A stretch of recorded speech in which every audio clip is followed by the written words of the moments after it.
here, you sir. You quite understand that the young lady don't ride today, and that I dine at the young lady's. Quite so, sir.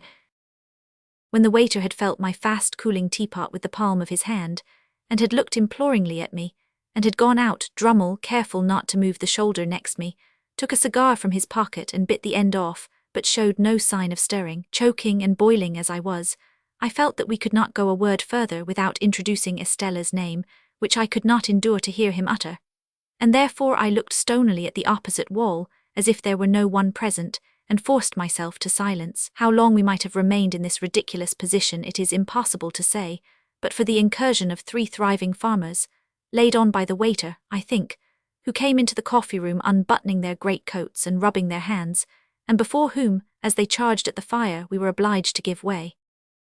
I saw him through the window, seizing his horse's mane, and mounting in his blundering, brutal manner, and sidling and backing away.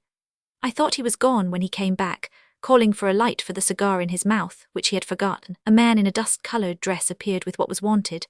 I could not have said from where, whether from the inn-yard or the street or where not, and as Drummle leaned down from the saddle and lighted his cigar and laughed, with a jerk of his head towards the coffee-room windows, the slouching shoulders and ragged hair of this man whose back was towards me reminded me of Orlick. Too heavily out of sorts to care much at the time whether it were he or no, or after all to touch the breakfast, I washed the weather and the journey from my face and hands, and went out to the memorable old house that it would have been so much the better for me never to have entered, never to have seen. Chapter 44. In the room where the dressing-table stood, and where the wax candles burnt on the wall, I found Miss Havisham and Estella, Miss Havisham seated on a settee near the fire, and Estella on a cushion at her feet. Estella was knitting, and Miss Havisham was looking on. They both raised their eyes as I went in, and both saw an alteration in me. I derived that from the look they interchanged. "And what wind," said Miss Havisham, "blows you here, Pip?" Though she looked steadily at me, I saw that she was rather confused. Estella, pausing a moment in her knitting with her eyes upon me, and then going on, I fancied that I read in the action of her fingers, as plainly as if she had told me in the dumb alphabet, that she perceived I had discovered my real benefactor. "Miss Havisham," said I went to Richmond yesterday to speak to Estella, and finding that some wind had blown her here, I followed. Miss Havisham motioning to me for the 3rd or 4th time to sit down, I took the chair by the dressing-table, which I had often seen her occupy.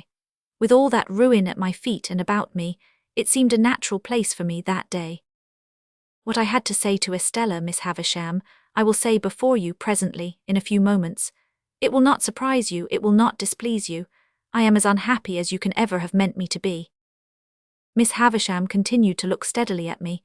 I could see in the action of Estella's fingers as they worked that she attended to what I said, but she did not look up. "I have found out who my patron is. It is not a fortunate discovery, and is not likely ever to enrich me in reputation, station, fortune, anything. There are reasons why I must say no more of that. It is not my secret but another's." As I was silent for a while, looking at Estella and considering how to go on, Miss Havisham repeated, "It is not your secret but another's. Well, when you first caused me to be brought here, Miss Havisham, when I belonged to the village over yonder, that I wish I had never left, I suppose I did really come here, as any other chance boy might have come, as a kind of servant, to gratify a want or a whim, and to be paid for it." "Aye, Pip," replied Miss Havisham, steadily nodding her head, "you did." "And that Mr. Jaggers—" "Mr. Jaggers," said Miss Havisham, taking me up in a firm tone, "had nothing to do with it and knew nothing of it. His being my lawyer and his being the lawyer of your patron is a coincidence. He holds the same relation towards numbers of people, and it might easily arise.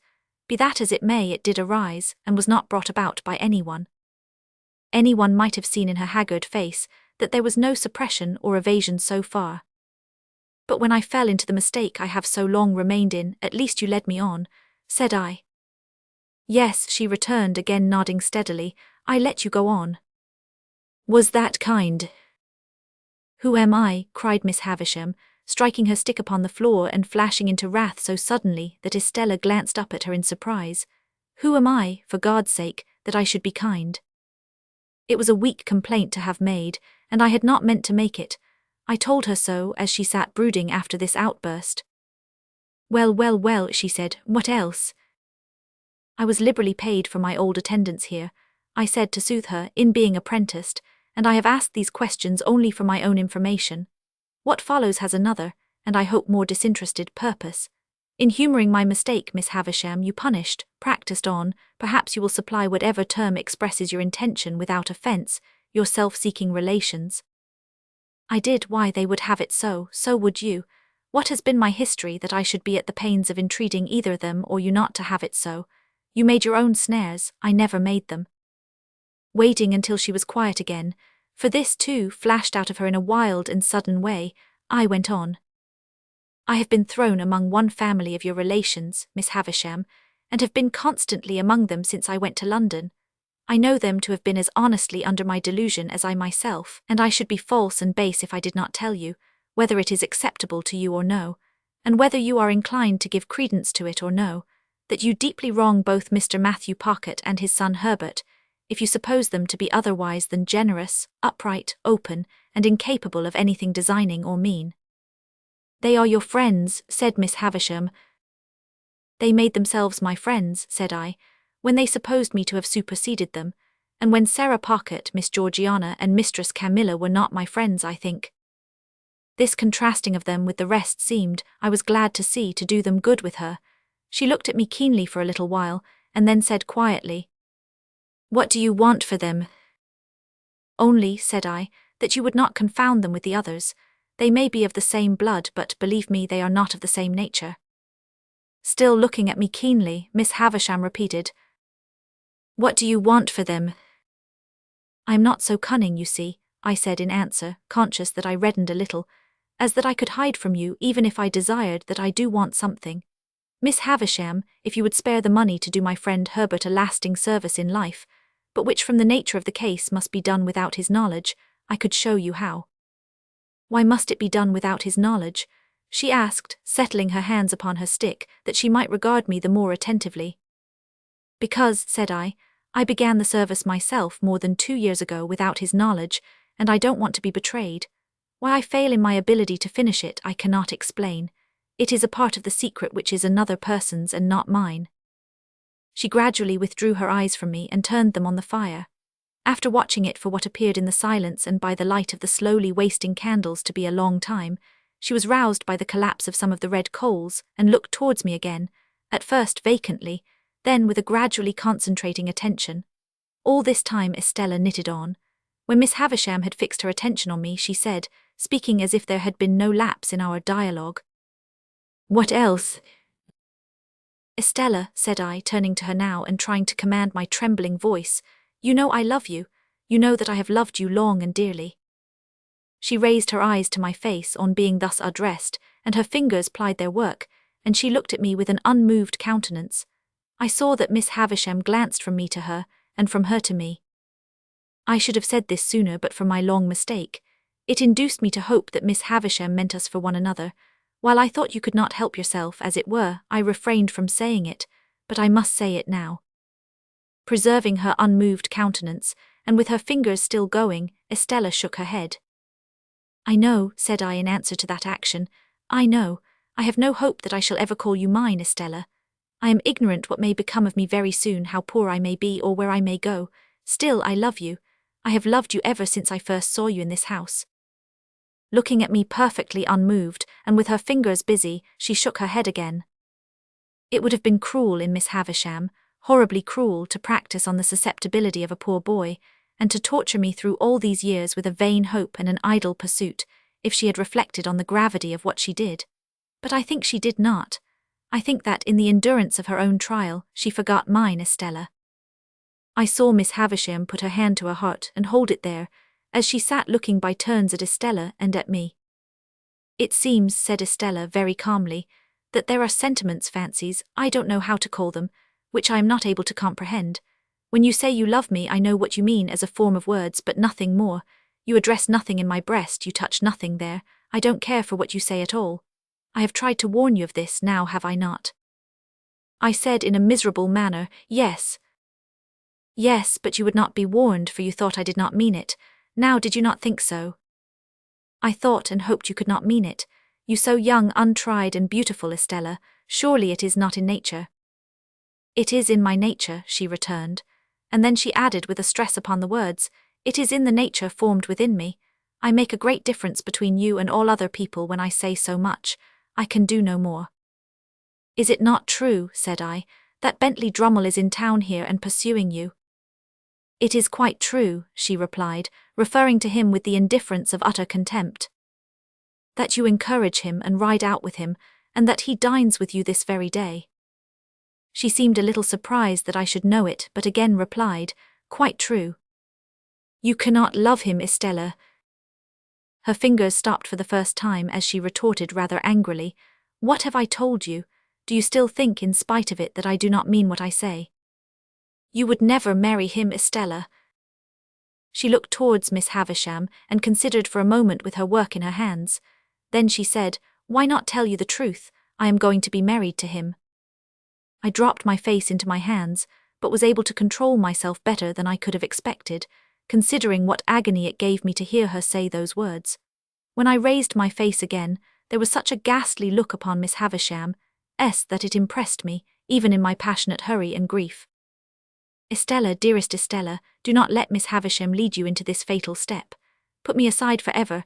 You have done so, I well know, but bestow yourself on some worthier person than Drummle. Miss Havisham gives you to him, as the greatest slight and injury that could be done to the many far better men who admire you, and to the few who truly love you. Among those few there may be one who loves you even as dearly, though he has not loved you as long as I take him, and I can bear it better for your sake. My earnestness awoke a wonder in her that seemed as if it would have been touched with compassion, if she could have rendered me at all intelligible to her own mind. I am going, she said again in a gentler voice, to be married to him. The preparations for my marriage are making, and I shall be married soon. Why do you injuriously introduce the name of my mother by adoption? It is my own act. Your own act, Estella, to fling yourself away upon a brute. On whom should I fling myself away? She retorted with a smile. Should I fling myself away upon the man who would the soonest feel, if people do feel such things, that I took nothing to him? There, it is done. I shall do well enough, and so will my husband. As to leading me into what you call this fatal step, Miss Havisham would have had me wait and not marry yet. But I am tired of the life I have led, which has very few charms for me, and I am willing enough to change it. Say no more. We shall never understand each other. Such a mean brute, such a stupid brute, I urged in despair. Don't be afraid of my being a blessing to him, said Estella. I shall not be that. Come, here is my hand. Do we part on this, you visionary boy or man? Oh, Estella, I answered, as my bitter tears fell fast on her hand, do what I would to restrain them. Even if I remained in England and could hold my head up with the rest, how could I see you Drummle's wife? Nonsense, she returned, nonsense. This will pass in no time. Never, Estella. You will get me out of your thoughts in a week. Out of my thoughts? You are part of my existence, part of myself. You have been in every line I have ever read since I first came here, the rough common boy whose poor heart you wounded even then. You have been in every prospect I have ever seen since, on the river, on the sails of the ships, on the marshes, in the clouds, in the light, in the darkness, in the wind, in the woods, in the sea, in the streets. You have been the embodiment of every graceful fancy that my mind has ever become acquainted with. The stones of which the strongest London buildings are made are not more real, or more impossible to be displaced by your hands, than your presence and influence have been to me, there and everywhere, and will be. Estella, to the last hour of my life you cannot choose but remain part of my character, part of the little good in me, part of the evil. But in this separation I associate you only with the good, and I will faithfully hold you to that always, for you must have done me far more good than harm. Let me feel now what sharp distress I may. Oh, God bless you, God forgive you. In what ecstasy of unhappiness I got these broken words out of myself, I don't know. The rhapsody welled up within me, like blood from an inward wound, and gushed out. I held her hand to my lips some lingering moments, and so I left her. But ever afterwards I remembered, and soon afterwards with stronger reason, that while Estella looked at me merely with incredulous wonder, the spectral figure of Miss Havisham, her hand still covering her heart, seemed all resolved into a ghastly stare of pity and remorse. All done, all gone. So much was done and gone that when I went out at the gate, the light of the day seemed of a darker colour than when I went in. For a while I hid myself among some lanes and bypaths, and then struck off to walk all the way to London. For I had by that time come to myself so far as to consider that I could not go back to the inn and see Drummle there, that I could not bear to sit upon the coach and be spoken to, that I could do nothing half so good for myself as tire myself out. It was past midnight when I crossed London Bridge. Pursuing the narrow intricacies of the streets which at that time tended westward near the Middlesex shore of the river, my readiest access to the Temple was close by the riverside, through Whitefriars. I was not expected till tomorrow, but I had my keys, and if Herbert were gone to bed, could get to bed myself without disturbing him. As it seldom happened that I came in at that Whitefriars gate after the Temple was closed, and as I was very muddy and weary, I did not take it ill that the night porter examined me with much attention as he held the gate a little way open for me to pass in. To help his memory, I mentioned my name. I was not quite sure, sir, but I thought so. Here's a note, sir. The messenger that brought it said would you be so good as read it by my lantern. Much surprised by the request, I took the note. It was directed to Philip Pip, Esquire, and on the top of the superscription were the words, "Please read this here." I opened it, the watchman holding up his light, and read inside in Wemmick's writing. Don't go home. Chapter 45. Turning from the Temple gate as soon as I had read the warning, I made the best of my way to Fleet Street, and there got a late hackney chariot, and drove to the Hummums in Covent Garden. In those times a bed was always to be got there at any hour of the night, and the chamberlain, letting me in at his ready wicket, lighted the candle next in order on his shelf, and showed me straight into the bedroom next in order on his list. It was a sort of vault on the ground floor at the back, with a despotic monster of a 4-post bedstead in it, straddling over the whole place, putting one of his arbitrary legs into the fireplace and another into the doorway, and squeezing the wretched little washing stand in quite a divinely righteous manner. As I had asked for a night light, the chamberlain had brought me in, before he left me, the good old constitutional rushlight of those virtuous days, an object like the ghost of a walking cane, which instantly broke its back if it were touched, which nothing could ever be lighted at, and which was placed in solitary confinement at the bottom of a high tin tower, perforated with round holes that made a staringly wide-awake pattern on the walls. When I had got into bed, and lay there footsore, weary and wretched, I found that I could no more close my own eyes than I could close the eyes of this foolish Argus. And thus, in the gloom and death of the night, we stared at one another. What a doleful night! How anxious, how dismal, how long! There was an inhospitable smell in the room, of cold soot and hot dust, and as I looked up into the corners of the tester over my head, I thought what a number of blue-bottle flies from the butcher's, and earwigs from the market, and grubs from the country, must be holding on up there, lying by for next summer. This led me to speculate whether any of them ever tumbled down, and then I fancied that I felt light falls on my face, a disagreeable turn of thought, suggesting other and more objectionable approaches up my back. When I had lain awake a little while, those extraordinary voices with which silence teems began to make themselves audible. The closet whispered, the fireplace sighed, the little washing-stand ticked, and one guitar string played occasionally in the chest of drawers. At about the same time, the eyes on the wall acquired a new expression, and in every one of those staring rounds I saw written, "Don't go home." Whatever night fancies and night noises crowded on me, they never warded off this "Don't go home." It plated itself into whatever I thought of, as a bodily pain would have done. Not long before I had read in the newspapers how a gentleman unknown had come to the Hummums in the night, and had gone to bed, and had destroyed himself, and had been found in the morning weltering in blood. It came into my head that he must have occupied this very vault of mine, and I got out of bed to assure myself that there were no red marks about, then opened the door to look out into the passages, and cheer myself with the companionship of a distant light, near which I knew the chamberlain to be dozing. But all this time, why I was not to go home, and what had happened at home, and when I should go home, and whether Provis was safe at home, were questions occupying my mind so busily, that one might have supposed there could be no more room in it for any other theme. Even when I thought of Estella, and how we had parted that day forever, and when I recalled all the circumstances of our parting, and all her looks and tones, and the action of her fingers while she knitted, even then I was pursuing, here and there and everywhere, the caution, "Don't go home." When at last I dozed, in sheer exhaustion of mind and body, it became a vast shadowy verb which I had to conjugate. Imperative mood, present tense. Do not thou go home, let him not go home, let us not go home, do not ye or you go home, let not them go home. Then potentially, I may not and I cannot go home, and I might not, could not, would not and should not go home, until I felt that I was going distracted and rolled over on the pillow and looked at the staring rounds upon the wall again. I had left directions that I was to be called at 7, for it was plain that I must see Wemmick before seeing anyone else, and equally plain that this was a case in which his Walworth sentiments only could be taken. It was a relief to get out of the room where the night had been so miserable, and I needed no second knocking at the door to startle me from my uneasy bed. The castle battlements arose upon my view at 8 o'clock. The little servant happening to be entering the fortress with 2 hot rolls, I passed through the postern and crossed the drawbridge in her company, and so came without announcement into the presence of Wemmick, as he was making tea for himself and the aged. An open door afforded a perspective view of the aged in bed. "Halloa, Mr. Pip," said Wemmick, "you did come home then?" "Yes," I returned, "but I didn't go home." "That's all right," said he, rubbing his hands. "I left a note for you at each of the temple gates on the chance. Which gate did you come to?" I told him. "I'll go round to the others in the course of the day and destroy the notes," said Wemmick.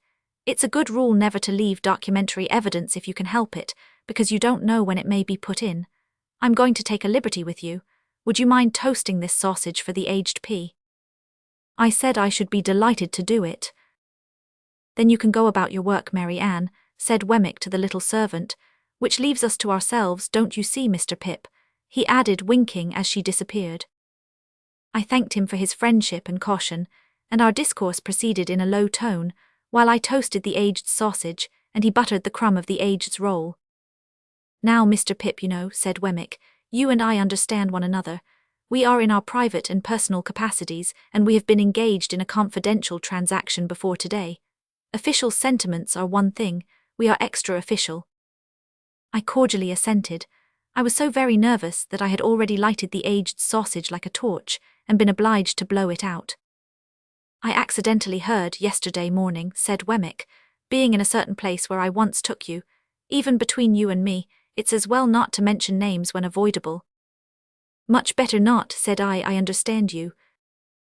"I heard there by chance yesterday morning," said Wemmick, "that a certain person not altogether of uncolonial pursuits, and not unpossessed of portable property, I don't know who it may really be, we won't name this person."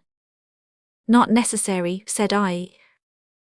"Had made some little stir in a certain part of the world, where a good many people go, not always in gratification of their own inclinations, and not quite irrespective of the government expense." In watching his face I made quite a firework of the aged sausage, and greatly discomposed both my own attention and Wemmick's, for which I apologized. "By disappearing from such place and being no more heard of thereabouts, from which," said Wemmick, "conjectures had been raised and theories formed, I also heard that you at your chambers in Garden Court Temple had been watched and might be watched again." "By whom?" said I. "I wouldn't go into that," said Wemmick evasively. "It might clash with official responsibilities. I heard it as I have in my time heard other curious things in the same place. I don't tell it you on information received. I heard it." He took the toasting fork and sausage from me as he spoke, and set forth the aged's breakfast neatly on a little tray. Previous to placing it before him, he went into the aged's room with a clean white cloth, and tied the same under the old gentleman's chin, and propped him up, and put his nightcap on one side, and gave him quite a rakish air. Then he placed his breakfast before him with great care, and said, "All right, ain't you, aged P?" To which the cheerful aged replied, "All right, John, my boy, all right." As there seemed to be a tacit understanding that the aged was not in a presentable state, and was therefore to be considered invisible, I made a pretence of being in complete ignorance of these proceedings. This watching of me at my chambers, which I have once had reason to suspect, I said to Wemmick when he came back, is inseparable from the person to whom you have adverted, is it? Wemmick looked very serious. I couldn't undertake to say that of my own knowledge. I couldn't undertake to say it was at first, but it either is or it will be, or it's in great danger of being. As I saw that he was restrained by fealty to Little Britain from saying as much as he could, and as I knew with thankfulness to him how far out of his way he went to say what he did, I could not press him, but I told him, after a little meditation over the fire, that I would like to ask him a question, subject to his answering or not answering, as he deemed right, and sure that his course would be right. He paused in his breakfast, and crossing his arms, and pinching his shirt sleeves, his notion of indoor comfort was to sit without any coat. He nodded to me once to put my question. You have heard of a man of bad character, whose true name is Compison? He answered with one other nod. Is he living? One other nod. Is he in London? He gave me one other nod, compressed the post office exceedingly, gave me one last nod and went on with his breakfast. Now, said Wemmick, questioning being over, which he emphasized and repeated for my guidance, I come to what I did after hearing what I heard. I went to Garden Court to find you, not finding you I went to Cleriker S to find Mr. Herbert. And him you found, said I with great anxiety. And him I found. Without mentioning any names or going into any details, I gave him to understand that if he was aware of anybody, Tom, Jack or Richard, being about the chambers or about the immediate neighbourhood, he had better get Tom, Jack or Richard out of the way while you were out of the way. He would be greatly puzzled what to do. He was puzzled what to do, not the less because I gave him my opinion that it was not safe to try to get Tom, Jack or Richard too far out of the way at present. Mr. Pip, I'll tell you something. Under existing circumstances, there is no place like a great city when you are once in it. Don't break cover too soon. Lie close. Wait till things slacken before you try the open, even for foreign air. I thanked him for his valuable advice and asked him what Herbert had done. Mr. Herbert, said Wemmick, after being all of a heap for half an hour, struck out a plan. He mentioned to me as a secret that he is courting a young lady who has, as no doubt you are aware, a bedridden pa, which pa, having been in the purser line of life, lies abed in a bow window where he can see the ships sail up and down the river. You are acquainted with the young lady, most probably. Not personally, said I. The truth was that she had objected to me as an expensive companion who did Herbert no good, and that, when Herbert had first proposed to present me to her, she had received the proposal with such very moderate warmth that Herbert had felt himself obliged to confide the state of the case to me, with a view to the lapse of a little time before I made her acquaintance. When I had begun to advance Herbert's prospects by stealth, I had been able to bear this with cheerful philosophy. He and his affianced, for their part, had naturally not been very anxious to introduce a third person into their interviews, and thus, although I was assured that I had risen in Clara's esteem, and although the young lady and I had long regularly interchanged messages and remembrances by Herbert, I had never seen her. However, I did not trouble Wemmick with these particulars. The house with the bow window, said Wemmick, being by the riverside, down the pool there between Limehouse and Greenwich, and being kept, it seems, by a very respectable widow who has a furnished upper floor to let, Mr. Herbert put it to me, what did I think of that as a temporary tenement for Tom, Jack or Richard? Now I thought very well of it for 3 reasons I'll give you, that is to say, firstly, it's altogether out of all your beats and is well away from the usual heap of streets great and small. Secondly, without going near it yourself, you could always hear of the safety of Tom, Jack or Richard through Mr. Herbert. Thirdly, after a while and when it might be prudent, if you should want to slip Tom, Jack or Richard on board a foreign packet boat, there he is, ready. Much comforted by these considerations, I thanked Wemmick again and begged him to proceed. Well, sir, Mr. Herbert threw himself into the business with a will, and by 9 o'clock last night he housed Tom, Jack or Richard, whichever it may be, you and I don't want to know, quite successfully.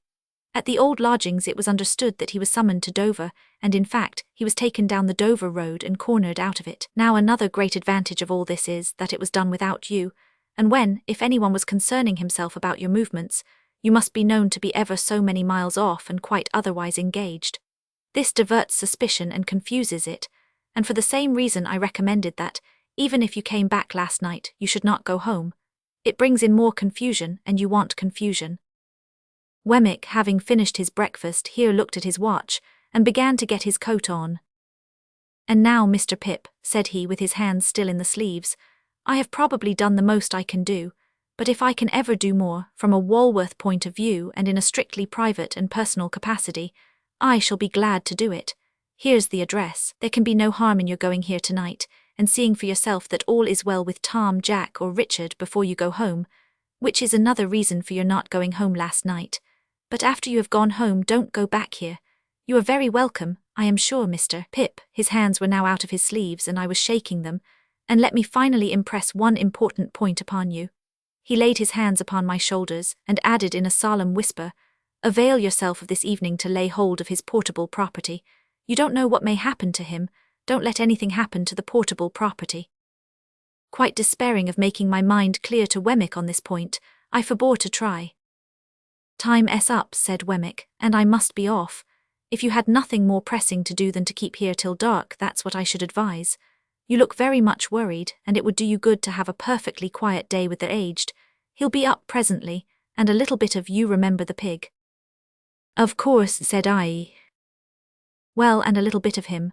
That sausage you toasted was his, and he was in all respects a first-rater. Do try him if it is only for old acquaintance' sake. Goodbye, aged parent, in a cheery shout. All right, John, all right, my boy, piped the old man from within.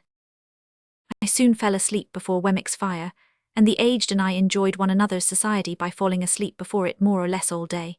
We had loin of pork for dinner and greens grown on the estate, and I nodded at the aged with a good intention whenever I failed to do it drowsily.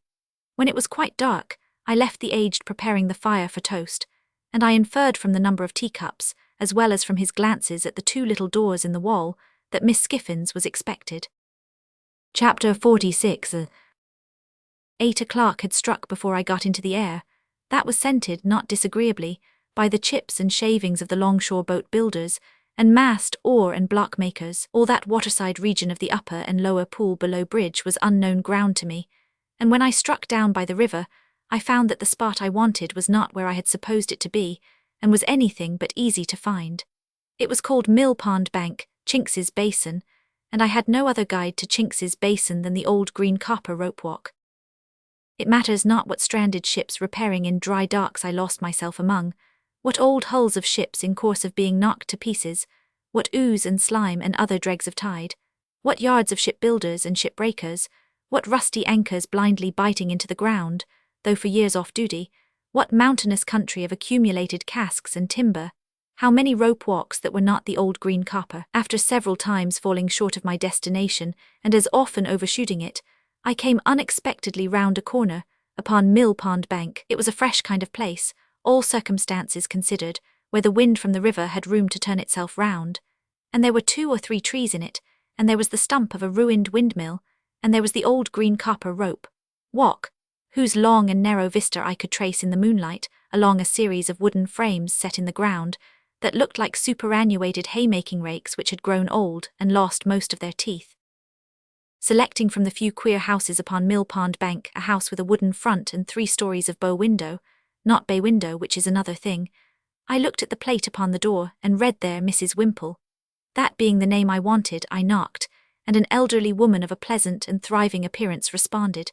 She was immediately deposed, however, by Herbert, who silently led me into the parlour and shut the door. It was an odd sensation to see his very familiar face established quite at home in that very unfamiliar room and region, and I found myself looking at him, much as I looked at the corner cupboard with the glass and china, the shells upon the chimney-piece, and the coloured engravings on the wall, representing the death of Captain Cook, a ship launch, and His Majesty King George III in a state coachman's wig, leather breeches and top boots, on the terrace at Windsor.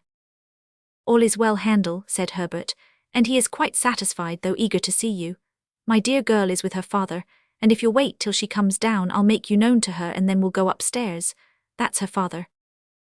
I had become aware of an alarming growling overhead, and had probably expressed the fact in my countenance. I am afraid he is a sad old rascal, said Herbert, smiling, but I have never seen him. Don't you smell rum? He is always at it.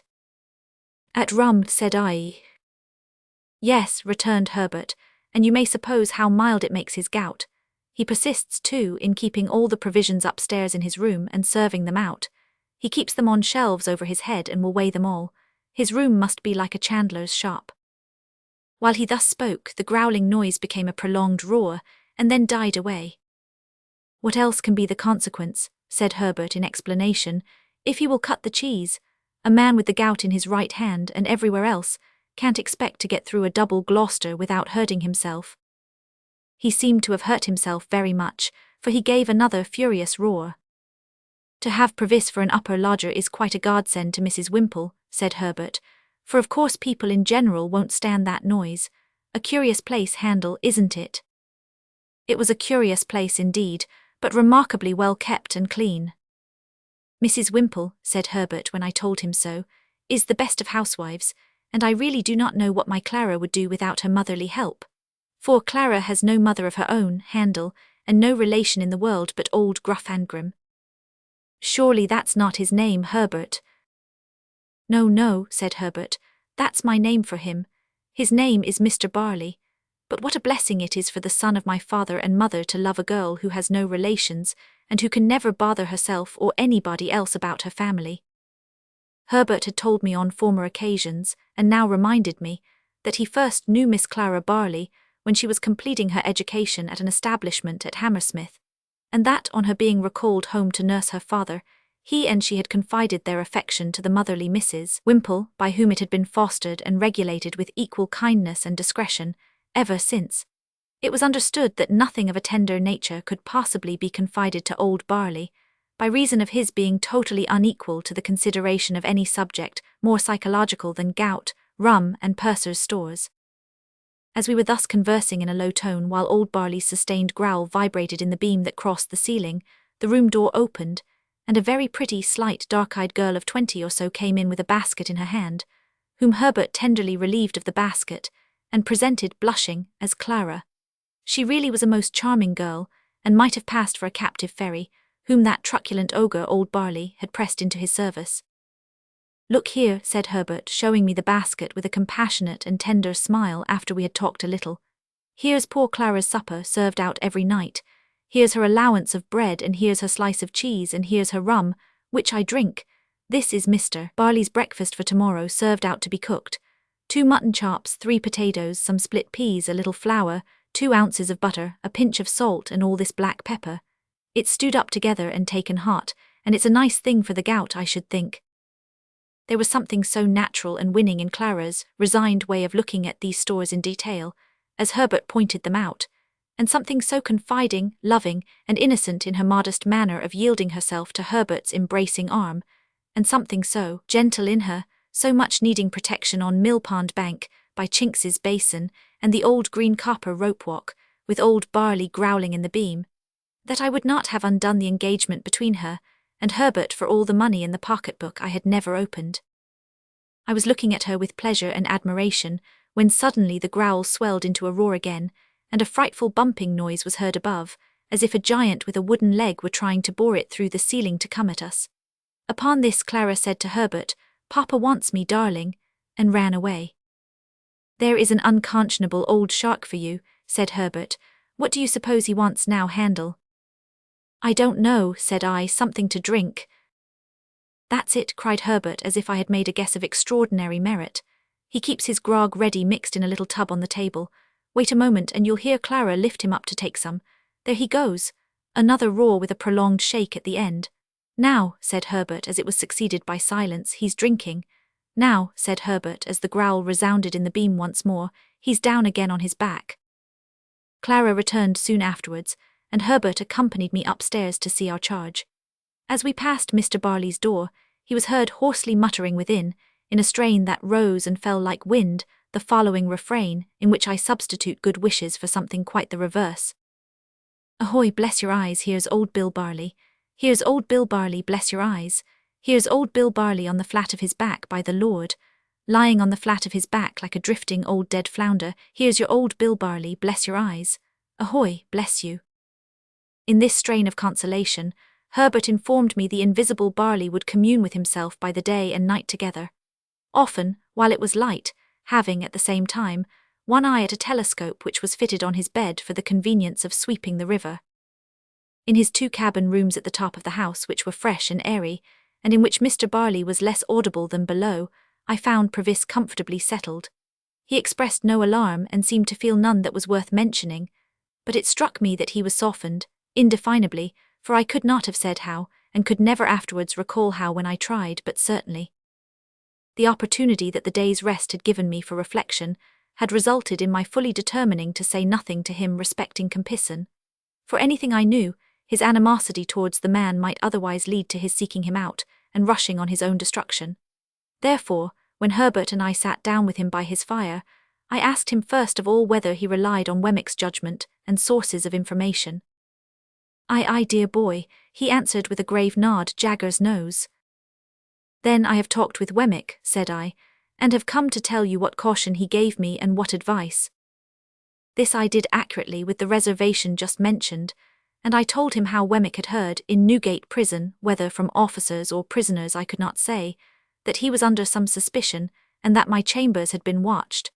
How Wemmick had recommended his keeping close for a time, and my keeping away from him, and what Wemmick had said about getting him abroad. I added that of course when the time came I should go with him, or should follow close upon him, as might be safest in Wemmick's judgment. What was to follow that I did not touch upon. Neither indeed was I at all clear or comfortable about it in my own mind, now that I saw him in that softer condition, and in declared peril for my sake. As to altering my way of living by enlarging my expenses, I put it to him whether in our present unsettled and difficult circumstances, it would not be simply ridiculous if it were no worse. He could not deny this, and indeed was very reasonable throughout. His coming back was a venture, he said, and he had always known it to be a venture. He would do nothing to make it a desperate venture, and he had very little fear of his safety with such good help. Herbert, who had been looking at the fire and pondering, here said that something had come into his thoughts arising out of Wemmick's suggestion, which it might be worth while to pursue. We are both good watermen, Handel, and could take him down the river ourselves when the right time comes. No boat would then be hired for the purpose and no boatmen. That would save at least a chance of suspicion, and any chance is worth saving. Never mind the season. Don't you think it might be a good thing if you began at once to keep a boat at the Temple stairs, and were in the habit of rowing up and down the river? You fall into that habit, and then who notices or minds? Do it 20 or 50 times, and there is nothing special in your doing it the 21st or 51st. I liked this scheme, and Provis was quite elated by it. We agreed that it should be carried into execution, and that Provis should never recognize us if we came below bridge, and rowed past Millpond Bank. But we further agreed that he should pull down the blind in that part of his window which gave upon the east, whenever he saw us, and all was right.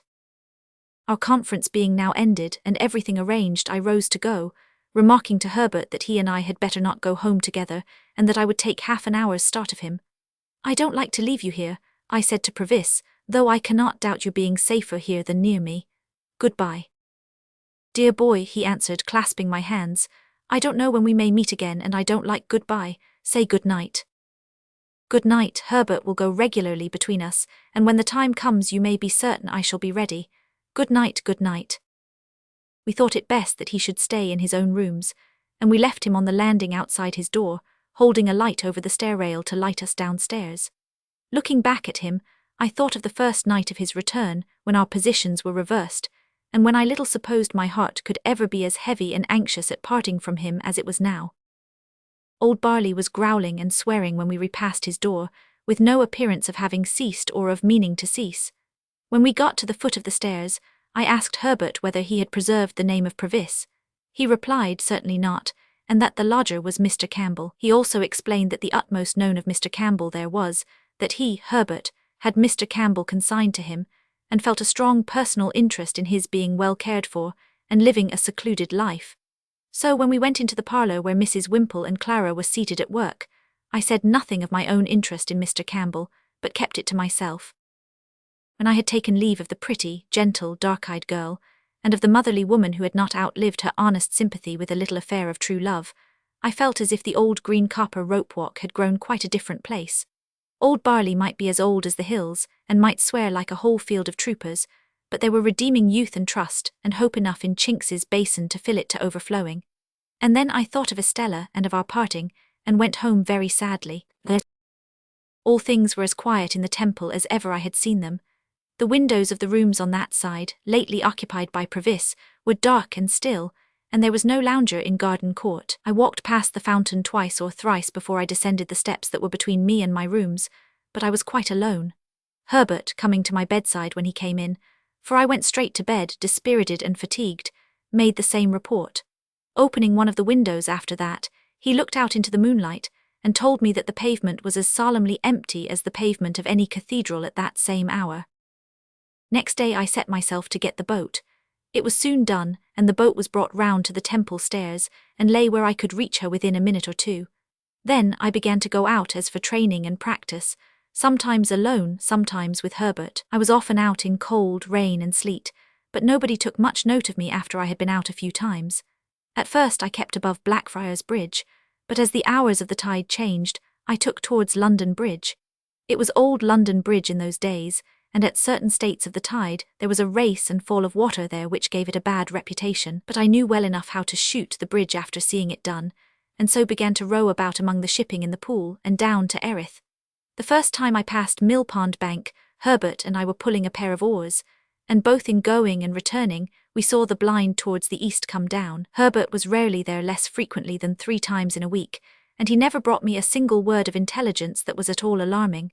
Still, I knew that there was cause for alarm, and I could not get rid of the notion of being watched. Once received, it is a haunting idea. How many undesigning persons I suspected of watching me, it would be hard to calculate. In short, I was always full of fears for the rash man who was in hiding. Herbert had sometimes said to me that he found it pleasant to stand at one of our windows after dark, when the tide was running down, and to think that it was flowing with everything it bore towards Clara.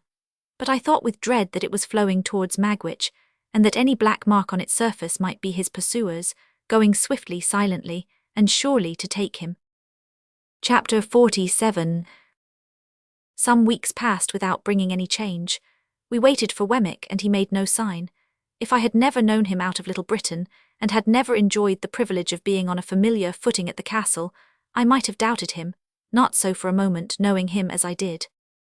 My worldly affairs began to wear a gloomy appearance, and I was pressed for money by more than one creditor. Even I myself began to know the want of money, I mean of ready money in my own pocket, and to relieve it by converting some easily spared articles of jewellery into cash, but I had quite determined that it would be a heartless fraud to take more money from my patron in the existing state of my uncertain thoughts and plans. Therefore, I had sent him the unopened pocket-book by Herbert, to hold in his own keeping, and I felt a kind of satisfaction, whether it was a false kind or a true, I hardly know, in not having profited by his generosity since his revelation of himself. As the time wore on, an impression settled heavily upon me that Estella was married. Fearful of having it confirmed, though it was all but a conviction, I avoided the newspapers, and begged Herbert, to whom I had confided the circumstances of our last interview, never to speak of her to me. Why I hoarded up this last wretched little rag of the robe of hope that was rent and given to the winds, how do I know? Why did you who read this commit that not dissimilar inconsistency of your own last year, last month, last week? It was an unhappy life that I lived, and its one dominant anxiety, towering over all its other anxieties like a high mountain above a range of mountains, never disappeared from my view. Still, no new cause for fear arose. Let me start from my bed as I would, with the terror fresh upon me that he was discovered. Let me sit listening as I would with dread for Herbert's returning step at night, lest it should be fleeter than ordinary and winged with evil news. For all that, and much more to like purpose, the round of things went on. Condemned to inaction and a state of constant restlessness and suspense, I rowed about in my boat, and waited as I best could. There were states of the tide when, having been down the river, I could not get back through the eddy-chafed arches and starlings of old London Bridge. Then I left my boat at a wharf near the Custom House, to be brought up afterwards to the Temple Stairs. I was not averse to doing this, as it served to make me and my boat a commoner incident among the waterside people there. From this slight occasion sprang 2 meetings that I have now to tell of. One afternoon, late in the month of February, I came ashore at the wharf at dusk. I had pulled down as far as Greenwich with the ebb tide, and had turned with the tide. It had been a fine bright day, but had become foggy as the sun dropped, and I had had to feel my way back among the shipping pretty carefully. Both in going and returning, I had seen the signal in his window, all well. As it was a raw evening and I was cold, I thought I would comfort myself with dinner at once, and as I had hours of dejection and solitude before me if I went home to the Temple, I thought I would afterwards go to the play. The theatre where Mr. Wopsle had achieved his questionable triumph was in that waterside neighbourhood. It is nowhere now, and to that theatre I resolved to go. I was aware that Mr. Wopsle had not succeeded in reviving the drama, but on the contrary had rather partaken of its decline. He had been ominously heard of through the play-bills as a faithful black, in connection with a little girl of noble birth and a monkey, and Herbert had seen him as a predatory Tartar of comic propensities, with a face like a red brick and an outrageous hat all over bells. I dined at what Herbert and I used to call a geographical chop house, where there were maps of the world in porter-pot rims on every half-yard of the tablecloths, and charts of gravy on every one of the knives. To this day there is scarcely a single chop house within the Lord Mayor's dominions which is not geographical, and wore out the time in dozing over crumbs, staring at gas, and baking in a hot blast of dinners. By and by, I roused myself, and went to the play. There I found a virtuous boatswain in his Majesty's service, a most excellent man, though I could have wished his trousers not quite so tight in some places, and not quite so loose in others, who knocked all the little men's hats over their eyes, though he was very generous and brave, and who wouldn't hear of anybody's paying taxes, though he was very patriotic. He had a bag of money in his pocket like a pudding in the cloth, and on that property married a young person in bed furniture with great rejoicings, the whole population of Portsmouth, 9 in number at the last census, turning out on the beach to rub their own hands and shake everybody else, and sing, "Fill, fill." A certain dark-complexioned swab, however, who wouldn't fill, or do anything else that was proposed to him, and whose heart was openly stated, by the boatswain, to be as black as his figurehead, proposed to 2 other swabs to get all mankind into difficulties, which was so effectually done, the swab family having considerable political influence, that it took half the evening to set things right, and then it was only brought about through an honest little grocer with a white hat, black gaiters and red nose, getting into a clock with a gridiron and listening, and coming out, and knocking everybody down from behind with the gridiron whom he couldn't confute with what he had overheard. This led to Mr. Wopsles, who had never been heard of before, coming in with a star and garter on, as a plenipotentiary of great power direct from the Admiralty, to say that the swabs were all to go to prison on the spot, and that he had brought the boatswain down the Union Jack, as a slight acknowledgment of his public services. The boatswain, unmanned for the first time, respectfully dried his eyes on the Jack, and then cheering up, and addressing Mr. Wopsle as Your Honour solicited permission to take him by the fin. Mr. Wopsle, conceding his fin with a gracious dignity, was immediately shoved into a dusty corner, while everybody danced a hornpipe, and from that corner, surveying the public with a discontented eye, became aware of me. The second piece was the last new grand comic Christmas pantomime, in the first scene of which, it pained me to suspect that I detected Mr. Wopsle with red worsted legs under a highly magnified phosphoric countenance, and a shock of red curtain fringe for his hair, engaged in the manufacture of thunderbolts in a mine, and displaying great cowardice when his gigantic master came home, very hoarse, to dinner. But he presently presented himself under worthier circumstances, for the genius of youthful love being in want of assistance, on account of the parental brutality of an ignorant farmer who opposed the choice of his daughter's heart, by purposely falling upon the object in a flour sack out of the first-floor window, summoned a sententious enchanter, and he, coming up from the Antipodes rather unsteadily after an apparently violent journey, proved to be Mr. Wopsle in a high-crowned hat, with a necromantic work in 1 volume under his arm. The business of this enchanter on earth being principally to be talked at, sung at, beauted at, danced at, and flashed at with fires of various colours, he had a good deal of time on his hands, and I observed with great surprise that he devoted it to staring in my direction as if he were lost in amazement. There was something so remarkable in the increasing glare of Mr. Wopsle's eye, and he seemed to be turning so many things over in his mind and to grow so confused, that I could not make it out. I sat thinking of it long after he had ascended to the clouds in a large watch-case, and still I could not make it out.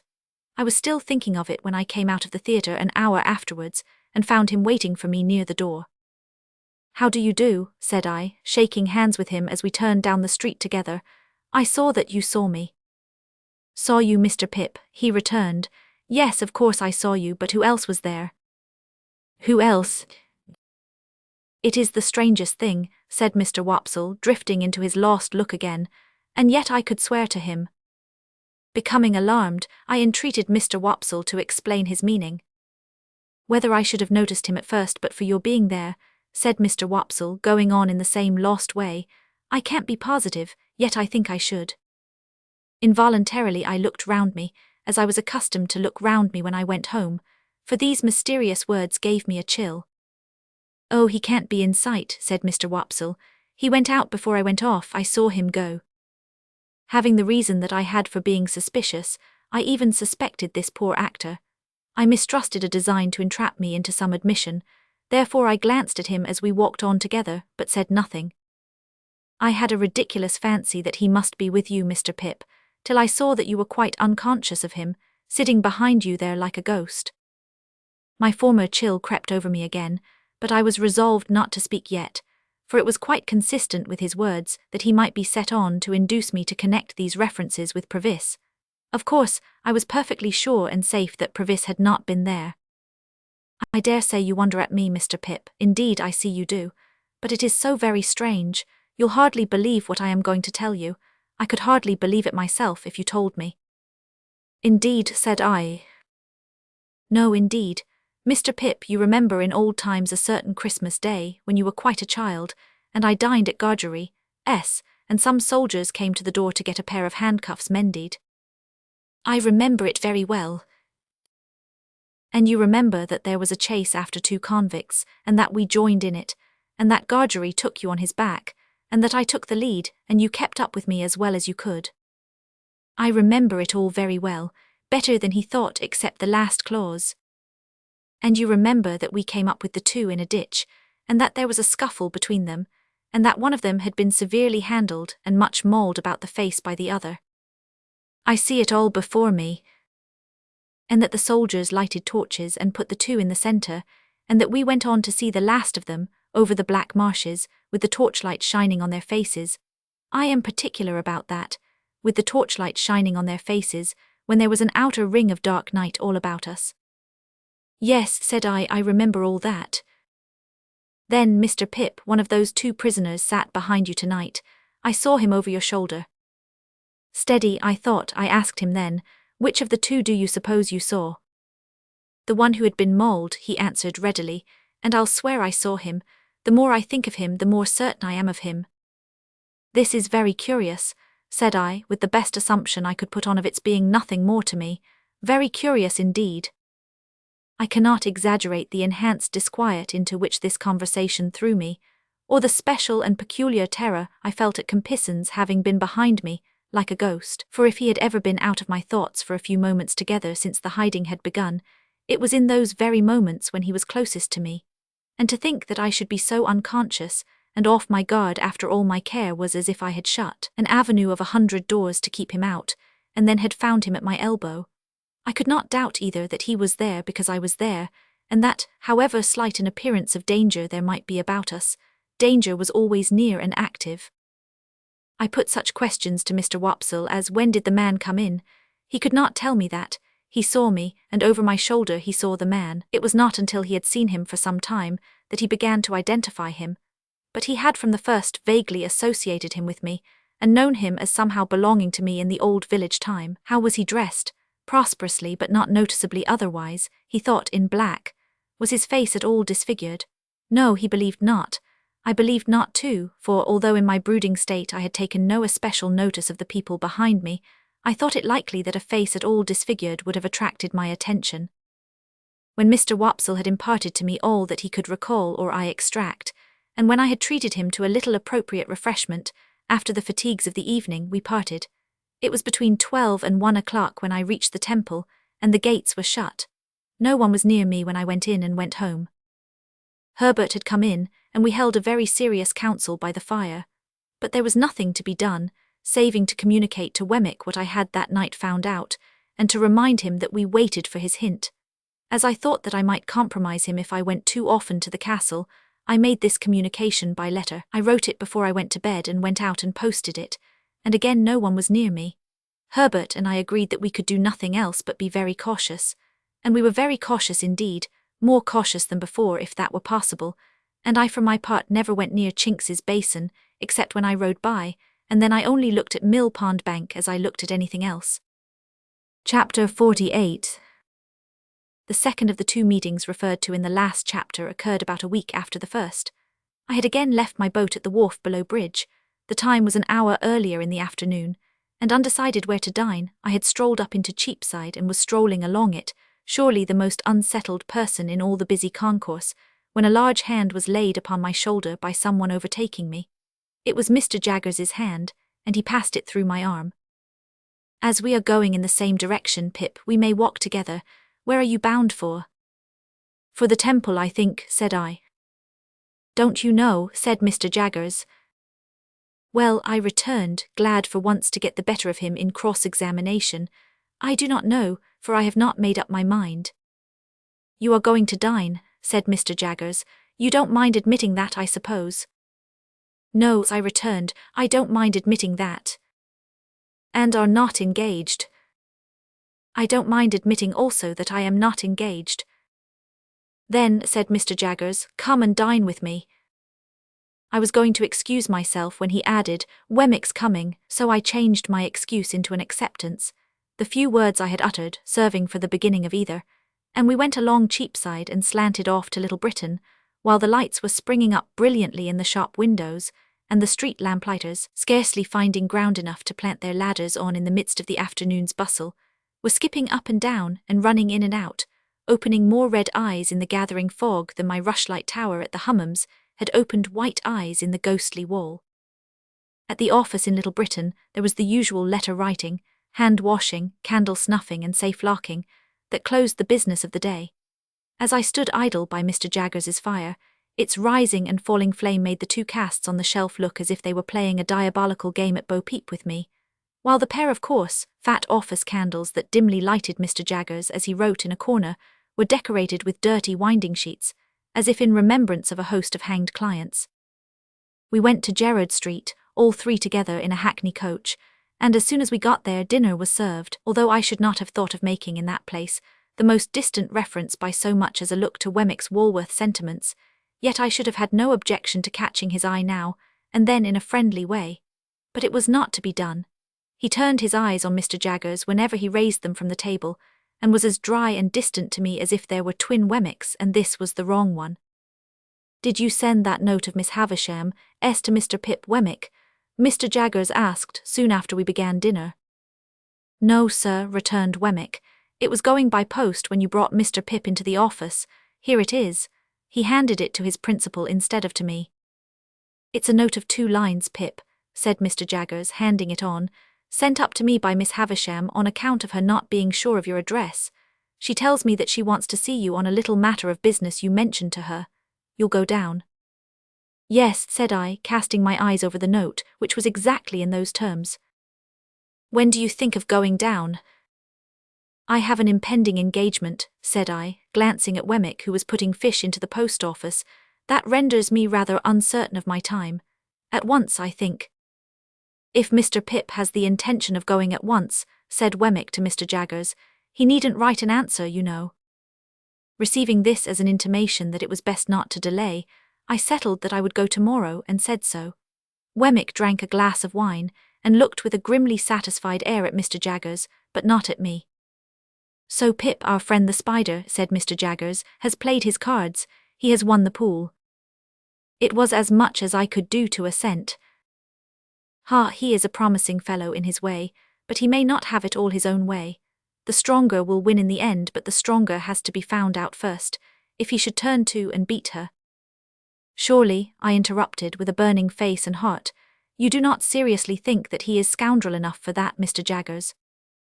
I didn't say so, Pip, I am putting a case. If he should turn to and beat her, he may possibly get the strength on his side. If it should be a question of intellect, he certainly will not. It would be chance work to give an opinion how a fellow of that sort will turn out in such circumstances, because it's a toss-up between 2 results. May I ask what they are? A fellow like our friend the spider, answered Mr. Jaggers, either beats or cringes. He may cringe and growl or cringe and not growl, but he either beats or cringes. Ask Wemmick his opinion. Either beats or cringes, said Wemmick, not at all addressing himself to me. So here's to Mrs. Bentley Drummle, said Mr. Jaggers, taking a decanter of choicer wine from his dumb-waiter, and filling for each of us and for himself, and may the question of supremacy be settled to the lady's satisfaction. To the satisfaction of the lady and the gentleman, it never will be. Now, Molly, Molly, Molly, Molly, how slow you are today. She was at his elbow when he addressed her, putting a dish upon the table. As she withdrew her hands from it, she fell back a step or 2, nervously muttering some excuse, and a certain action of her fingers as she spoke arrested my attention. What's the matter? Said Mr. Jaggers. Nothing, only the subject we were speaking of, said I, was rather painful to me. The action of her fingers was like the action of knitting. She stood looking at her master, not understanding whether she was free to go, or whether he had more to say to her and would call her back if she did go. Her look was very intent. Surely, I had seen exactly such eyes and such hands on a memorable occasion very lately. He dismissed her, and she glided out of the room, but she remained before me as plainly as if she were still there. I looked at those hands, I looked at those eyes, I looked at that flowing hair, and I compared them with other hands, other eyes, other hair that I knew of, and with what those might be after 20 years of a brutal husband and a stormy life. I looked again at those hands and eyes of the housekeeper, and thought of the inexplicable feeling that had come over me when I last walked, not alone, in the ruined garden and through the deserted brewery. I thought how the same feeling had come back when I saw a face looking at me, and a hand waving to me from a stagecoach window, and how it had come back again and had flashed about me like lightning when I had passed in a carriage, not alone, through a sudden glare of light in a dark street. I thought how one link of association had helped that identification in the theatre, and how such a link, wanting before, had been riveted for me now, when I had passed by a chance swift from Estella's name to the fingers with their knitting action, and the attentive eyes, and I felt absolutely certain that this woman was Estella's mother. Mr. Jaggers had seen me with Estella, and was not likely to have missed the sentiments I had been at no pains to conceal. He nodded when I said the subject was painful to me, clapped me on the back, put round the wine again, and went on with his dinner.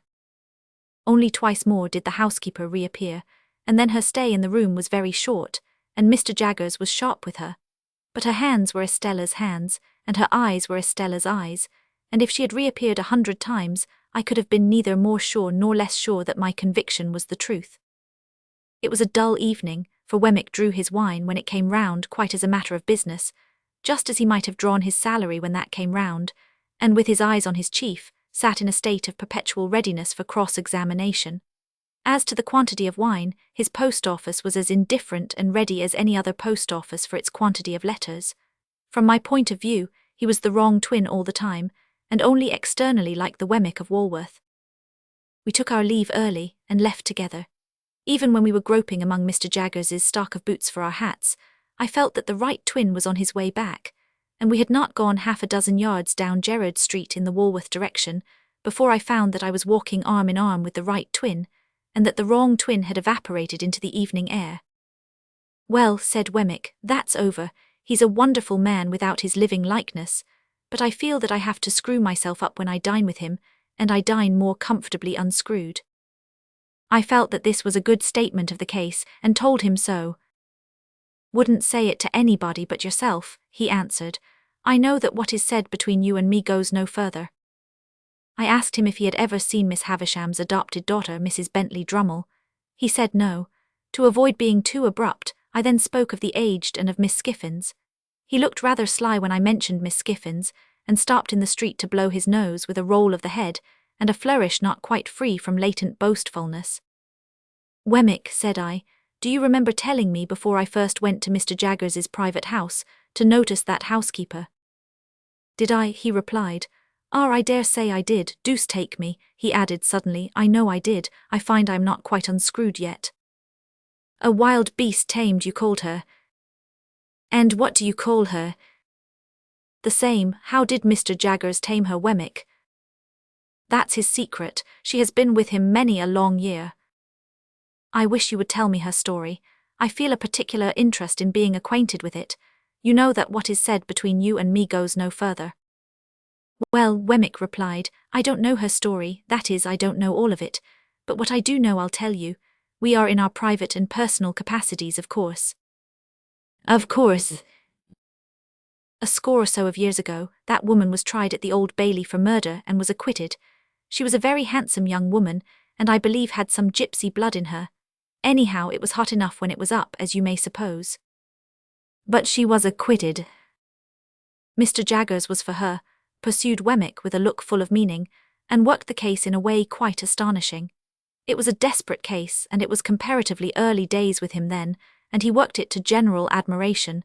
In fact, it may almost be said to have made him. He worked it himself at the police office, day after day for many days, contending against even a committal, and at the trial where he couldn't work it himself, sat under counsel and, everyone knew, put in all the salt and pepper. The murdered person was a woman a good 10 years older, very much larger and very much stronger. It was a case of jealousy. They both led tramping lives, and this woman in Gerrard Street here had been married very young, over the broomstick, as we say, to a tramping man, and was a perfect fury in point of jealousy. The murdered woman, more a match for the man certainly in point of years, was found dead in a barn near Hounslow Heath. There had been a violent struggle, perhaps a fight. She was bruised and scratched and torn, and had been held by the throat at last and choked. Now there was no reasonable evidence to implicate any person but this woman, and on the improbabilities of her having been able to do it, Mr. Jaggers principally rested his case. You may be sure, said Wemmick, touching me on the sleeve, that he never dwelt upon the strength of her hands then, though he sometimes does now.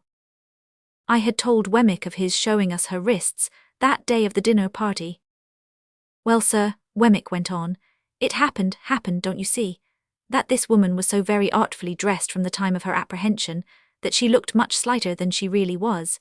In particular, her sleeves are always remembered to have been so skilfully contrived that her arms had quite a delicate look. She had only a bruise or two about her, nothing for a tramp, but the backs of her hands were lacerated, and the question was it with fingernails?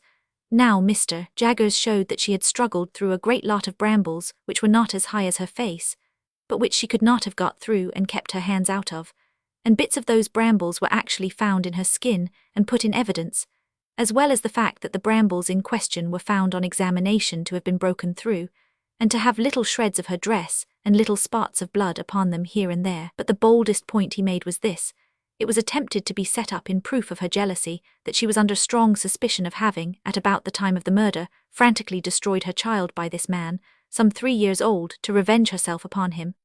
Mr. Jaggers worked that in this way. We say these are not marks of fingernails, but marks of brambles, and we show you the brambles. You say they are marks of fingernails, and you set up the hypothesis that she destroyed her child. You must accept all consequences of that hypothesis. For anything we know, she may have destroyed her child, and the child in clinging to her may have scratched her hands. What then? You are not trying her for the murder of her child, why don't you? As to this case, if you will have scratches, we say that, for anything we know, you may have accounted for them, assuming for the sake of argument that you have not invented them. To sum up, sir, said Wemmick, Mr. Jaggers was altogether too many for the jury, and they gave in. Has she been in his service ever since? Yes, but not only that, said Wemmick. She went into his service immediately after her acquittal, tamed as she is now. She has since been taught one thing and another in the way of her duties, but she was tamed from the beginning. Do you remember the sex of the child? Said to have been a girl. You have nothing more to say to me tonight. Nothing. I got your letter and destroyed it. Nothing. We exchanged a cordial good night, and I went home, with new matter for my thoughts, though with no relief from the old. Chapter 49. Putting Miss Havisham's note in my pocket, that it might serve as my credentials for so soon reappearing at Sutty's house, in case her waywardness should lead her to express any surprise at seeing me, I went down again by the coach next day. But I alighted at the halfway house, and breakfasted there, and walked the rest of the distance, for I sought to get into the town quietly by the unfrequented ways, and to leave it in the same manner. The best light of the day was gone, when I passed along the quiet echoing courts behind the High Street. The nooks of ruin where the old monks had once had their refectories and gardens, and where the strong walls were now pressed into the service of humble sheds and stables, were almost as silent as the old monks in their graves. The cathedral chimes had at once a sadder and a more remote sound to me, as I hurried on avoiding observation, than they had ever had before. So, the swell of the old organ was borne to my ears like funeral music, and the rooks, as they hovered about the grey tower and swung in the bare high trees of the priory garden, seemed to call to me that the place was changed, and that Estella was gone out of it for ever. An elderly woman, whom I had seen before as one of the servants who lived in the supplementary house across the back courtyard, opened the gate. The lighted candle stood in the dark passage within, as of old, and I took it up and ascended the staircase alone. Miss Havisham was not in her own room, but was in the larger room across the landing. Looking in at the door after knocking in vain, I saw her sitting on the hearth in a ragged chair, close before, and lost in the contemplation of the ashy fire. Doing as I had often done, I went in and stood touching the old chimney-piece where she could see me when she raised her eyes. There was an air of utter loneliness upon her, that would have moved me to pity though she had wilfully done me a deeper injury than I could charge her with. As I stood compassionating her, and thinking how in the progress of time I too had come to be a part of the wrecked fortunes of that house, her eyes rested on me. She stared and said in a low voice, "Is it real?" "It is I, Pip. Mr. Jaggers gave me your note yesterday, and I have lost no time." Thank you. As I brought another of the ragged chairs to the hearth and sat down, I remarked a new expression on her face, as if she were afraid of me. I want, she said, to pursue that subject you mentioned to me when you were last here, and to show you that I am not all stone. But perhaps you can never believe now that there is anything human in my heart. When I said some reassuring words, she stretched out her tremulous right hand as though she was going to touch me, but she recalled it again before I understood the action or knew how to receive it. You said, speaking for your friend, that you could tell me how to do something useful and good, something that you would like done, is it not? Something that I would like done very much. What is it? I began explaining to her that secret history of the partnership. I had not got far into it, when I judged from her looks that she was thinking in a discursive way of me, rather than of what I said. It seemed to be so, for when I stopped speaking, many moments passed before she showed that she was conscious of the fact. Do you break off, she asked then, with her former air of being afraid of me, because you hate me too much to bear to speak to me? No, no, I answered. How can you think so, Miss Havisham? I stopped because I thought you were not following what I said. Perhaps I was not, she answered, putting a hand to her head. Begin again and let me look at something else. Stay, now tell me. She set her hand upon her stick in the resolute way that sometimes was habitual to her, and looked at the fire with a strong expression of forcing herself to attend. I went on with my explanation, and told her how I had hoped to complete the transaction out of my means, but how in this I was disappointed. That part of the subject, I reminded her, involved matters which could form no part of my explanation, for they were the weighty secrets of another. So, said she, assenting with her head but not looking at me, and how much money is wanting to complete the purchase? I was rather afraid of stating it, for it sounded a large sum, £900. If I give you the money for this purpose, will you keep my secret as you have kept your own? Quite as faithfully. And your mind will be more at rest? Much more at rest. Are you very unhappy now? She asked this question, still without looking at me, but in an unwanted tone of sympathy. I could not reply at the moment, for my voice failed me. She put her left arm across the head of her stick, and softly laid her forehead on it.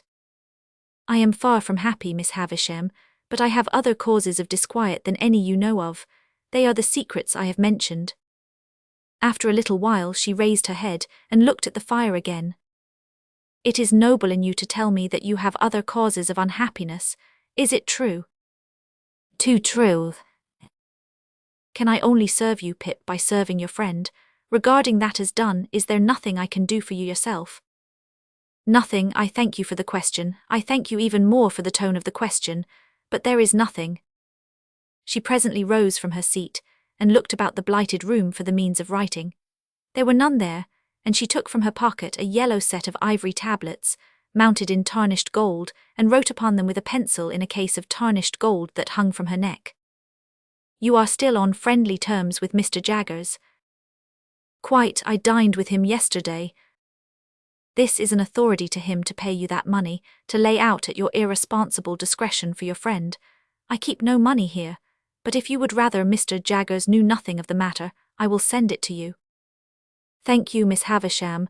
I have not the least objection to receiving it from him. She read me what she had written, and it was direct and clear, and evidently intended to absolve me from any suspicion of profiting by the receipt of the money. I took the tablets from her hand, and it trembled again, and it trembled more as she took off the chain to which the pencil was attached, and put it in mine. All this she did without looking at me. My name is on the first leaf. If you can ever write under my name, I forgive her, though ever so long after my broken heart is, dost pray do it. Oh, Miss Havisham, said I can do it now. There have been sore mistakes, and my life has been a blind and thankless one, and I want forgiveness and direction far too much to be bitter with you. She turned her face to me for the first time since she had averted it, and to my amazement, I may even add to my terror, dropped on her knees at my feet, with her folded hands raised to me in the manner in which, when her poor heart was young and fresh and whole, they must often have been raised to heaven from her mother's side. To see her with her white hair and her worn face kneeling at my feet gave me a shock through all my frame. I entreated her to rise, and got my arms about her to help her up, but she only pressed that hand of mine which was nearest to her grasp, and hung her head over it and wept. I had never seen her shed a tear before, and in the hope that the relief might do her good, I bent over her without speaking. She was not kneeling now, but was down upon the ground. Oh, she cried despairingly, what have I done, what have I done? If you mean, Miss Havisham, what have you done to injure me, let me answer, very little. I should have loved her under any circumstances. Is she married? Yes. It was a needless question, for a new desolation in the desolate house had told me so. What have I done, what have I done? She wrung her hands and crushed her white hair and returned to this cry over and over again. What have I done? I knew not how to answer, or how to comfort her. That she had done a grievous thing in taking an impressionable child to mould into the form that her wild resentment, spurned affection, and wounded pride found vengeance in, I knew full well, but that in shutting out the light of day, she had shut out infinitely more. That in seclusion she had secluded herself from 1,000 natural and healing influences. That her mind, brooding solitary, had grown diseased, as all minds do and must, and will that reverse the appointed order of their Maker, I knew equally well, and could I look upon her without compassion, seeing her punishment in the ruin she was, in her profound unfitness for this earth on which she was placed, in the vanity of sorrow which had become a master mania, like the vanity of penitence, the vanity of remorse, the vanity of unworthiness, and other monstrous vanities that have been curses in this world. Until you spoke to her the other day, and until I saw in you a looking-glass that showed me what I once felt myself, I did not know what I had done. What have I done? What have I done? And so again, 20, 50 times over, what had she done? Miss Havisham, I said when her cry had died away, you may dismiss me from your mind and conscience, but Estella is a different case, and if you can ever undo any scrap of what you have done amiss in keeping a part of her right nature away from her, it will be better to do that than to bemoan the past through 100 years. Yes, yes, I know it, but Pip, my dear, there was an earnest womanly compassion for me in her new affection. My dear, believe this, when she first came to me I meant to save her from misery like my own. At first I meant no more. Well, well, said I hope so. But as she grew and promised to be very beautiful, I gradually did worse, and with my praises, and with my jewels, and with my teachings, and with this figure of myself always before her, a warning to back and point my lessons, I stole her heart away and put ice in its place. Better, I could not help saying, to have left her a natural heart, even to be bruised or broken. With that, Miss Havisham looked distractedly at me for a while, and then burst out again. What had she done? If you knew all my story, she pleaded, you would have some compassion for me and a better understanding of me. Miss Havisham, I answered as delicately as I could, I believe I may say that I do know your story, and have known it ever since I first left this neighborhood. It has inspired me with great commiseration, and I hope I understand it and its influences. Does what has passed between us give me any excuse for asking you a question relative to Estella? Not as she is, but as she was when she first came here. She was seated on the ground, with her arms on the ragged chair, and her head leaning on them. She looked full at me when I said this, and replied, Go on. Whose child was Estella? She shook her head. You do know. She shook her head again. But Mr. Jaggers brought her here, or sent her here? Brought her here. Will you tell me how that came about? She answered in a low whisper and with caution. I had been shut up in these rooms a long time, I don't know how long. You know what time the clerks keep here. When I told him that I wanted a little girl to rear and love, and save from my fate, I had first seen him when I sent for him to lay this place waste for me, having read of him in the newspapers before I and the world parted. He told me that he would look about him for such an orphan child. One night he brought her here asleep, and I called her Estella. Might I ask her age then? 2 or 3, she herself knows nothing, but that she was left an orphan and I adopted her. So convinced I was of that woman, S being her mother, that I wanted no evidence to establish the fact in my own mind. But to any mind, I thought, the connection here was clear and straight. What more could I hope to do by prolonging the interview? I had succeeded on behalf of Herbert. Miss Havisham had told me all she knew of Estella. I had said and done what I could to ease her mind. No matter with what other words we parted, we parted. Twilight was closing in when I went downstairs into the natural air. I called to the woman who had opened the gate when I entered, that I would not trouble her just yet, but would walk round the place before leaving, for I had a presentiment that I should never be there again, and I felt that the dying light was suited to my last view of it. By the wilderness of casks that I had walked on long ago, and on which the rain of years had fallen since, rotting them in many places, and leaving miniature swamps and pools of water upon those that stood on end, I made my way to the ruined garden. I went all round it, round by the corner where Herbert and I had fought our battle, round by the paths where Estella and I had walked. So cold, so lonely, so dreary all. Taking the brewery on my way back, I raised the rusty latch of a little door at the garden end of it and walked through. I was going out at the opposite door, not easy to open now, for the damp wood had started and swelled, and the hinges were yielding, and the threshold was encumbered with a growth of fungus.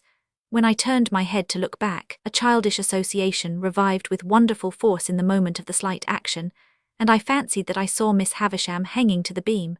So strong was the impression that I stood under the beam shuddering from head to foot before I knew it was a fancy, though to be sure I was there in an instant.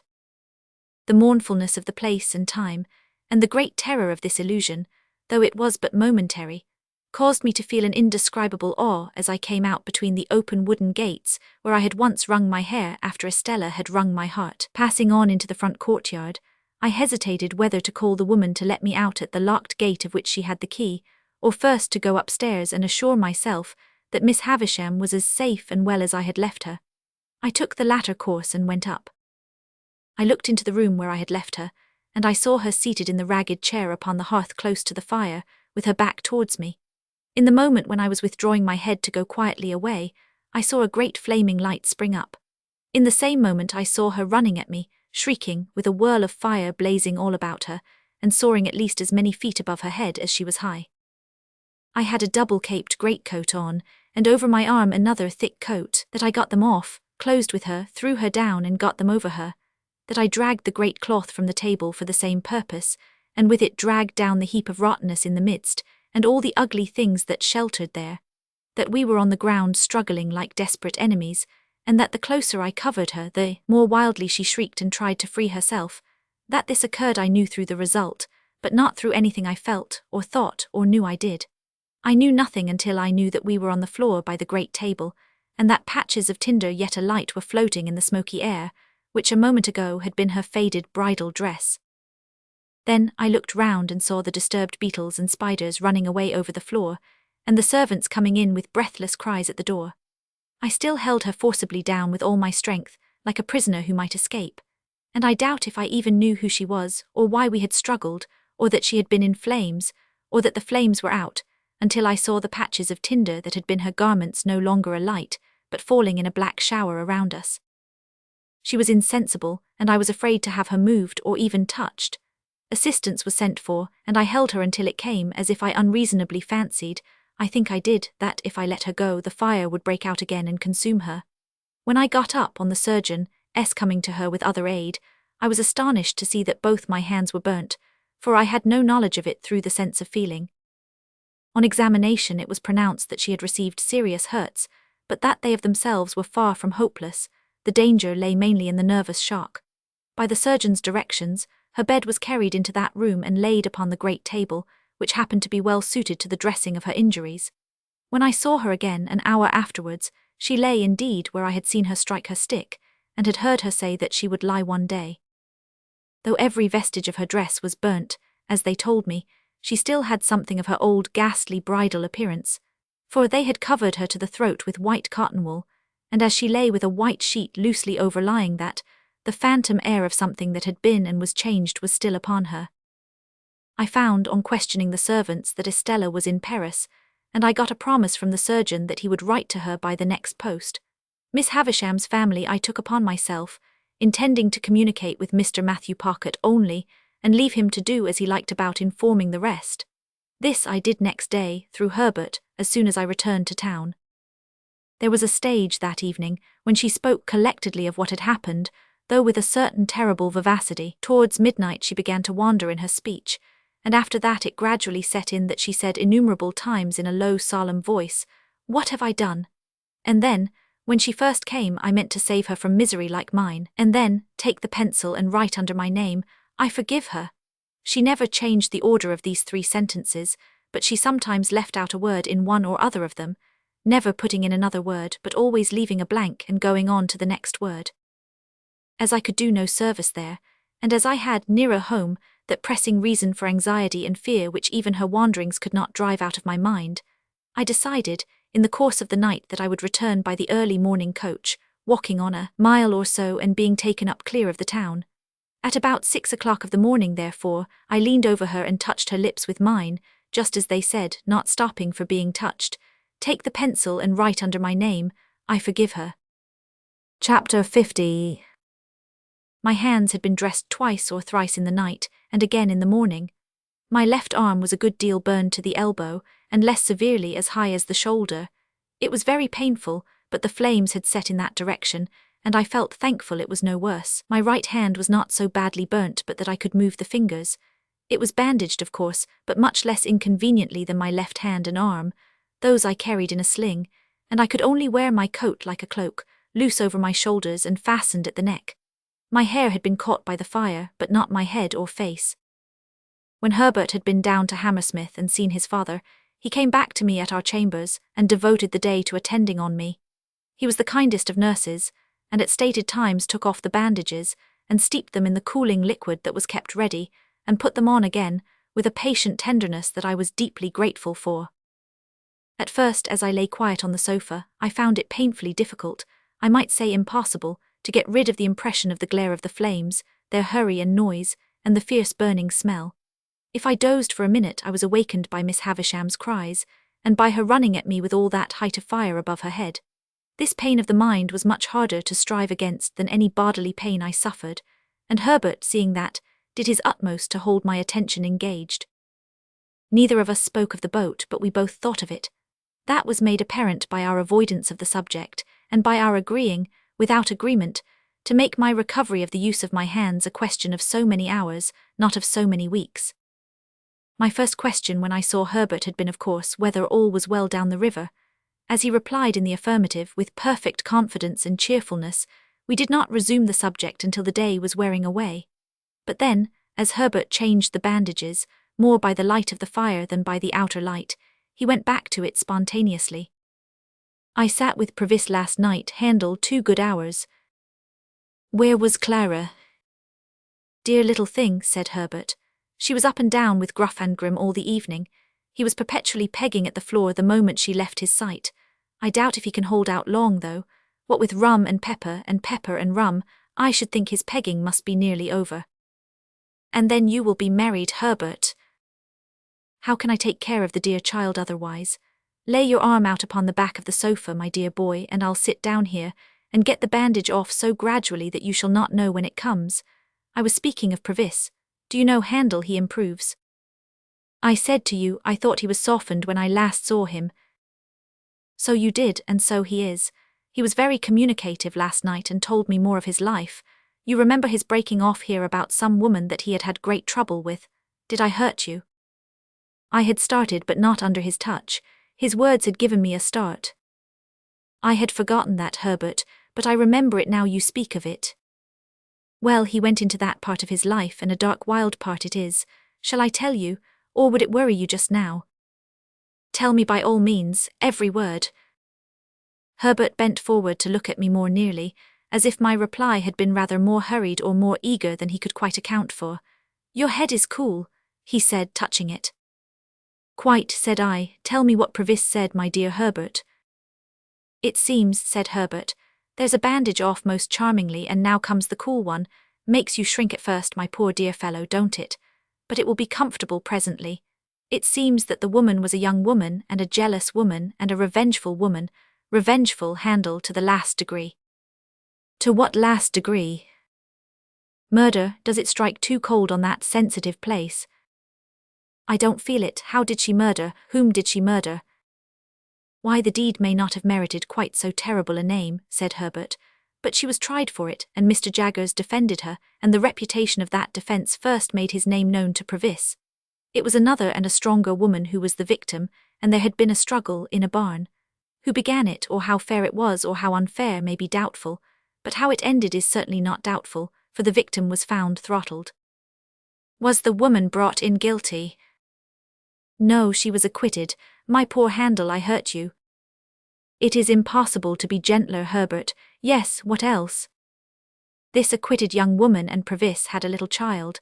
a little child of whom Provis was exceedingly fond. On the evening of the very night when the object of her jealousy was strangled, as I tell you, the young woman presented herself before Provis for one moment, and swore that she would destroy the child, which was in her possession, and he should never see it again. Then she vanished. There's the worst arm comfortably in the sling once more, and now there remains but the right hand, which is a far easier job. I can do it better by this light than by a stronger, for my hand is steadiest when I don't see the poor blistered patches too distinctly. You don't think your breathing is affected, my dear boy? You seem to breathe quickly. Perhaps I do, Herbert. Did the woman keep her oath? There comes the darkest part of Provis's life. She did. That is, he says she did. Why, of course, my dear boy, returned Herbert, in a tone of surprise and again bending forward to get a nearer look at me. He says it all. I have no other information. No, to be sure. Now whether, pursued Herbert, he had used the child's mother ill or whether he had used the child's mother well, Provis doesn't say. But she had shared some 4 or 5 years of the wretched life he described to us at this fireside, and he seems to have felt pity for her and forbearance towards her. Therefore, fearing he should be called upon to depose about this destroyed child, and so be the cause of her death, he hid himself much as he grieved for the child, kept himself dark, as he says, out of the way and out of the trial, and was only vaguely talked of as a certain man called Abel, out of whom the jealousy arose. After the acquittal she disappeared, and thus he lost the child and the child's mother. I want to ask. A moment, my dear boy, and I have done. That evil genius, Compison, the worst of scoundrels among many scoundrels, knowing of his keeping out of the way at that time and of his reasons for doing so, of course afterwards held the knowledge over his head as a means of keeping him poorer and working him harder. It was clear last night that this barbed the point of Provis's animosity. I want to know, said I, and particularly, Herbert, whether he told you when this happened. Particularly, let me remember then what he said as to that. His expression was, a round score o' year ago, and a most directly after I took up Y. Compison. How old were you when you came upon him in the little churchyard? I think in my 7th year. Aye, it had happened some 3 or 4 years then, he said, and you brought into his mind the little girl so tragically lost, who would have been about your age. Herbert, said I, after a short silence in a hurried way, can you see me best by the light of the window or the light of the fire? By the firelight, answered Herbert, coming close again. Look at me. I do look at you, my dear boy. Touch me. I do touch you, my dear boy.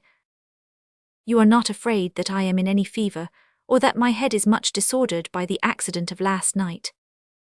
No, my dear boy, said Herbert, after taking time to examine me. You are rather excited, but you are quite yourself. I know I am quite myself, and the man we have in hiding down the river is Estella's father. Chapter 51. What purpose I had in view when I was hot on tracing out and proving Estella's parentage, I cannot say. It will presently be seen that the question was not before me in a distinct shape, until it was put before me by a wiser head than my own.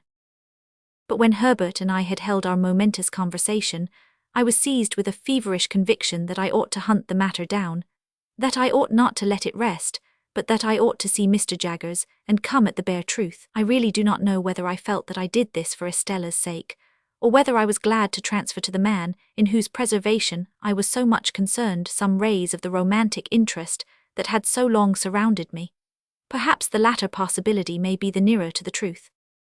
Anyway, I could scarcely be withheld from going out to Gerrard Street that night. Herbert's representations that, if I did, I should probably be laid up and stricken useless, when our fugitive's safety would depend upon me, alone restrained my impatience, on the understanding, again and again reiterated that, come what would, I was to go to Mr. Jaggers tomorrow. I at length submitted to keep quiet, and to have my hurts looked after and to stay at home. Early next morning we went out together, and at the corner of Giltspur Street by Smithfield, I left Herbert to go his way into the city and took my way to Little Britain.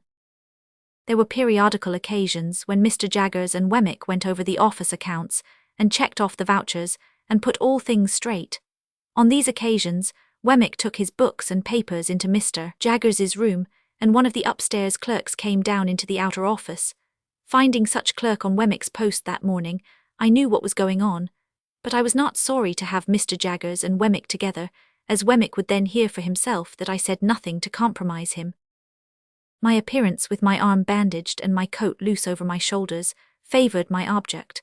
Although I had sent Mr. Jaggers a brief account of the accident as soon as I had arrived in town, yet I had to give him all the details now, and the speciality of the occasion caused our talk to be less dry and hard, and less strictly regulated by the rules of evidence than it had been before. While I described the disaster, Mr. Jaggers stood according to his wont before the fire. Wemmick leaned back in his chair, staring at me with his hands in the pockets of his trousers, and his pen put horizontally into the post. The two brutal casts, always inseparable in my mind from the official proceedings, seemed to be congestively considering whether they didn't smell fire at the present moment. My narrative finished and their questions exhausted, I then produced Miss Havisham's authority to receive the £900 for Herbert. Mr. Jaggers's eyes retired a little deeper into his head when I handed him the tablets, but he presently handed them over to Wemmick, with instructions to draw the cheque for his signature. While that was in course of being done, I looked on at Wemmick as he wrote, and Mr. Jaggers, poising and swaying himself on his well-polished boots, looked on at me. "I am sorry, Pip," said he as I put the cheque in my pocket when he had signed it, "that we do nothing for you." Miss Havisham was good enough to ask me, I returned, whether she could do nothing for me, and I told her no. "Everybody should know his own business," said Mr. Jaggers, and I saw Wemmick's lips form the words portable property. "I should not have told her no if I had been you," said Mr. Jaggers, "but every man ought to know his own business best." "Every man's business," said Wemmick rather reproachfully towards me, "is portable property." As I thought the time was now come for pursuing the theme I had at heart, I said, turning on Mr. Jaggers, "I did ask something of Miss Havisham, however, sir. I asked her to give me some information relative to her adopted daughter, and she gave me all she possessed." "Did she?" said Mr. Jaggers, bending forward to look at his boots and then straightening himself. I don't think I should have done so if I had been Miss Havisham, but she ought to know her own business best." "I know more of the history of Miss Havisham's adopted child than Miss Havisham herself does, sir. I know her mother." Mr. Jaggers looked at me inquiringly and repeated mother. "I have seen her mother within these 3 days." "Yes," said Mr. Jaggers. "And so have you, sir, and you have seen her still more recently." "Yes," said Mr. Jaggers. "Perhaps I know more of Estella's history than even you do," said I know her father too. A certain stop that Mr. Jaggers came to in his manner. He was too self-possessed to change his manner, but he could not help its being brought to an indefinably attentive stop, assured me that he did not know who her father was. This I had strongly suspected from Provis's account, as Herbert had repeated it, of his having kept himself dark, which I pieced on to the fact that he himself was not Mr. Jaggers's client until some 4 years later, and when he could have no reason for claiming his identity. But I could not be sure of this unconsciousness on Mr. Jaggers's part before, though I was quite sure of it now. "So you know the young lady's father, Pip," said Mr. Jaggers. "Yes," I replied, "and his name is Provis from New South Wales." Even Mr. Jaggers started when I said those words. It was the slightest start that could escape a man, the most carefully repressed and the sooner checked, but he did start, though he made it a part of the action of taking out his pocket handkerchief. How Wemmick received the announcement I am unable to say, for I was afraid to look at him just then, lest Mr. Jaggers's sharpness should detect that there had been some communication unknown to him between us. "And on what evidence, Pip?" asked Mr. Jaggers very coolly as he paused with his handkerchief halfway to his nose. "Does Provis make this claim?" "He does not make it," said I, "and has never made it, and has no knowledge or belief that his daughter is in existence." For once the powerful pocket handkerchief failed. My reply was so unexpected that Mr. Jaggers put the handkerchief back into his pocket without completing the usual performance, folded his arms, and looked with stern attention at me, though with an immovable face. Then I told him all I knew and how I knew it, with the one reservation that I left him to infer that I knew from Miss Havisham what I in fact knew from Wemmick. I was very careful indeed as to that, nor did I look towards Wemmick until I had finished all I had to tell, and had been for some time silently meeting Mr. Jaggers's look. When I did at last turn my eyes in Wemmick's direction, I found that he had unposted his pen, and was intent upon the table before him. Said Mr. Jaggers at last, as he moved towards the papers on the table. "What item was it you were at, Wemmick, when Mr. Pip came in?"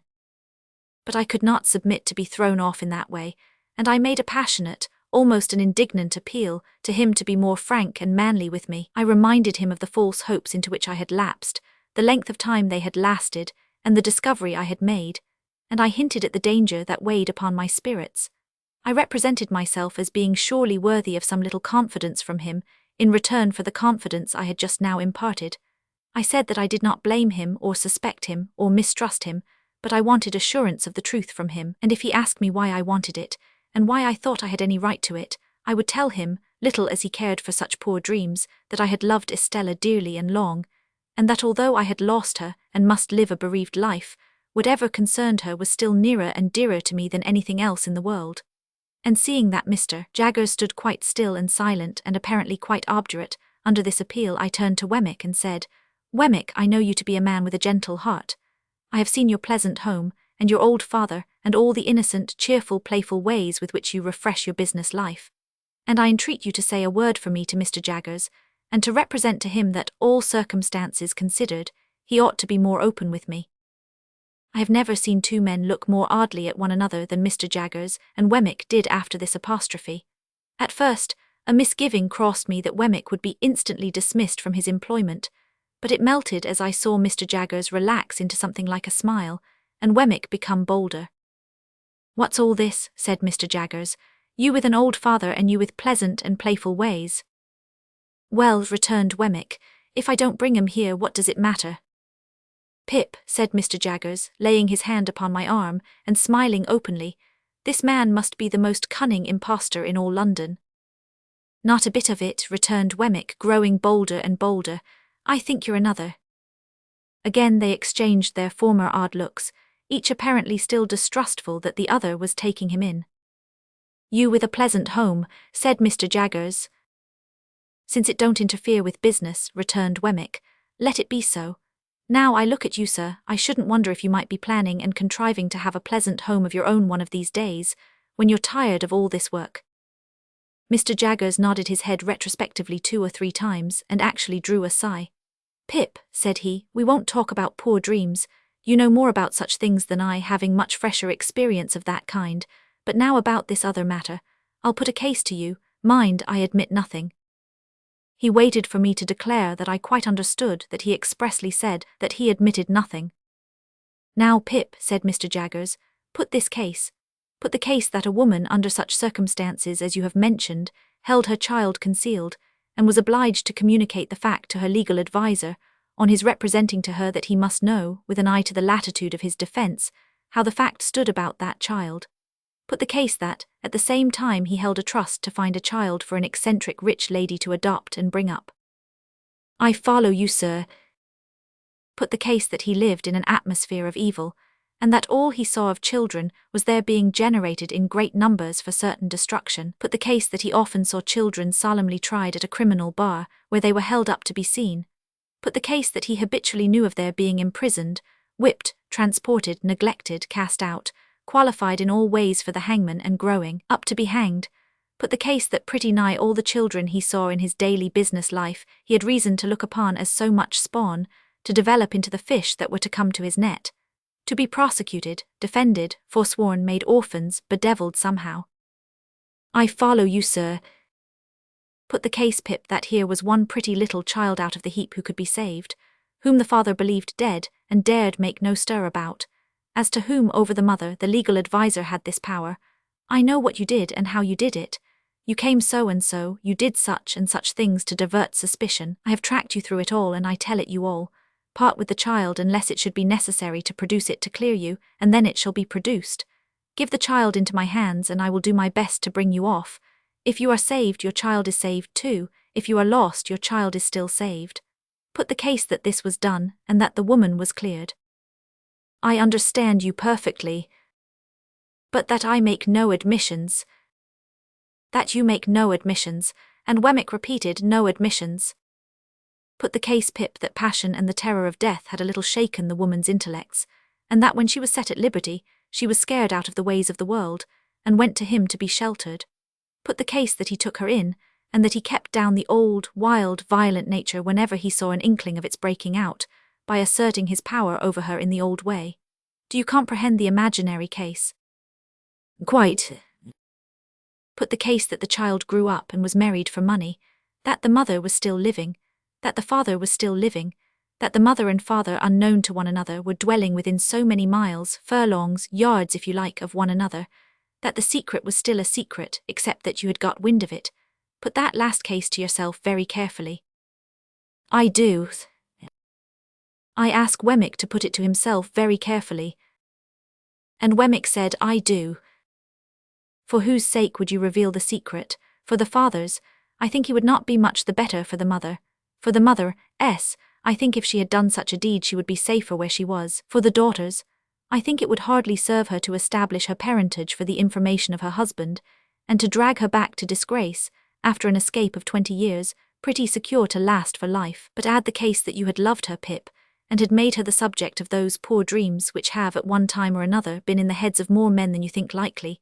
Then I tell you that you had better, and would much sooner when you had thought well of it, chop off that bandaged left hand of yours with your bandaged right hand, and then pass the chopper on to Wemmick there, to cut that off too. I looked at Wemmick, whose face was very grave. He gravely touched his lips with his forefinger. I did the same. Mr. Jaggers did the same. Now, Wemmick, said the latter then, resuming his usual manner, what item was it you were at when Mr. Pip came in? Standing by for a little while they were at work, I observed that the odd looks they had cast at one another were repeated several times, with this difference now, that each of them seemed suspicious, not to say conscious, of having shown himself in a weak and unprofessional light to the other. For this reason, I suppose, they were now inflexible with one another, Mr. Jaggers being highly dictatorial, and Wemmick obstinately justifying himself whenever there was the smallest point in abeyance for a moment. I had never seen them on such ill terms, for generally they got on very well indeed together. But they were both happily relieved by the opportune appearance of Mike, the client with the fur cap, and the habit of wiping his nose on his sleeve, whom I had seen on the very first day of my appearance within those walls. This individual who, either in his own person or in that of some member of his family, seemed to be always in trouble, which in that place meant Newgate, called to announce that his eldest daughter was taken up on suspicion of shoplifting. As he imparted this melancholy circumstance to Wemmick, Mr. Jaggers standing magisterially before the fire and taking no share in the proceedings, Mike's eye happened to twinkle with a tear. "What are you about?" demanded Wemmick with the utmost indignation. "What do you come snivelling here for?" "I didn't go to do it, Mr. Wemmick." "You did," said Wemmick. "How dare you? You're not in a fit state to come here if you can't come here without spluttering like a bad pen. What do you mean by it?" "A man can't help his feelings, Mr. Wemmick," pleaded Mike. "His what?" demanded Wemmick quite savagely. "Say that again." "Now look here, my man," said Mr. Jaggers, advancing a step and pointing to the door. "Get out of this office. I'll have no feelings here. Get out." "It serves you right," said Wemmick. "Get out." So the unfortunate Mike very humbly withdrew, and Mr. Jaggers and Wemmick appeared to have re-established their good understanding, and went to work again with an air of refreshment upon them, as if they had just had lunch. Chapter 52. From Little Britain I went with my cheque in my pocket to Miss Skiffins' brother, the accountant, and Miss Skiffins' brother, the accountant, going straight to Clarriker S. and bringing Clarriker to me, I had the great satisfaction of concluding that arrangement. It was the only good thing I had done, and the only completed thing I had done since I was first apprised of my great expectations. Clarriker informing me on that occasion that the affairs of the house were steadily progressing, that he would now be able to establish a small branch house in the East, which was much wanted for the extension of the business, and that Herbert in his new partnership capacity would go out and take charge of it, I found that I must have prepared for a separation from my friend, even though my own affairs had been more settled. And now, indeed, I felt as if my last anchor were loosening its hold, and I should soon be driving with the winds and waves. But there was recompense in the joy with which Herbert would come home of a night, and tell me of these changes, little imagining that he told me no news, and would sketch airy pictures of himself conducting Clara Barley to the land of the Arabian Nights, and of me going out to join them with a caravan of camels, I believe, and of our all going up the Nile and seeing wonders. Without being sanguine as to my own part in those bright plans, I felt that Herbert's way was clearing fast, and that old Bill Barley had but to stick to his pepper and rum, and his daughter would soon be happily provided for. We had now got into the month of March. My left arm, though it presented no bad symptoms, took in the natural course so long to heal that I was still unable to get a coat on. My right arm was tolerably restored, disfigured but fairly serviceable. On a Monday morning, when Herbert and I were at breakfast, I received the following letter from Wemmick by the post. Walworth, burn this as soon as read. Early in the week, or say Wednesday, you might do what you know of if you felt disposed to try it. Now burn. When I had shown this to Herbert and had put it in the fire, but not before we had both got it by heart, we considered what to do, for of course my being disabled could now be no longer kept out of view. I have thought it over again and again, said Herbert, and I think I know a better course than taking a Thames waterman.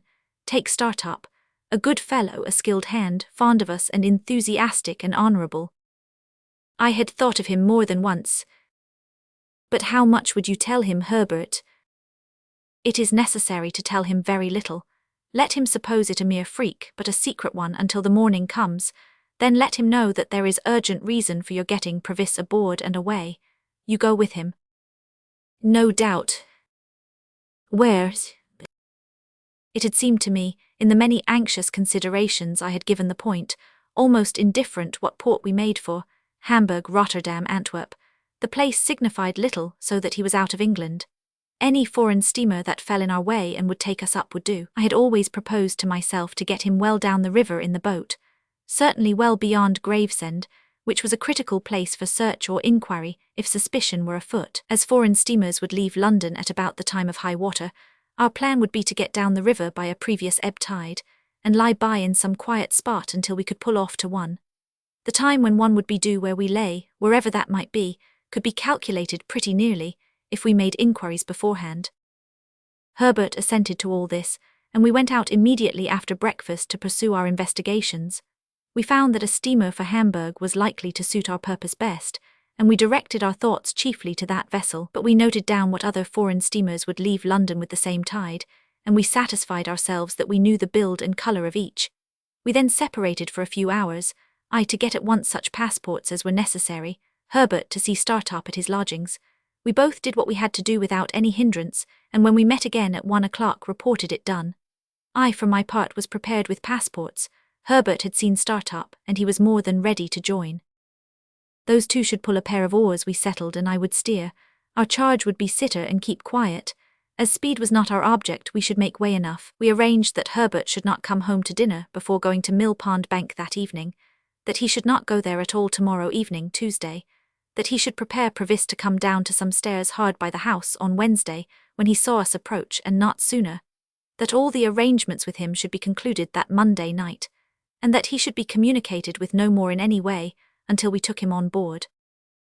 These precautions well understood by both of us, I went home.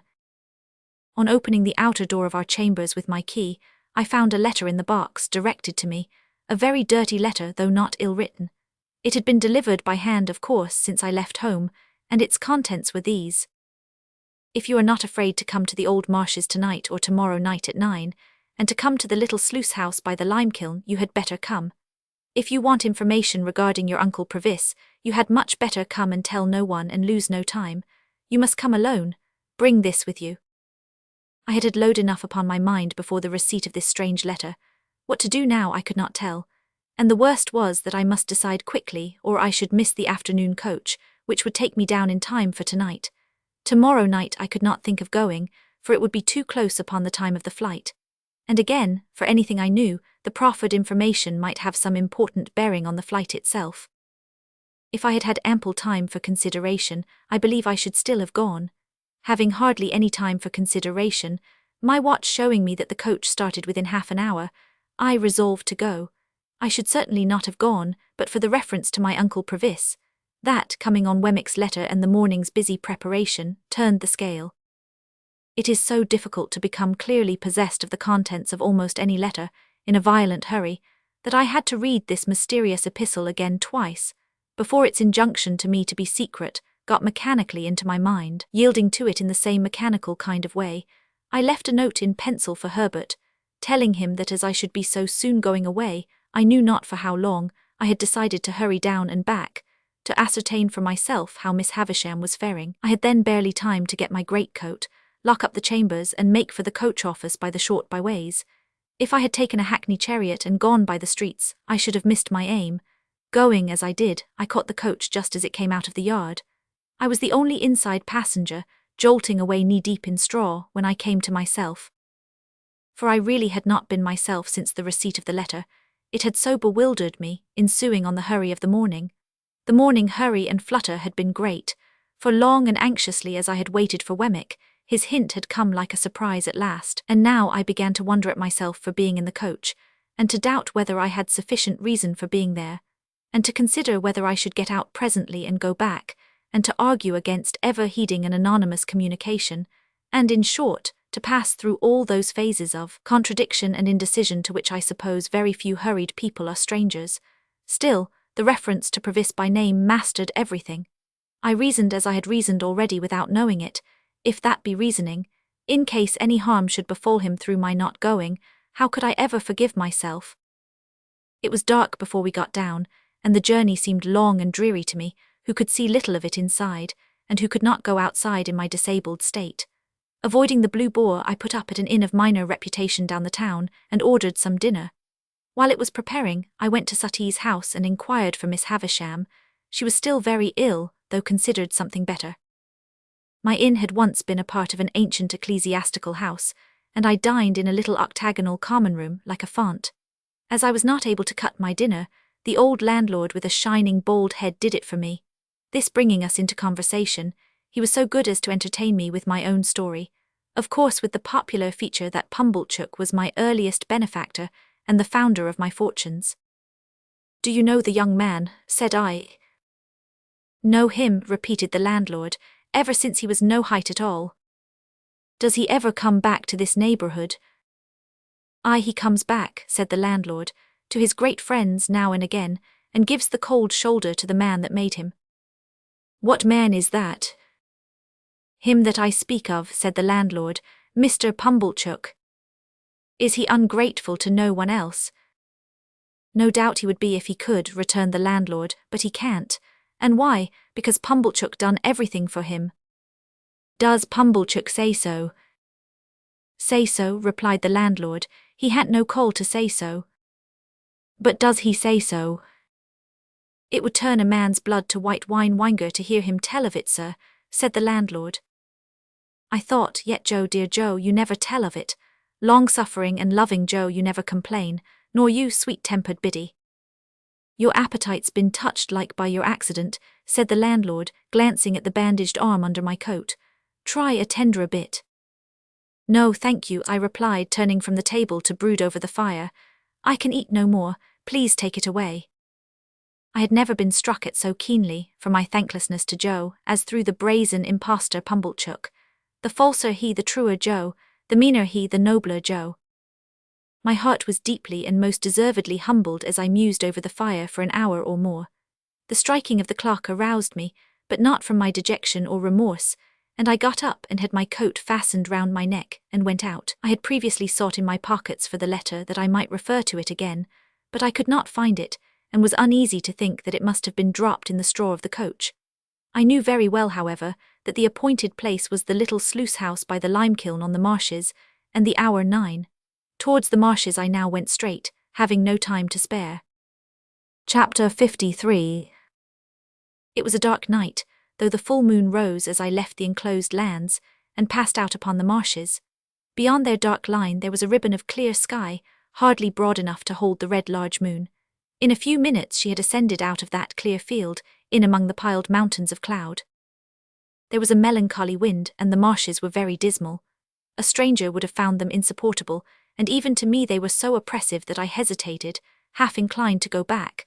But I knew them well and could have found my way on a far darker night, and had no excuse for returning, being there. So, having come there against my inclination, I went on against it. The direction that I took was not that in which my old home lay, nor that in which we had pursued the convicts. My back was turned towards the distant hulks as I walked on, and though I could see the old lights away on the spits of sand, I saw them over my shoulder. I knew the lime-kiln as well as I knew the old battery, but they were miles apart, so that if a light had been burning at each point that night, there would have been a long strip of the blank horizon between the two bright specks. At first I had to shut some gates after me, and now and then to stand still while the cattle that were lying in the banked-up pathway arose and blundered down among the grass and reeds. But after a little while, I seemed to have the whole flats to myself. It was another half-hour before I drew near to the kiln. The lime was burning with a sluggish, stifling smell, but the fires were made up and left, and no workmen were visible. Hard by was a small stone quarry. It lay directly in my way and had been worked that day, as I saw by the tools and barrows that were lying about. Coming up again to the marsh level out of this excavation, for the rude path lay through it, I saw a light in the old sluice house. I quickened my pace and knocked at the door with my hand. Waiting for some reply, I looked about me, noticing how the sluice was abandoned and broken, and how the house, of wood with a tiled roof, would not be proof against the weather much longer if it were so even now, and how the mud and ooze were coated with lime, and how the choking vapour of the kiln crept in a ghostly way towards me. Still there was no answer, and I knocked again. No answer still, and I tried the latch. It rose under my hand, and the door yielded. Looking in, I saw a lighted candle on a table, a bench, and a mattress on a truckle bedstead. As there was a loft above, I called, "Is there anyone here?" But no voice answered. Then I looked at my watch, and finding that it was past 9, called again, "Is there anyone here?" There being still no answer, I went out at the door, irresolute what to do. It was beginning to rain fast. Seeing nothing save what I had seen already, I turned back into the house and stood just within the shelter of the doorway, looking out into the night. While I was considering that someone must have been there lately and must soon be coming back, or the candle would not be burning, it came into my head to look if the wick were long. I turned round to do so, and had taken up the candle in my hand, when it was extinguished by some violent shock. And the next thing I comprehended was that I had been caught in a strong running noose, thrown over my head from behind. "Now," said a suppressed voice with an oath, "I've got you." "What is this?" I cried, struggling. "Who is it? Help, help, help." Not only were my arms pulled close to my sides, but the pressure on my bad arm caused me exquisite pain. Sometimes a strong man's hand, sometimes a strong man's breast was set against my mouth to deaden my cries, and with a hot breath always close to me, I struggled ineffectually in the dark, while I was fastened tight to the wall. "And now," said the suppressed voice with another oath, "call out again, and I'll make short work of you." Faint and sick with the pain of my injured arm, bewildered by the surprise, and yet conscious how easily this threat could be put in execution, I desisted and tried to ease my arm were it ever so little. But it was bound too tight for that. I felt as if, having been burnt before, it were now being boiled. The sudden exclusion of the night, and the substitution of black darkness in its place, warned me that the man had closed a shutter. After groping about for a little, he found the flint and steel he wanted, and began to strike a light. I strained my sight upon the sparks that fell among the tinder, and upon which he breathed and breathed, match in hand, but I could only see his lips and the blue point of the match, even those but fitfully. The tinder was damp, no wonder there, and one after another the sparks died out. The man was in no hurry, and struck again with the flint and steel. As the sparks fell thick and bright about him, I could see his hands and touches of his face, and could make out that he was seated and bending over the table, but nothing more. Presently I saw his blue lips again, breathing on the tinder, and then a flare of light flashed up and showed me Orlick. Whom I had looked for I don't know. I had not looked for him. Seeing him, I felt that I was in a dangerous strait indeed, and I kept my eyes upon him. He lighted the candle from the flaring match with great deliberation, and dropped the match and trod it out. Then he put the candle away from him on the table, so that he could see me, and sat with his arms folded on the table and looked at me. I made out that I was fastened to a stout perpendicular ladder a few inches from the wall, a fixture there, the means of ascent to the loft above. "Now," said he when we had surveyed one another for some time, "I've got you. Unbind me, let me go." "Ah," he returned, "I'll let you go. I'll let you go to the moon, I'll let you go to the stars, all in good time." "Why have you lured me here?"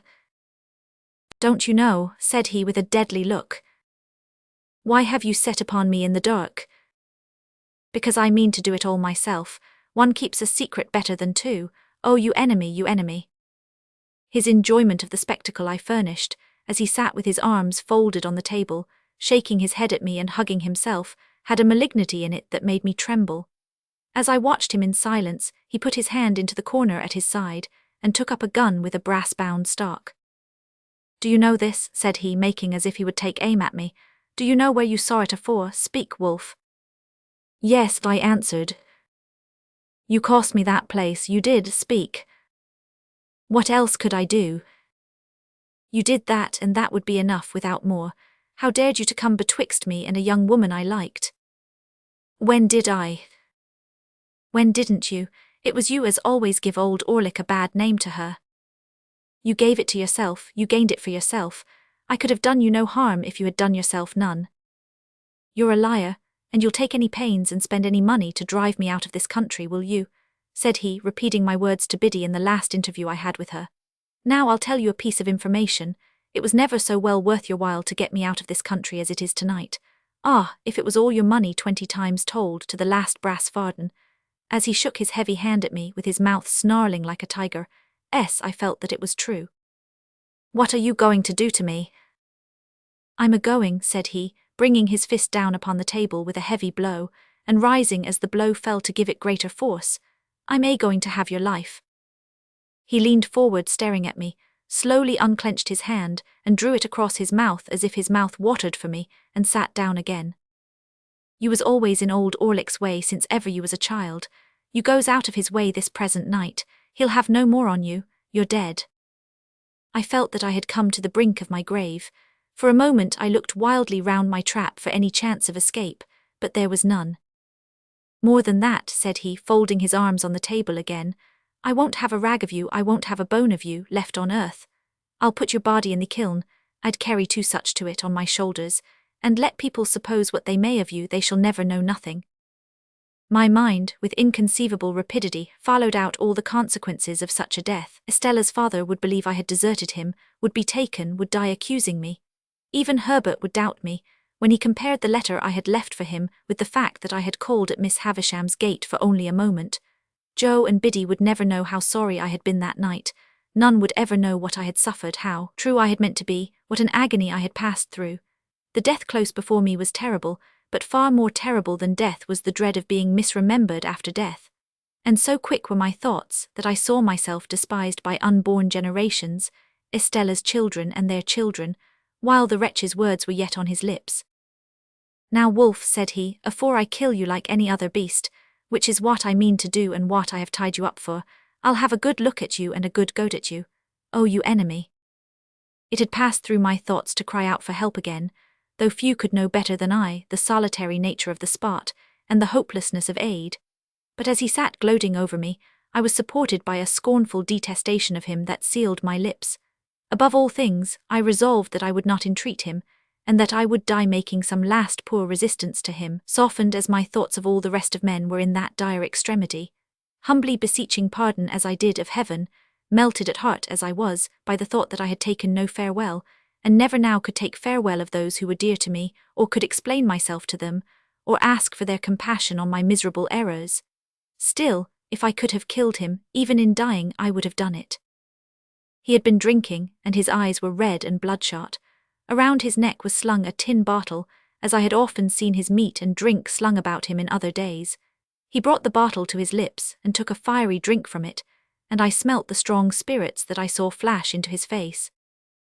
Wolf, said he, folding his arms again, old Orlick's going to tell you something. It was you as did for your shrew sister.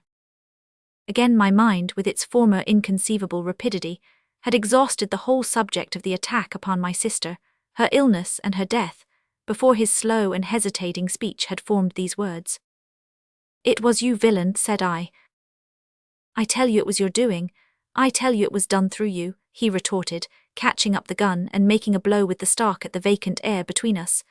I come upon her from behind as I come upon you tonight. I jivet her, I left her for dead, and if there had been a limekiln as nigh her as there is now nigh you, she shouldn't have come to life again. But it warn't old Orlick as did it, it was you. You was favoured and he was bullied and beat. Old Orlick bullied and beat, now you pays for it. You done it, now you pays for it. He drank again, and became more ferocious. I saw by his tilting of the bottle that there was no great quantity left in it. I distinctly understood that he was working himself up with its contents to make an end of me.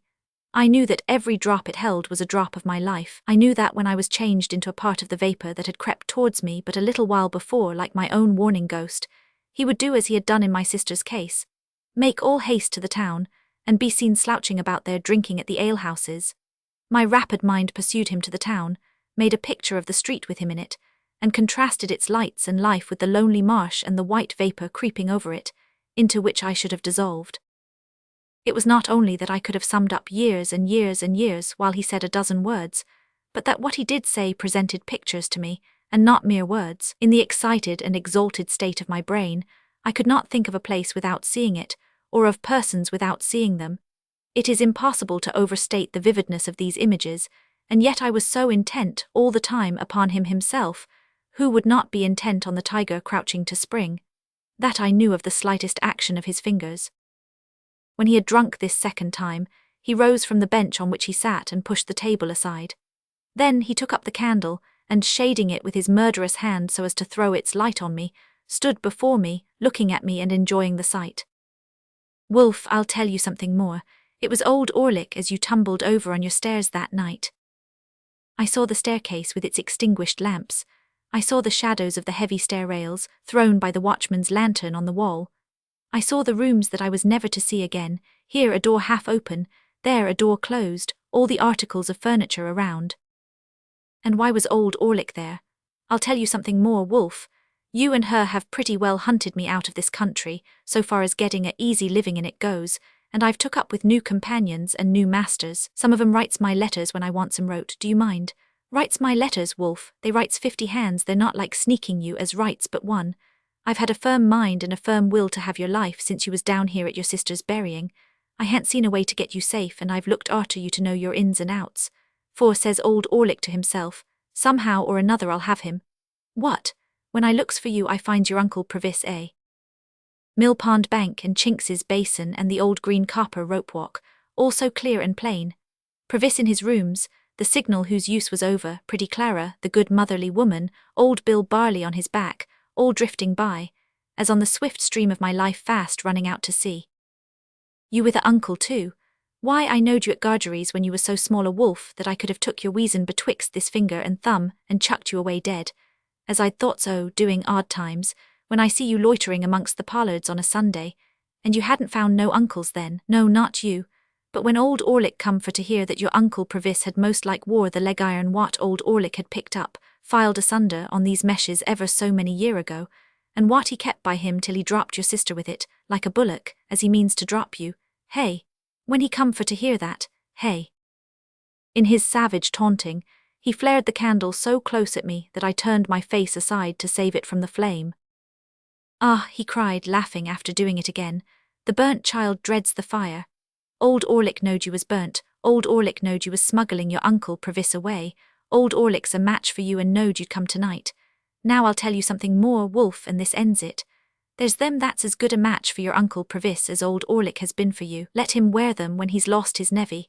Let him wear them when no man can't find a rag of his dear relation's clothes, nor yet a bone of his body. There's them that can't and that won't have Magwitch, yes, I know thee name, alive in the same land with them, and that's had such sure information of him when he was alive in another land, as that he couldn't and shouldn't leave it unbeknown and put them in danger. P'raps it's them that writes 50 hands, and that's not like sneaking you as writes but one. Where compisson Magwitch and the gallows? He flared the candle at me again, smoking my face and hair, and for an instant blinding me, and turned his powerful back as he replaced the light on the table. I had thought a prayer, and had been with Joe and Biddy and Herbert before he turned towards me again. There was a clear space of a few feet between the table and the opposite wall. Within this space, he now slouched backwards and forwards. His great strength seemed to sit stronger upon him than ever before, as he did this with his hands hanging loose and heavy at his sides, and with his eyes scowling at me. I had no grain of hope left.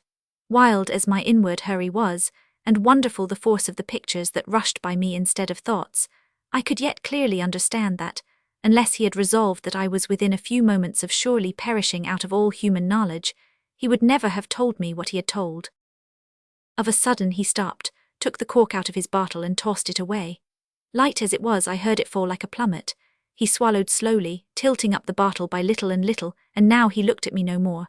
The last few drops of liquor he poured into the palm of his hand and licked up. Then, with a sudden hurry of violence and swearing horribly, he threw the bottle from him and stooped, and I saw in his hand a stone hammer with a long, heavy handle. The resolution I had made did not desert me, for without uttering one vain word of appeal to him, I shouted out with all my might and struggled with all my might. It was only my head and my legs that I could move, but to that extent I struggled with all the force, until then unknown that was within me. In the same instant I heard responsive shouts, saw figures and a gleam of light dash in at the door, heard voices and tumult, and saw Orlick emerge from a struggle of men, as if it were tumbling water, clear the table at a leap and fly out into the night. After a blank, I found that I was lying unbound, on the floor in the same place with my head on someone's knee. My eyes were fixed on the ladder against the wall when I came to myself, had opened on it before my mind saw it, and thus as I recovered consciousness, I knew that I was in the place where I had lost it.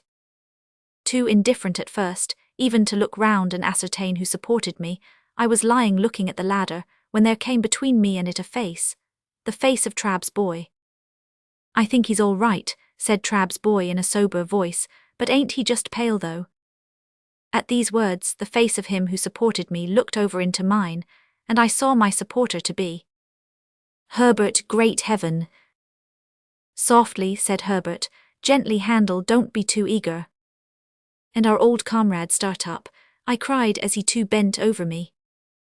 "Remember what he is going to assist us in," said Herbert, "and be calm." The illusion made me spring up, though I dropped again from the pain in my arm. "The time has not gone by, Herbert, has it? What night is tonight? How long have I been here?" For I had a strange and strong misgiving that I had been lying there a long time, a day and a night, 2 days and nights more. "The time has not gone by, it is still Monday night."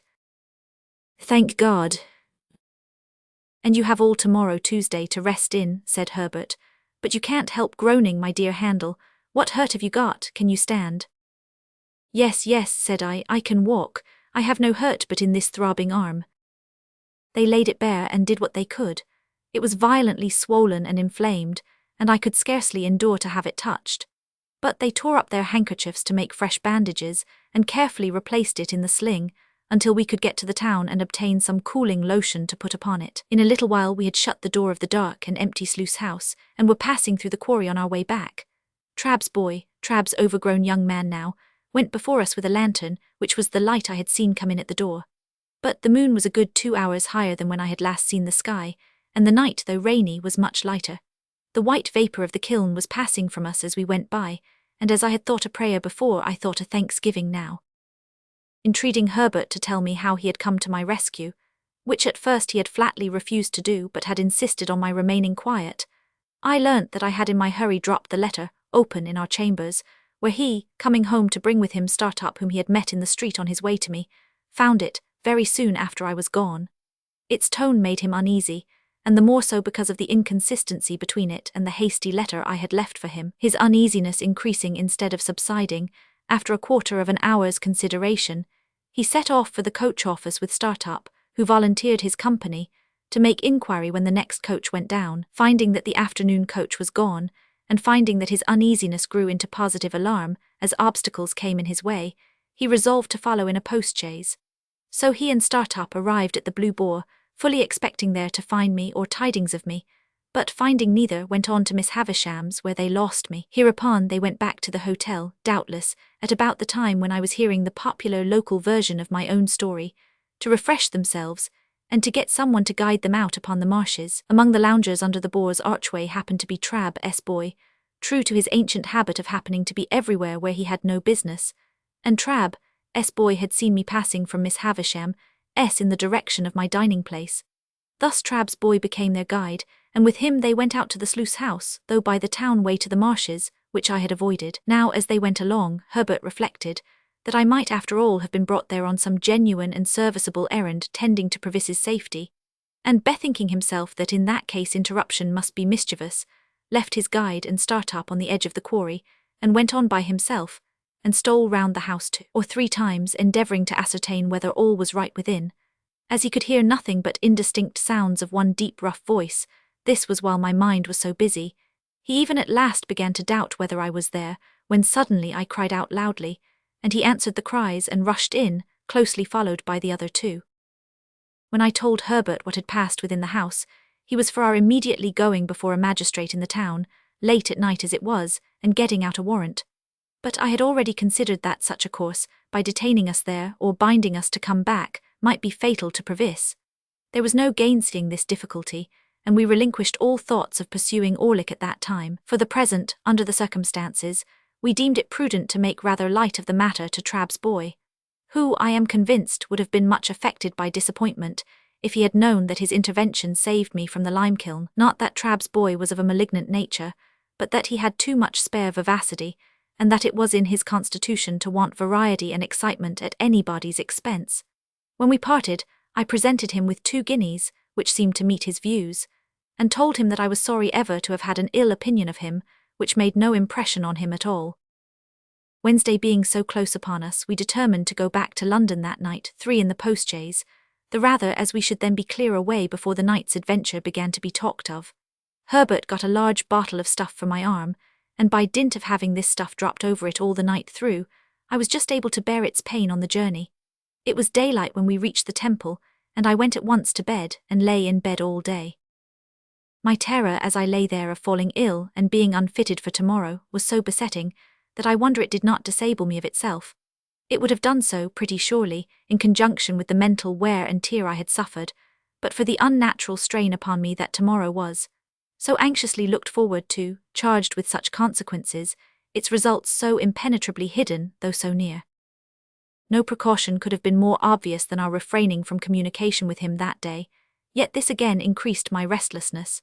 I started at every footstep and every sound, believing that he was discovered and taken, and this was the messenger to tell me so. I persuaded myself that I knew he was taken, that there was something more upon my mind than a fear or a presentiment, that the fact had occurred, and I had a mysterious knowledge of it. As the days wore on, and no ill news came, as the day closed in and darkness fell, my overshadowing dread of being disabled by illness before tomorrow morning altogether mastered me. My burning arm throbbed, and my burning head throbbed, and I fancied I was beginning to wander. I counted up to high numbers to make sure of myself, and repeated passages that I knew in prose and verse. It happened sometimes that in the mere escape of a fatigued mind, I dozed for some moments or forgot.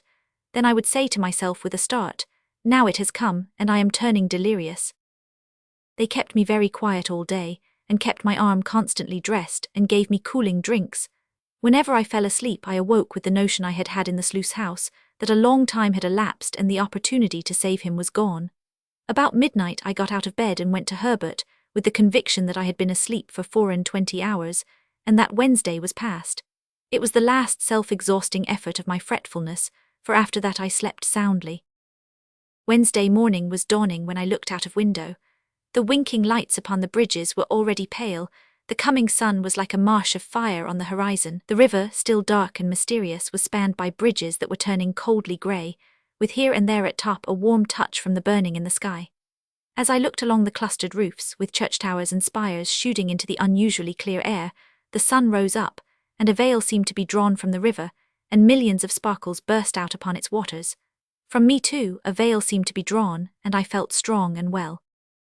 Herbert lay asleep in his bed, and our old fellow student lay asleep on the sofa. I could not dress myself without help, but I made up the fire, which was still burning, and got some coffee ready for them. In good time they too started up strong and well, and we admitted the sharp morning air at the windows, and looked at the tide that was still flowing towards us. "When it turns at 9 o'clock, said Herbert cheerfully, "look out for us and stand ready, you over there at Millpond Bank." Chapter 54. It was one of those March days when the sun shines hot and the wind blows cold, when it is summer in the light and winter in the shade. We had our peacoats with us, and I took a bag. Of all my worldly possessions, I took no more than the few necessaries that filled the bag. Where I might go, what I might do, or when I might return, were questions utterly unknown to me, nor did I vex my mind with them, for it was wholly set on Provis's safety. I only wondered for the passing moment, as I stopped at the door and looked back, under what altered circumstances I should next see those rooms, if ever. We loitered down to the temple stairs, and stood loitering there, as if we were not quite decided to go upon the water at all. Of course I had taken care that the boat should be ready and everything in order.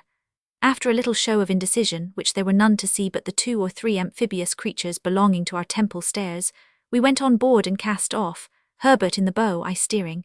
It was then about high water, 8:30. Our plan was this.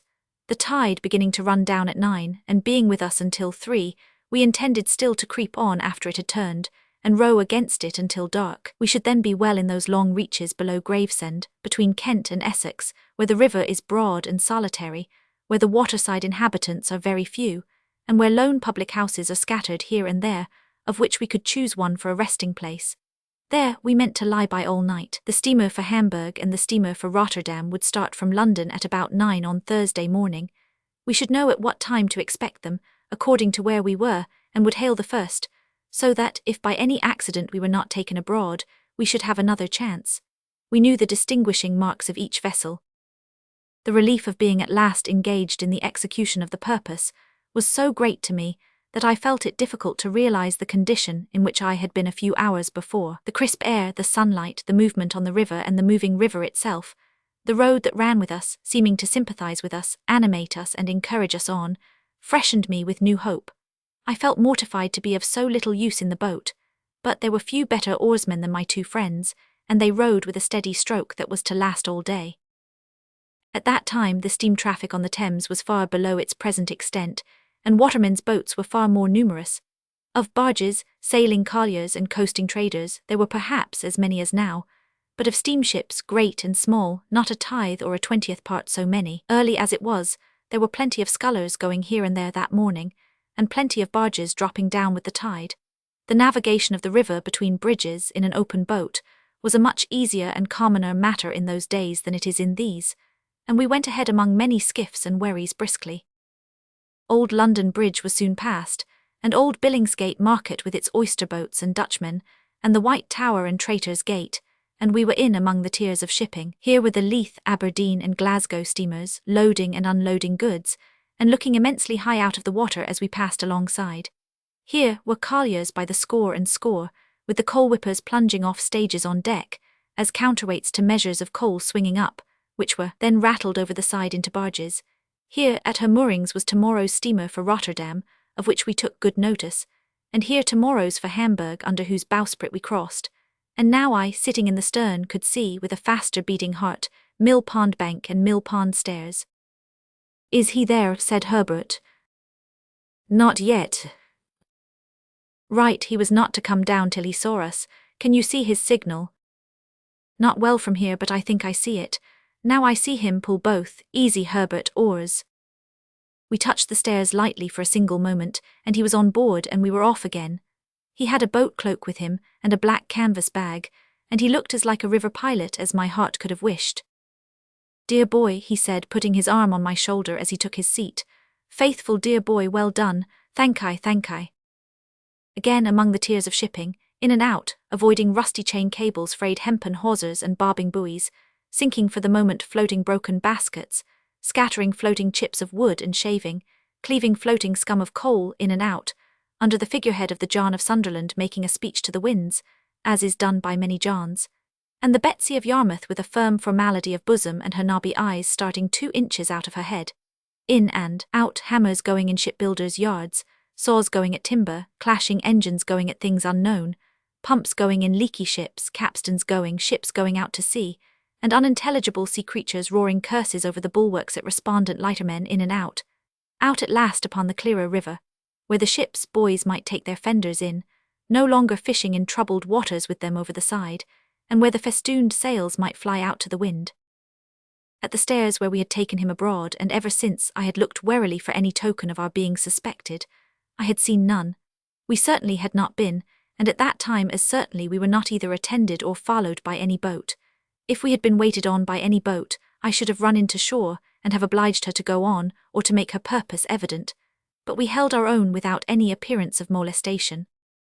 He had his boat cloak on him, and looked, as I have said, a natural part of the scene.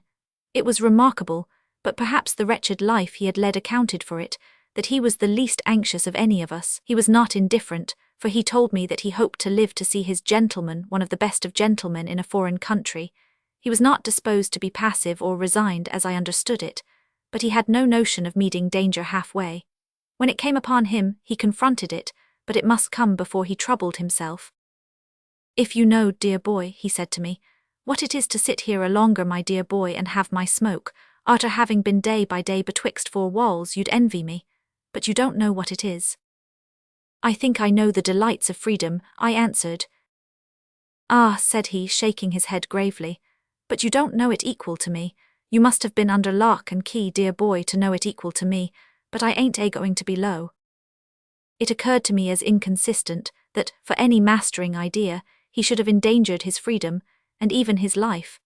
But I reflected that perhaps freedom without danger was too much apart from all the habit of his existence to be to him what it would be to another man. I was not far out, since he said, after smoking a little, "You see, dear boy, when I was over yonder, t'other side the world, I was always a-looking to this side, and it come flat to be there for all I was a-growing rich. Everybody knowed Magwitch, and Magwitch could come, and Magwitch could go, and nobody's head would be troubled about him. They ain't so easy concerning me here, dear boy, wouldn't be leastwise if they knowed where I was." "If all goes well," said I, "you will be perfectly free and safe again within a few hours." "Well," he returned, drawing a long breath, "I hope so." "And think so." He dipped his hand in the water over the boat's gunwale, and said, smiling with that softened air upon him which was not new to me, I suppose I think so, dear boy. We'd be puzzled to be more quiet and easy-going than we are at present, but it's a-flowing so soft and pleasant through the water, p'raps, as makes me think it. I was a-thinking through my smoke just then, that we can no more see to the bottom of the next few hours than we can see to the bottom of this river what I catches hold of. Nor yet we can't no more hold their tide than I can hold this.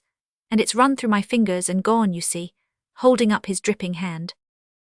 "But for your face I should think you were a little despondent," said I. "Not a bit on it, dear boy. It comes of flowing on so quiet, and of that there rippling at the boat's head making a sort of a Sunday tune. Maybe I'm a-growing a trifle old besides." He put his pipe back in his mouth with an undisturbed expression of face, and sat as composed and contented as if we were already out of England. Yet he was as submissive to a word of advice as if he had been in constant terror. For when we ran ashore to get some bottles of beer into the boat, and he was stepping out, I hinted that I thought he would be safest where he was, and he said, "Do you, dear boy," and quietly sat down again. The air felt cold upon the river, but it was a bright day, and the sunshine was very cheering. The tide ran strong, I took care to lose none of it, and our steady stroke carried us on thoroughly well. By imperceptible degrees, as the tide ran out, we lost more and more of the nearer woods and hills, and dropped lower and lower between the muddy banks, but the tide was yet with us when we were off Gravesend. As our charge was wrapped in his cloak, I purposely passed within a boat or two's length of the floating custom house, and so out to catch the stream, alongside of 2 emigrant ships, and under the bows of a large transport with troops on the forecastle looking down at us, and soon the tide began to slacken, and the craft lying at anchor to swing, and presently they had all swung round, and the ships that were taking advantage of the new tide to get up to the pool began to crowd upon us in a fleet, and we kept under the shore, as much out of the strength of the tide now as we could, standing carefully off from low shallows and mudbanks. Our oarsmen were so fresh, by dint of having occasionally let her drive with the tide for a minute or two, that a quarter of an hour's rest proved full as much as they wanted. We got ashore among some slippery stones while we ate and drank what we had with us and looked about. It was like my own marsh country, flat and monotonous, and with a dim horizon, while the winding river turned and turned, and the great floating buoys upon it turned and turned, and everything else seemed stranded and still, for now the last of the fleet of ships was round the last low point we had headed, and the last green barge, straw-laden with a brown sail, had followed, and some ballast lighters, shaped like a child's first rude imitation of a boat, lay low in the mud, and a little squat shoal lighthouse on open piles stood crippled in the mud on stilts and crutches, and slimy stakes stuck out of the mud, and slimy stones stuck out of the mud, and red landmarks and tide marks stuck out of the mud, and an old landing stage and an old roofless building slipped into the mud, and all about us was stagnation and mud. We pushed off again and made what way we could. It was much harder work now, but Herbert and Startup persevered, and rowed and rowed and rowed until the sun went down. By that time the river had lifted us a little, so that we could see above the bank. There was the red sun, on the low level of the shore in a purple haze fast deepening into black, and there was the solitary flat marsh, and far away there were the rising grounds, between which and us there seemed to be no life, save here and there in the foreground a melancholy gull. As the night was fast falling, and as the moon being past the full would not rise early, we held a little council, a short one, for clearly our course was to lie by at the first lonely tavern we could find. So they plied their oars once more, and I looked out for anything like a house. Thus we held on, speaking little, for 4 or 5 dull miles.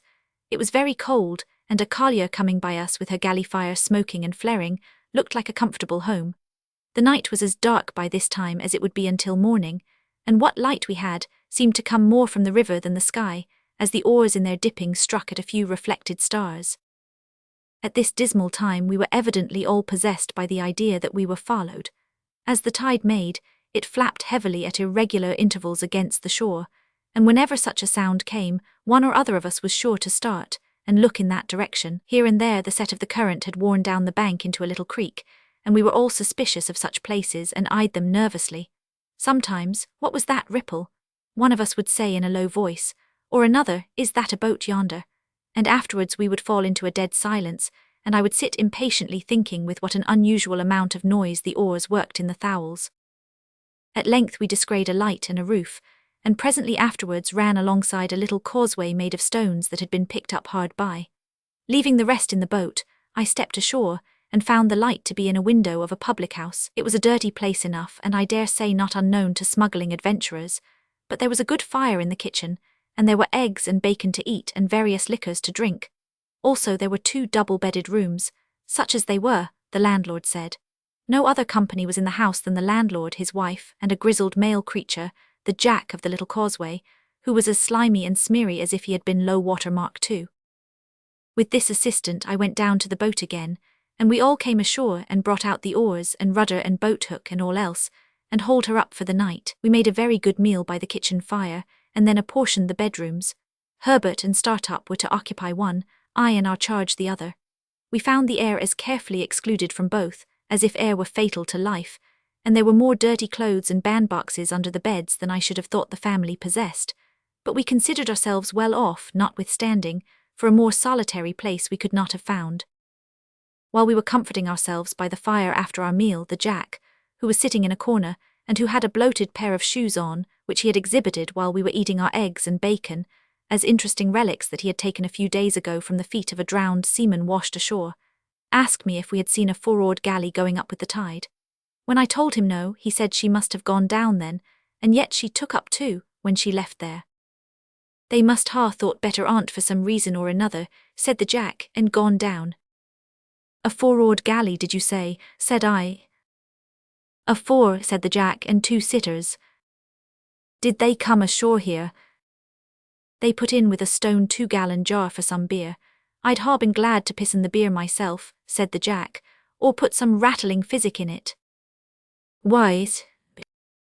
I know why, said the Jack. He spoke in a slushy voice as if much mud had washed into his throat. He thinks, said the landlord, a weakly meditative man with a pale eye who seemed to rely greatly on his Jack. He thinks they was what they was. I knows what I thinks, observed the Jack. You thinks custom us, Jack, said the landlord. I do, said the Jack. Then you're wrong, Jack. Zem I. In the infinite meaning of his reply and his boundless confidence in his views, the Jack took one of his bloated shoes off, looked into it, knocked a few stones out of it on the kitchen floor, and put it on again. He did this with the air of a Jack who was so right that he could afford to do anything. Why, what do you make out that they done with their buttons then, Jack? Asked the landlord, vacillating weakly.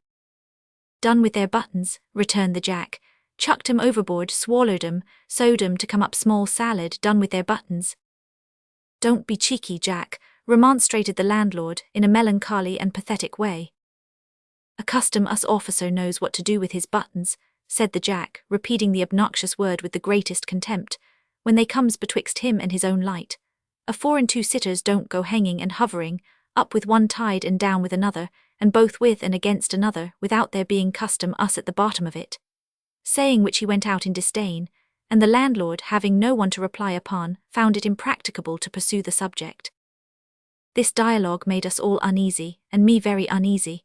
The dismal wind was muttering round the house, the tide was flapping at the shore, and I had a feeling that we were caged and threatened. A 4-oared galley hovering about in so unusual a way as to attract this notice was an ugly circumstance that I could not get rid of. When I had induced Provis to go up to bed, I went outside with my 2 companions.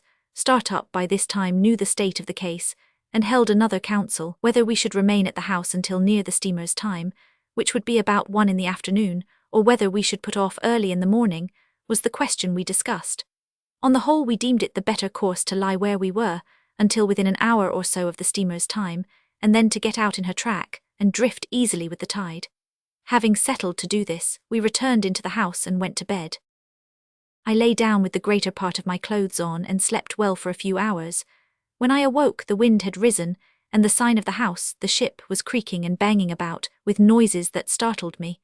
Rising softly, for my charge lay fast asleep, I looked out of the window. It commanded the causeway where we had hauled up our boat, and as my eyes adapted themselves to the light of the clouded moon, I saw two men looking into her. They passed by under the window, looking at nothing else, and they did not go down to the landing place, which I could discern to be empty, but struck across the marsh in the direction of the Nore. My first impulse was to call up Herbert and show him the two men going away, but reflecting before I got into his room, which was at the back of the house and adjoined mine, that he and Startup had had a harder day than I, and were fatigued, I forbore. Going back to my window, I could see the two men moving over the marsh. In that light, however, I soon lost them, and feeling very cold, lay down to think of the matter and fell asleep again. We were up early. As we walked to and fro, all four together, before breakfast, I deemed it right to recount what I had seen. Again, our charge was the least anxious of the party. It was very likely that the men belonged to the custom house, he said quietly, and that they had no thought of us. I tried to persuade myself that it was so, as indeed it might easily be. However, I proposed that he and I should walk away together to a distant point we could see, and that the boat should take us aboard there, or as near there as might prove feasible, at about noon. This being considered a good precaution, soon after breakfast he and I set forth, without saying anything at the tavern. He smoked his pipe as we went along, and sometimes stopped to clap me on the shoulder. One would have supposed that it was I who was in danger, not he, and that he was reassuring me. We spoke very little. As we approached the point, I begged him to remain in a sheltered place while I went on to reconnoitre, for it was towards it that the men had passed in the night. He complied, and I went on alone. There was no boat off the point, nor any boat drawn up anywhere near it, nor were there any signs of the men having embarked there. But to be sure, the tide was high, and there might have been some footprints under water. When he looked out from his shelter in the distance, and saw that I waved my hat to him to come up, he rejoined me, and there we waited, sometimes lying on the bank, wrapped in our coats, and sometimes moving about to warm ourselves, until we saw our boat coming round. We got aboard easily and rowed out into the track of the steamer. By that time it wanted but 10 minutes of 1 o'clock, and we began to look out for her smoke. But it was 1:30 before we saw her smoke, and soon afterwards we saw behind it the smoke of another steamer. As they were coming on at full speed, we got the 2 bags ready, and took that opportunity of saying goodbye to Herbert and Startup. We had all shaken hands cordially, and neither Herbert's eyes nor mine were quite dry, when I saw a 4-oared galley shoot out from under the bank but a little way ahead of us, and row out into the same track. A stretch of shore had been as yet between us and the steamer's smoke, by reason of the bend and wind of the river, but now she was visible coming head-on. I called to Herbert and Startup to keep before the tide, that she might see us lying by for her, and I adjured Provis to sit quite still, wrapped in his cloak. He answered cheerily, "Trust to me, dear boy," and sat like a statue. Meantime the galley, which was very skilfully handled, had crossed us, let us come up with her, and fallen alongside. Leaving just room enough for the play of the oars, she kept alongside, drifting when we drifted, and pulling a stroke or two when we pulled. Of the 2 sitters, one held the rudder lines and looked at us attentively, as did all the rowers. The other sitter was wrapped up, much as Provis was, and seemed to shrink, and whisper some instruction to the steerer as he looked at us. Not a word was spoken in either boat. Startup could make out after a few minutes which steamer was first, and gave me the word Hamburg in a low voice as we sat face to face. She was nearing us very fast, and the beating of her pedals grew louder and louder. I felt as if her shadow were absolutely upon us when the galley hailed us. I answered. "You have a return transport there," said the man who held the lines. "That's the man wrapped in the cloak. His name is Abel Magwitch, otherwise Provis. I apprehend that man and call upon him to surrender and you to assist." At the same moment, without giving any audible direction to his crew, he ran the galley abroad of us. They had pulled one sudden stroke ahead, had got their oars in, had run athwart us, and were holding on to our gunwale before we knew what they were doing.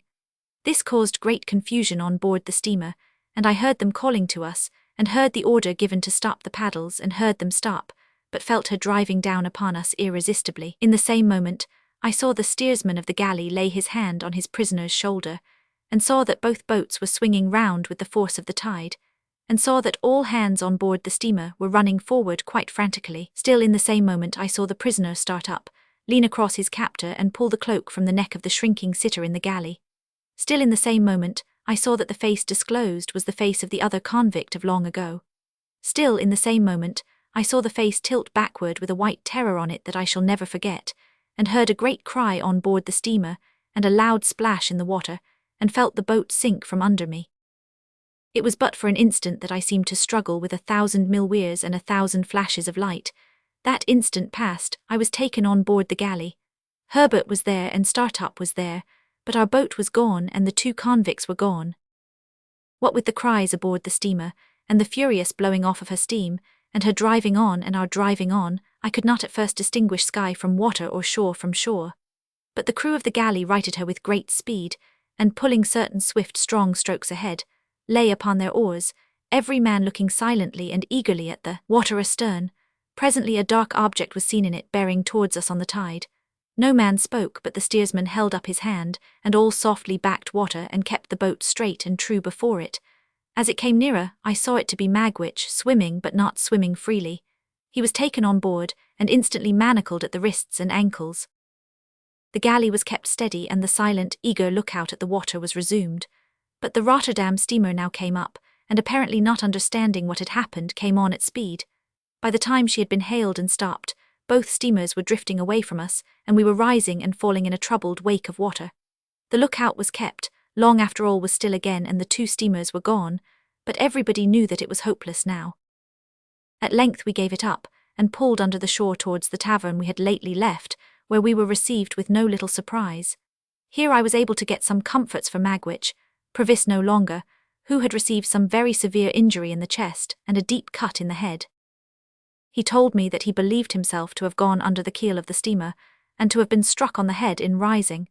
The injury to his chest, which rendered his breathing extremely painful, he thought he had received against the side of the galley. He added that he did not pretend to say what he might or might not have done to Compeyson, but that, in the moment of his laying his hand on his cloak to identify him, that villain had staggered up and staggered back, and they had both gone overboard together, when the sudden wrenching of him Magwitch out of our boat, and the endeavour of his captor to keep him in it, had capsized us.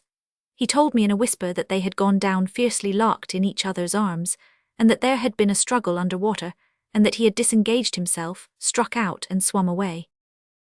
I never had any reason to doubt the exact truth of what he thus told me. The officer who steered the galley gave the same account of their going overboard. When I asked this officer's permission to change the prisoner's wet clothes by purchasing any spare garments I could get at the public house, he gave it readily, merely observing that he must take charge of everything his prisoner had about him. So the pocketbook which had once been in my hands passed into the officer's. He further gave me leave to accompany the prisoner to London, but declined to accord that grace to my 2 friends. The Jack at the ship was instructed where the drowned man had gone down, and undertook to search for the body in the places where it was likeliest to come ashore. His interest in its recovery seemed to me to be much heightened when he heard that it had stockings on. Probably, it took about 12 drowned men to fit him out completely, and that may have been the reason why the different articles of his dress were in various stages of decay. We remained at the public house until the tide turned, and then Magwitch was carried down to the galley and put on board. Herbert and Startup were to get to London by land as soon as they could. We had a doleful parting, and when I took my place by Magwitch's side, I felt that that was my place henceforth while he lived. For now my repugnance to him had all melted away, and in the hunted, wounded, shackled creature who held my hand in his, I only saw a man who had meant to be my benefactor, and who had felt affectionately, gratefully, and generously towards me with great constancy through a series of years. I only saw in him a much better man than I had been to Joe. His breathing became more difficult and painful as the night drew on, and often he could not repress a groan. I tried to rest him on the arm I could use in any easy position, but it was dreadful to think that I could not be sorry at heart for his being badly hurt, since it was unquestionably best that he should die. That there were still living people enough who were able and willing to identify him, I could not doubt. That he would be leniently treated, I could not hope. He who had been presented in the worst light at his trial, who had since broken prison and had been tried again, who had returned from transportation under a life sentence, and who had occasioned the death of the man who was the cause of his arrest. As we returned towards the setting sun we had yesterday left behind us, and as the stream of our hopes seemed all running back, I told him how grieved I was to think that he had come home for my sake. "Dear boy," he answered, "I'm quite content to take my chance. I've seen my boy and he can be a gentleman without me." No, I had thought about that while we had been there side by side. No, apart from any inclinations of my own, I understood Wemmick's hint now. I foresaw that, being convicted, his possessions would be forfeited to the Crown. "Looky here, dear boy," said he, "it's best as a gentleman should not be knowed to belong to me now. Only come to see me as if you come by chance a longer Wemmick. Sit where I can see you when I am swore to, for the last many times, and I don't ask no more." "I will never stir from your side," said I, "when I am suffered to be near you. Please God, I will be as true to you as you have been to me." I felt his hand tremble as it held mine, and he turned his face away as he lay in the bottom of the boat, and I heard that old sound in his throat, softened now, like all the rest of him. It was a good thing that he had touched this point, for it put into my mind what I might not otherwise have thought of until too late, that he need never know how his hopes of enriching me had perished. Chapter 55. He was taken to the police court next day, and would have been immediately committed for trial, but that it was necessary to send down for an old officer of the prison ship from which he had once escaped, to speak to his identity. Nobody doubted it, but Compeyson, who had meant to depose to it, was tumbling on the tides dead, and it happened that there was not at that time any prison officer in London who could give the required evidence. I had gone direct to Mr. Jaggers at his private house on my arrival overnight to retain his assistance, and Mr. Jaggers on the prisoner's behalf would admit nothing. It was the sole resource, for he told me that the case must be over in 5 minutes when the witness was there, and that no power on earth could prevent its going against us. I imparted to Mr. Jaggers my design of keeping him in ignorance of the fate of his wealth. Mr. Jaggers was querulous and angry with me for having let it slip through my fingers, and said we must memorialize by and by, and try at all events for some of it. But he did not conceal from me that, although there might be many cases in which the forfeiture would not be exacted, there were no circumstances in this case to make it one of them. I understood that very well. I was not related to the outlaw, or connected with him by any recognizable tie. He had put his hand to no writing or settlement in my favor before his apprehension, and to do so now would be idle. I had no claim, and I finally resolved, and ever afterwards abided by the resolution, that my heart should never be sickened with the hopeless task of attempting to establish one. There appeared to be reason for supposing that the drowned informer had hoped for a reward out of this forfeiture, and had obtained some accurate knowledge of Magwitch's affairs. When his body was found, many miles from the scene of his death, and so horribly disfigured that he was only recognizable by the contents of his pockets, notes were still legible, folded in a case he carried. Among these were the name of a banking house in New South Wales, where a sum of money was, and the designation of certain lands of considerable value. Both these heads of information were in a list that Magwitch, while in prison, gave to Mr. Jaggers, of the possessions he supposed I should inherit. His ignorance, poor fellow, at last served him. He never mistrusted but that my inheritance was quite safe, with Mr. Jaggers's aid. After 3 days' delay, during which the Crown prosecution stood over for the production of the witness from the prison ship, the witness came and completed the easy case. He was committed to take his trial at the next sessions, which would come on in a month. It was at this dark time of my life that Herbert returned home one evening, a good deal cast down, and said, "My dear Handel, I fear I shall soon have to leave you." His partner having prepared me for that, I was less surprised than he thought. "We shall lose a fine opportunity if I put off going to Cairo, and I am very much afraid I must go, Handel, when you most need me." "Herbert, I shall always need you, because I shall always love you, but my need is no greater now than at another time." "You will be so lonely." "I have not leisure to think of that," said I. "You know that I am always with him to the full extent of the time allowed, and that I should be with him all day long if I could. And when I come away from him, you know that my thoughts are with him." The dreadful condition to which he was brought was so appalling to both of us that we could not refer to it in plainer words. "My dear fellow," said Herbert, "let the near prospect of our separation, for it is very near, be my justification for troubling you about yourself. Have you thought of your future?" "No, for I have been afraid to think of any future." "But yours cannot be dismissed. Indeed, my dear Handel, it must not be dismissed. I wish you would enter on it now, as far as a few friendly words go with me. I will, said I. In this branch house of ours, Handel, we must have a— I saw that his delicacy was avoiding the right word, so I said, a clerk. A clerk, and I hope it is not at all unlikely that he may expand, as a clerk of your acquaintance has expanded into a partner. Now, Handel, in short, my dear boy, will you come to me? There was something charmingly cordial and engaging in the manner in which, after saying, now, Handel, as if it were the grave beginning of a portentous business exordium, he had suddenly given up that tone, stretched out his honest hand, and spoken like a schoolboy. Clara and I have talked about it again and again, Herbert pursued, and the dear little thing begged me only this evening with tears in her eyes to say to you that, if you will live with us when we come together, she will do her best to make you happy, and to convince her husband's friend that he is her friend too. We should get on so well, Handel. I thanked her heartily, and I thanked him heartily, but said I could not yet make sure of joining him as he so kindly offered. Firstly, my mind was too preoccupied to be able to take in the subject clearly. Secondly, there was a vague something lingering in my thoughts that will come out very near the end of this slight narrative.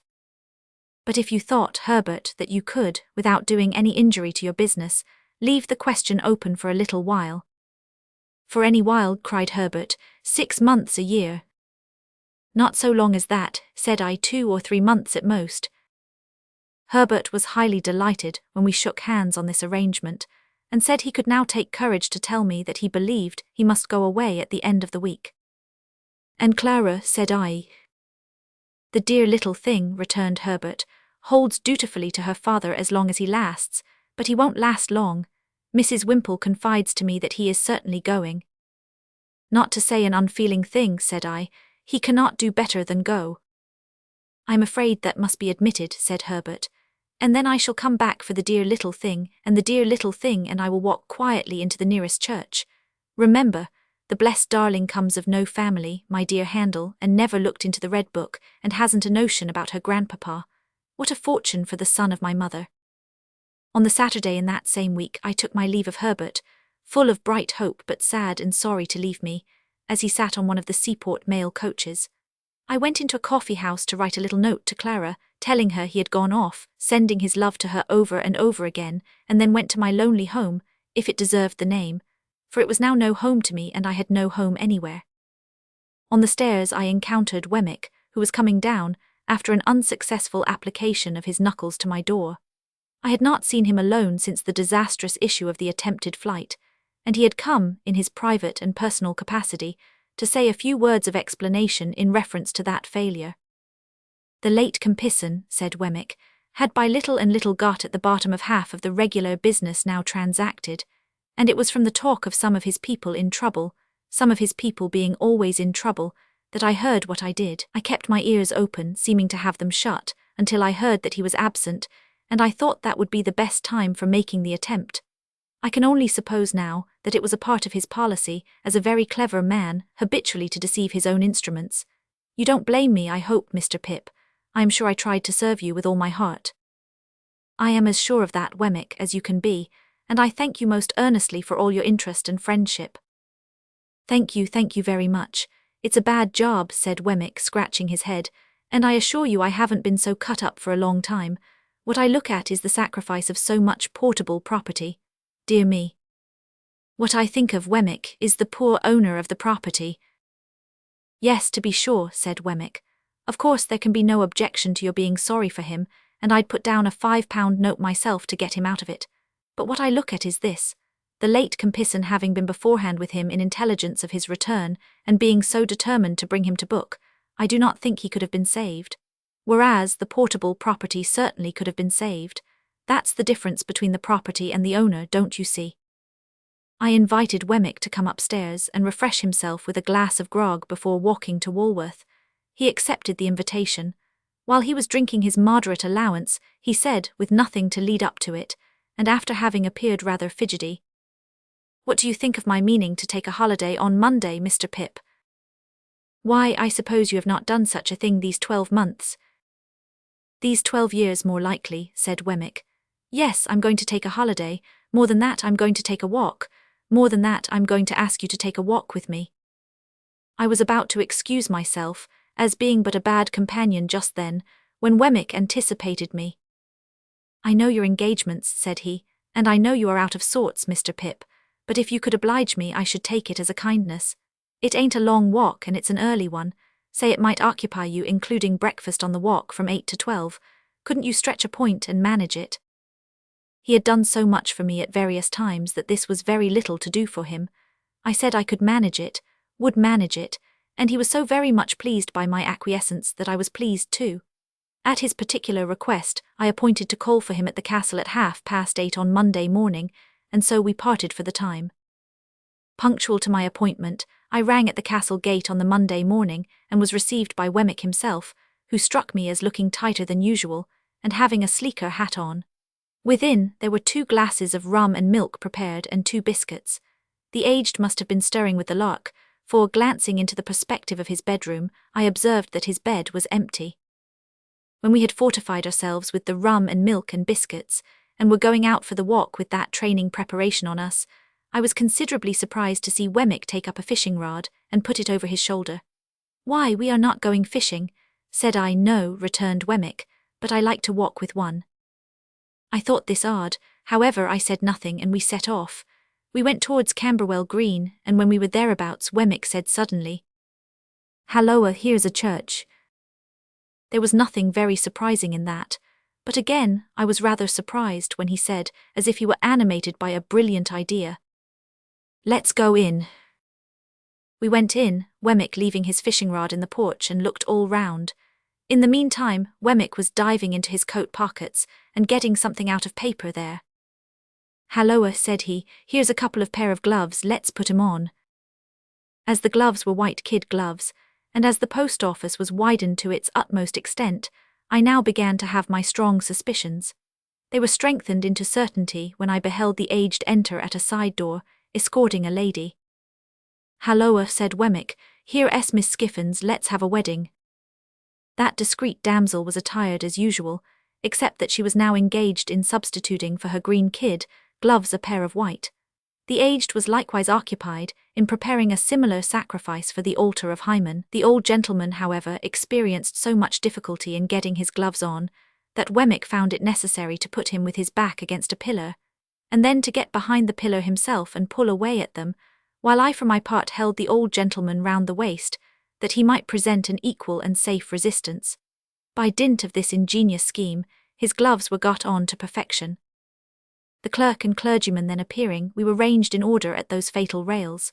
True to his notion of seeming to do it all without preparation, I heard Wemmick say to himself, as he took something out of his waistcoat pocket before the service began, "Halloa, here's a ring." I acted in the capacity of backer or best man to the bridegroom, while a little limp pew-opener in a soft bonnet like a baby's made a feint of being the bosom friend of Miss Skiffins. The responsibility of giving the lady away devolved upon the aged, which led to the clergyman being unintentionally scandalized, and it happened thus, when he said, "Who giveth this woman to be married to this man?"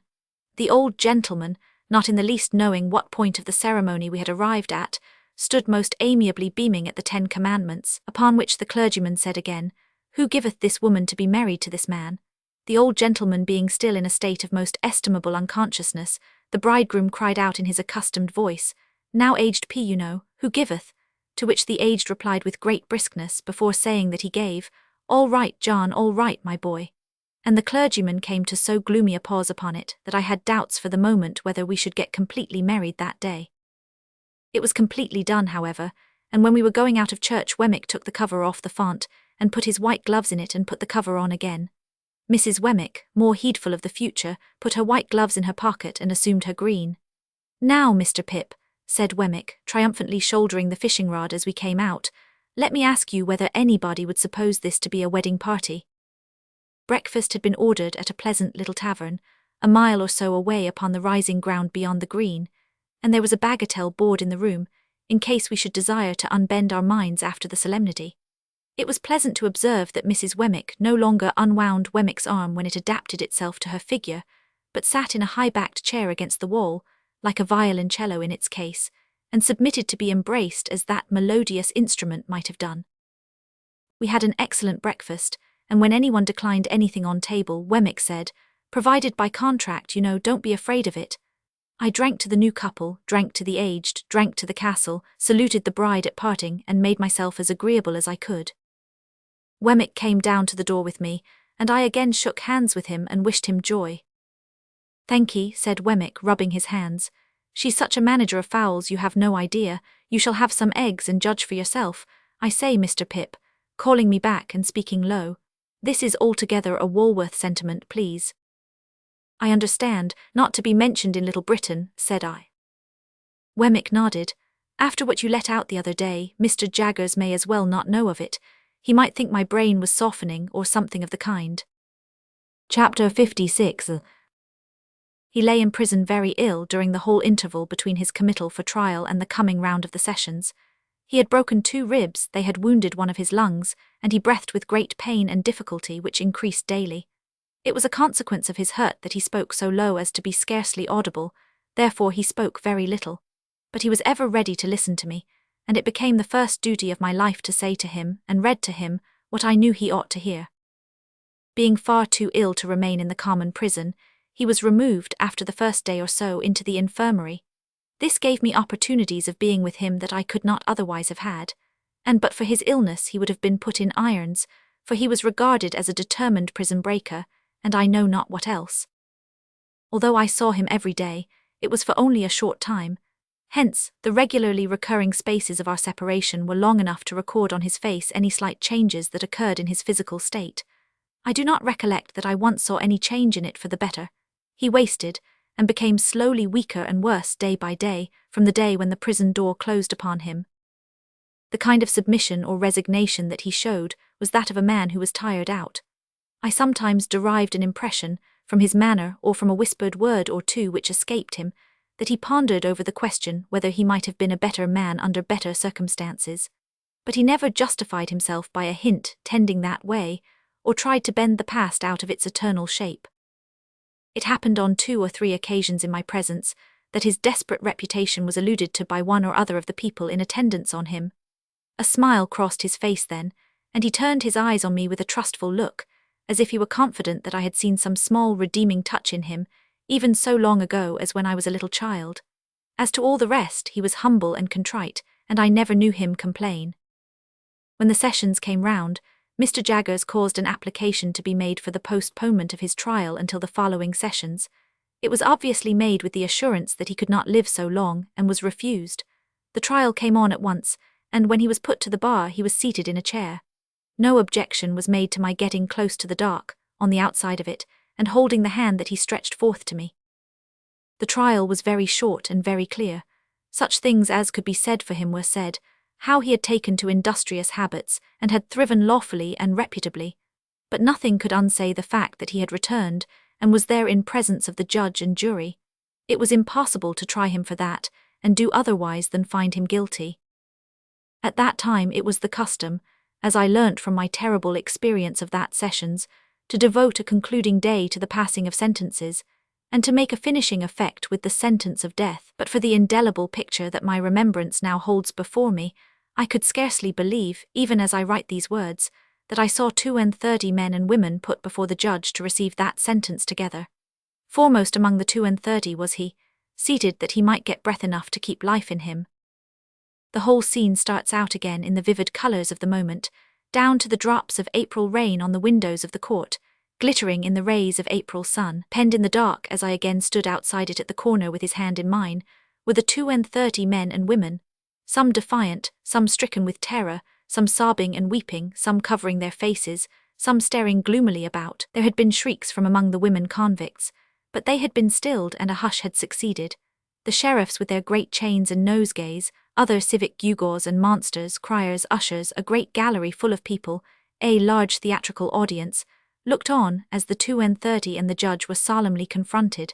Then the judge addressed them. Among the wretched creatures before him, whom he must single out for special address, was one who almost from his infancy had been an offender against the laws, who, after repeated imprisonments and punishments, had been at length sentenced to exile for a term of years, and who, under circumstances of great violence and daring, had made his escape and been resentenced to exile for life. That miserable man would seem for a time to have become convinced of his errors, when far removed from the scenes of his old offences, and to have lived a peaceable and honest life, but in a fatal moment, yielding to those propensities and passions, the indulgence of which had so long rendered him a scourge to society, he had quitted his haven of rest and repentance, and had come back to the country where he was proscribed. Being here presently denounced, he had for a time succeeded in evading the officers of justice, but being at length seized while in the act of flight, he had resisted them, and had, he best knew whether by express design or in the blindness of his hardihood, caused the death of his denouncer, to whom his whole career was known. The appointed punishment for his return to the land that had cast him out, being death, and his case being this aggravated case, he must prepare himself to die.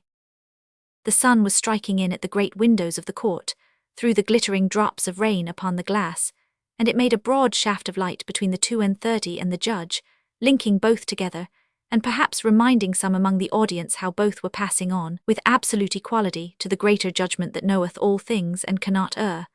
Rising for a moment, a distinct speck of face in this way of light, the prisoner said, "My lord, I have received my sentence of death from the Almighty, but I bow to yours," and sat down again. There was some hushing, and the judge went on with what he had to say to the rest. Then they were all formally doomed, and some of them were supported out, and some of them sauntered out with a haggard look of bravery, and a few nodded to the gallery, and 2 or 3 shook hands, and others went out chewing the fragments of herb they had taken from the sweet herbs lying about. He went last of all, because of having to be helped from his chair and to go very slowly, and he held my hand while all the others were removed, and while the audience got up, putting their dresses right, as they might at church or elsewhere, and pointed down at this criminal or at that, and most of all at him and me.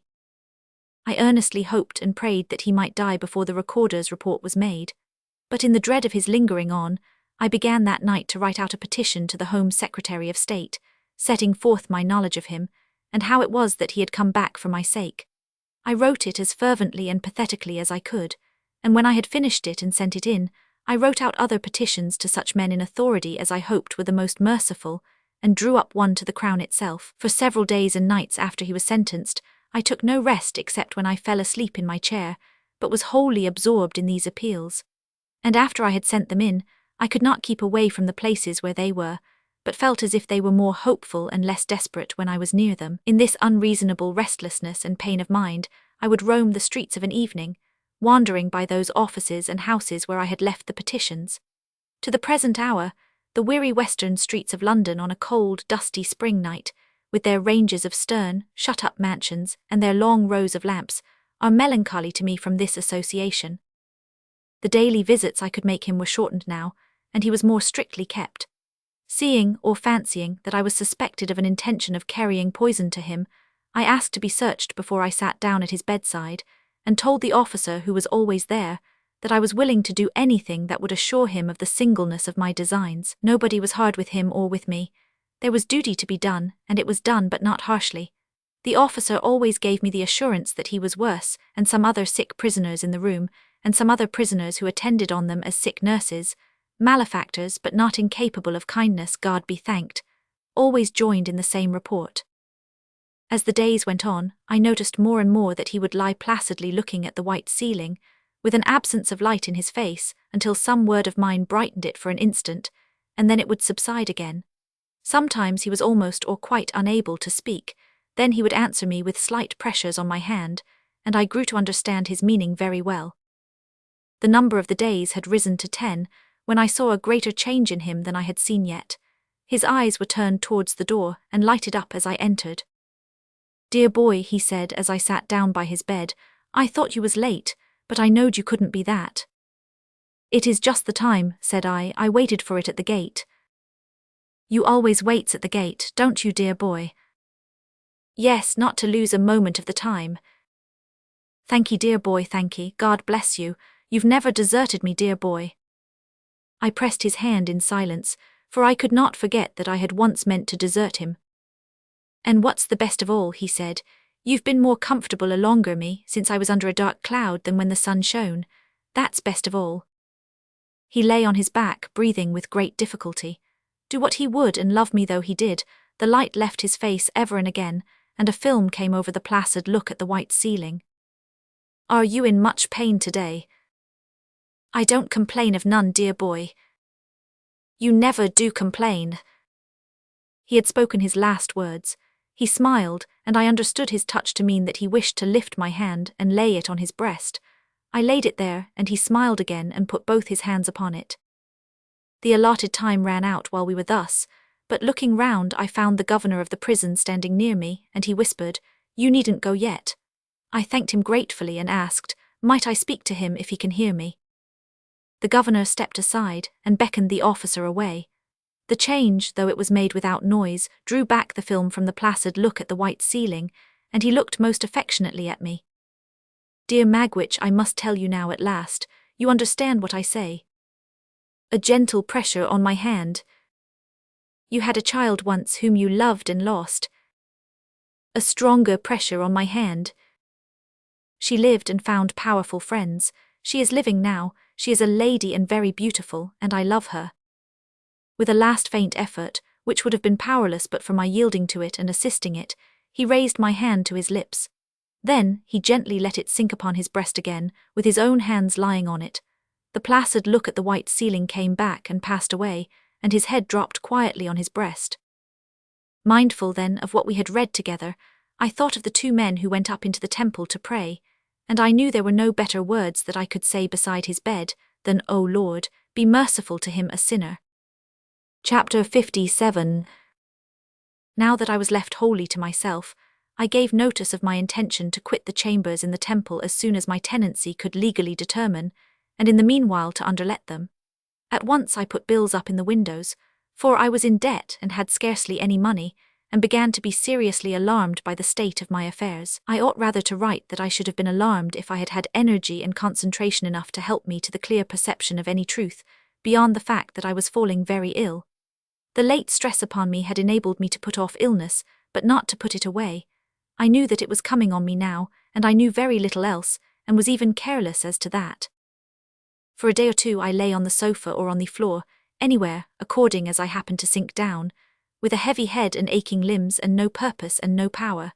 Then there came one night which appeared of great duration and which teemed with anxiety and horror, and when in the morning I tried to sit up in my bed and think of it, I found I could not do so.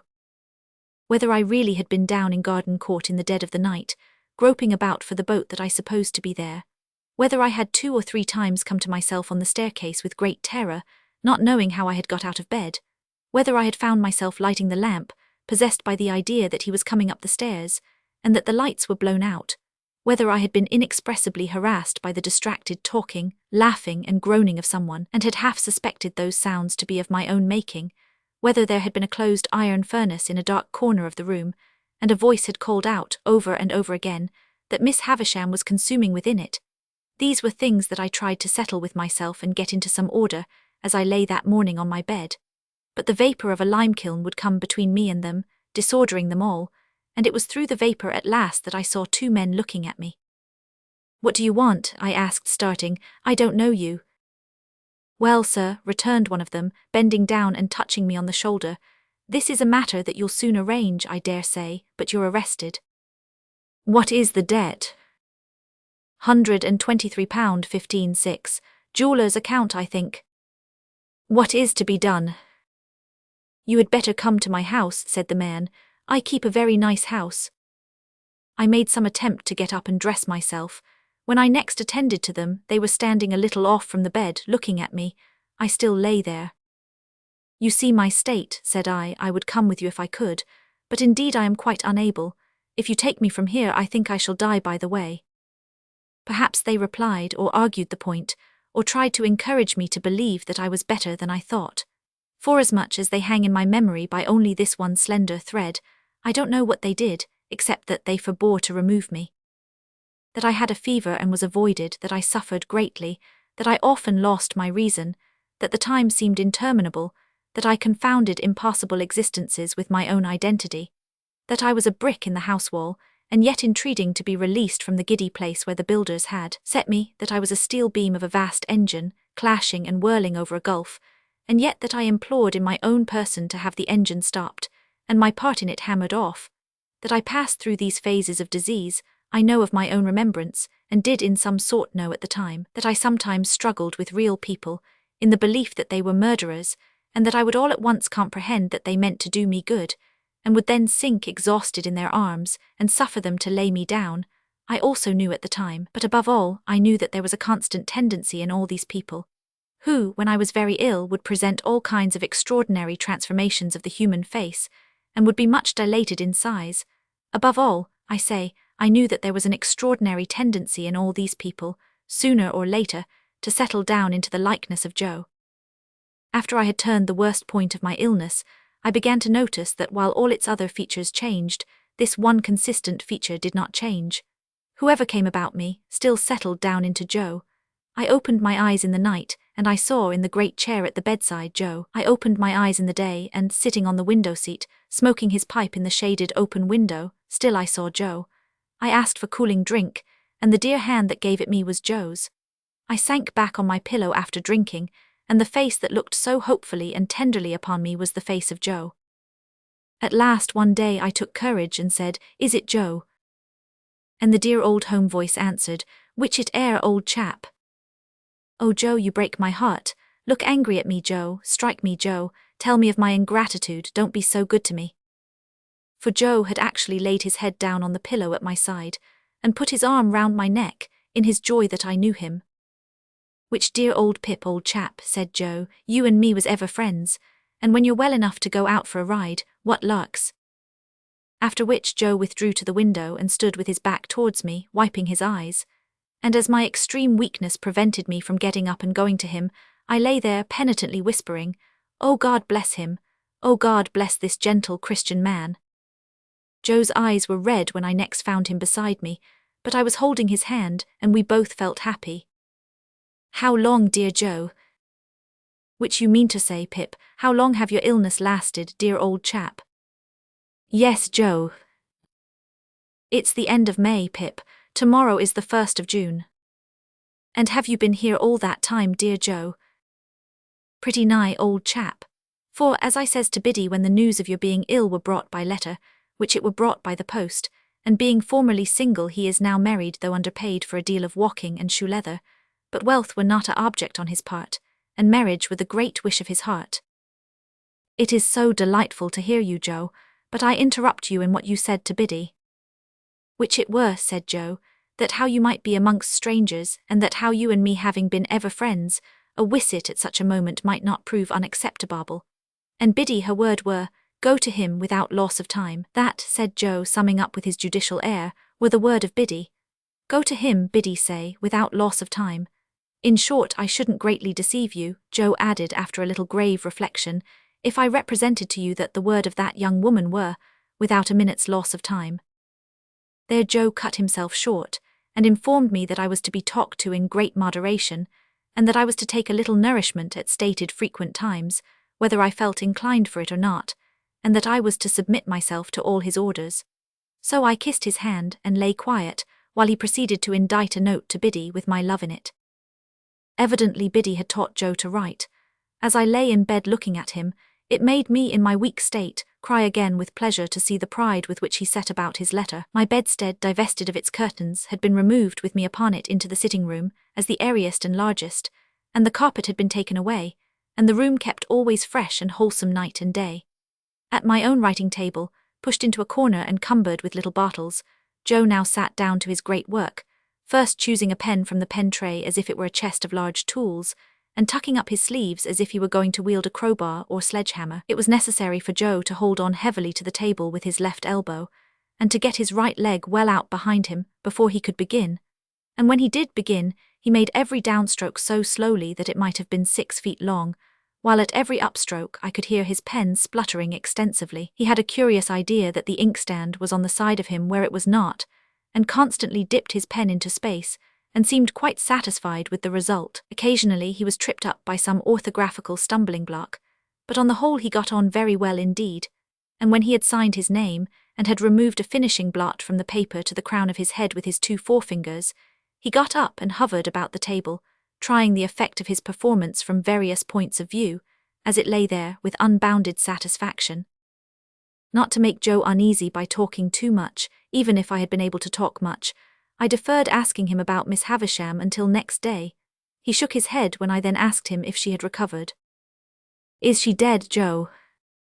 Why, you see, old chap, said Joe in a tone of remonstrance and by way of getting at it by degrees, I wouldn't go so far as to say that, for that's a deal to say, but she ain't living, Joe. That's nigher where it is, said Joe, she ain't living. Did she linger long, Joe? Arter you was took ill, pretty much about what you might call, if you was put to it, a week, said Joe, still determined on my account to come at everything by degrees. Dear Joe, have you heard what becomes of her property? Well, old chap, said Joe, it do appear that she had settled the most of it, which I mean to say tied it up on Miss Estella. But she had wrote out a little cardle shell in her own hand a day or two afore the accident, leaving a cool 4,000 to Mr. Matthew Pocket. And why do you suppose, above all things, Pip, she left that cool 4,000 unto him? Because of Pip's account of him, the said Matthew. I am told by Biddy that ere the writing, said Joe, repeating the legal turn as if it did him infinite good, account of him, the said Matthew. And a cool 4,000, Pip. I never discovered from whom Joe derived the conventional temperature of the £4,000, but it appeared to make the sum of money more to him, and he had a manifest relish in insisting on its being cool.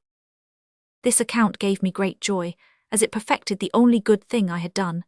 I asked Joe whether he had heard if any of the other relations had any legacies. Miss Sarah, said Joe, she have £25 per annum fur to buy pills, on account of being bilious. Miss Georgiana she have £20 down. Mrs. What's the name of them wild beasts with humps, old chap? Camels, said I, wondering why he could possibly want to know. Joe nodded. Mrs. Camels, by which I presently understood he meant Camilla. She have £5 fur to buy rushlights to put her in spirits when she wake up in the night. The accuracy of these recitals was sufficiently obvious to me, to give me great confidence in Joe's information. And now, said Joe, you ain't that strong yet, old chap, that you can take in more nor one additional shovelful today. Old Orlick he's been a-bustin' open a dwelling-oos. Whose, said I. Not, I grant you, but what his manners is given to blusterous, said Joe apologetically.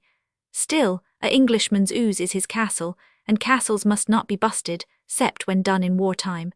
And whatsoe'er the failings on his part, he were a corn and seedsman in his heart. Is it Pumblechook's house that has been broken into, then? That's it, Pip, said Joe.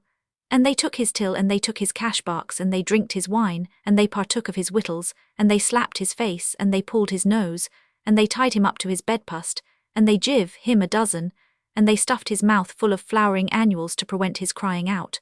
But he knowed Orlick, and Orlick's in the county jail. By these approaches we arrived at unrestricted conversation. I was slow to gain strength, but I did slowly and surely become less weak, and Joe stayed with me, and I fancied I was little Pip again. For the tenderness of Joe was so beautifully proportioned to my need, that I was like a child in his hands. He would sit and talk to me in the old confidence, and with the old simplicity, and in the old unassertive protecting way, so that I would half believe that all my life since the days of the old kitchen was one of the mental troubles of the fever that was gone. He did everything for me except the household work, for which he had engaged a very decent woman, after paying off the laundress on his first arrival, which I do assure you, Pip, he would often say in explanation of that liberty. I found her a-tapping the spare bed like a cask of beer, and drawing off the feathers in a bucket for sale, which she would have tapped your next and drawed it off with you a-laying on it, and was then a-carrying away the coals gradually in the soup tureen and vegetable dishes, and the wine and spirits in your Wellington boots. We looked forward to the day when I should go out for a ride, as we had once looked forward to the day of my apprenticeship. And when the day came, and an open carriage was got into the lane, Joe wrapped me up, took me in his arms, carried me down to it, and put me in, as if I were still the small helpless creature to whom he had so abundantly given of the wealth of his great nature. And Joe got in beside me, and we drove away together into the country, where the rich summer growth was already on the trees and on the grass, and sweet summer scents filled all the air. The day happened to be Sunday, and when I looked on the loveliness around me and thought how it had grown and changed, and how the little wildflowers had been forming, and the voices of the birds had been strengthening, by day and by night, under the sun and under the stars, while poor I lay burning and tossing on my bed, the mere remembrance of having burned and tossed there came like a check upon my peace. But when I heard the Sunday bells, and looked around a little more upon the outspread beauty, I felt that I was not nearly thankful enough, that I was too weak yet to be even that, and I laid my head on Joe's shoulder, as I had laid it long ago when he had taken me to the fair or where not, and it was too much for my young senses. More composure came to me after a while, and we talked as we used to talk, lying on the grass at the old Battery. There was no change whatever in Joe. Exactly what he had been in my eyes then, he was in my eyes still, just as simply faithful and as simply right. When we got back again, and he lifted me out and carried me so easily across the court and up the stairs, I thought of that eventful Christmas day when he had carried me over the marshes. We had not yet made any allusion to my change of fortune, nor did I know how much of my late history he was acquainted with. I was so doubtful of myself now, and put so much trust in him, that I could not satisfy myself whether I ought to refer to it when he did not. "Have you heard, Joe?" I asked him that evening upon further consideration, as he smoked his pipe at the window, who my patron was. "I heard," returned Joe, "as it were not Miss Havisham, old chap." "Did you hear who it was, Joe?" "Well, I heard as it were a person what sent the person what jiv, you the banknotes at the Jolly Bargemen, Pip." "So it was." "Astonishing," said Joe in the placidest way. "Did you hear that he was dead, Joe?" I presently asked with increasing diffidence. "Which him as sent the banknotes, Pip?" "Yes." "I think," said Joe, after meditating a long time, and looking rather evasively at the window seat, "as I did hear tell that how he was something or another in a general way in that direction." "Did you hear anything of his circumstances, Joe?" "Not particular, Pip." "If you would like to hear, Joe," I was beginning, when Joe got up and came to my sofa. "Looky here, old chap," said Joe, bending over me, "ever the best of friends, ain't us, Pip?" I was ashamed to answer him. "Wery good then," said Joe, as if I had answered. "That's all right, that 's agreed upon. Then why go into subjects, old chap, which as betwixt two sech must be for ever unnecessary? There's subjects enough as betwixt two sech without unnecessary ones. Lord, to think of your poor sister and her rampages, and don't you remember tickler?" "I do indeed, Joe." "Looky here, old chap," said Joe. "I done what I could to keep you and tickler in sunders, but my power were not always fully equal to my inclinations. For when your poor sister had a mind to drop into you, it were not so much," said Joe in his favourite argumentative way, "that she dropped into me too if I put myself in opposition to her, but that she dropped into you always heavier for it.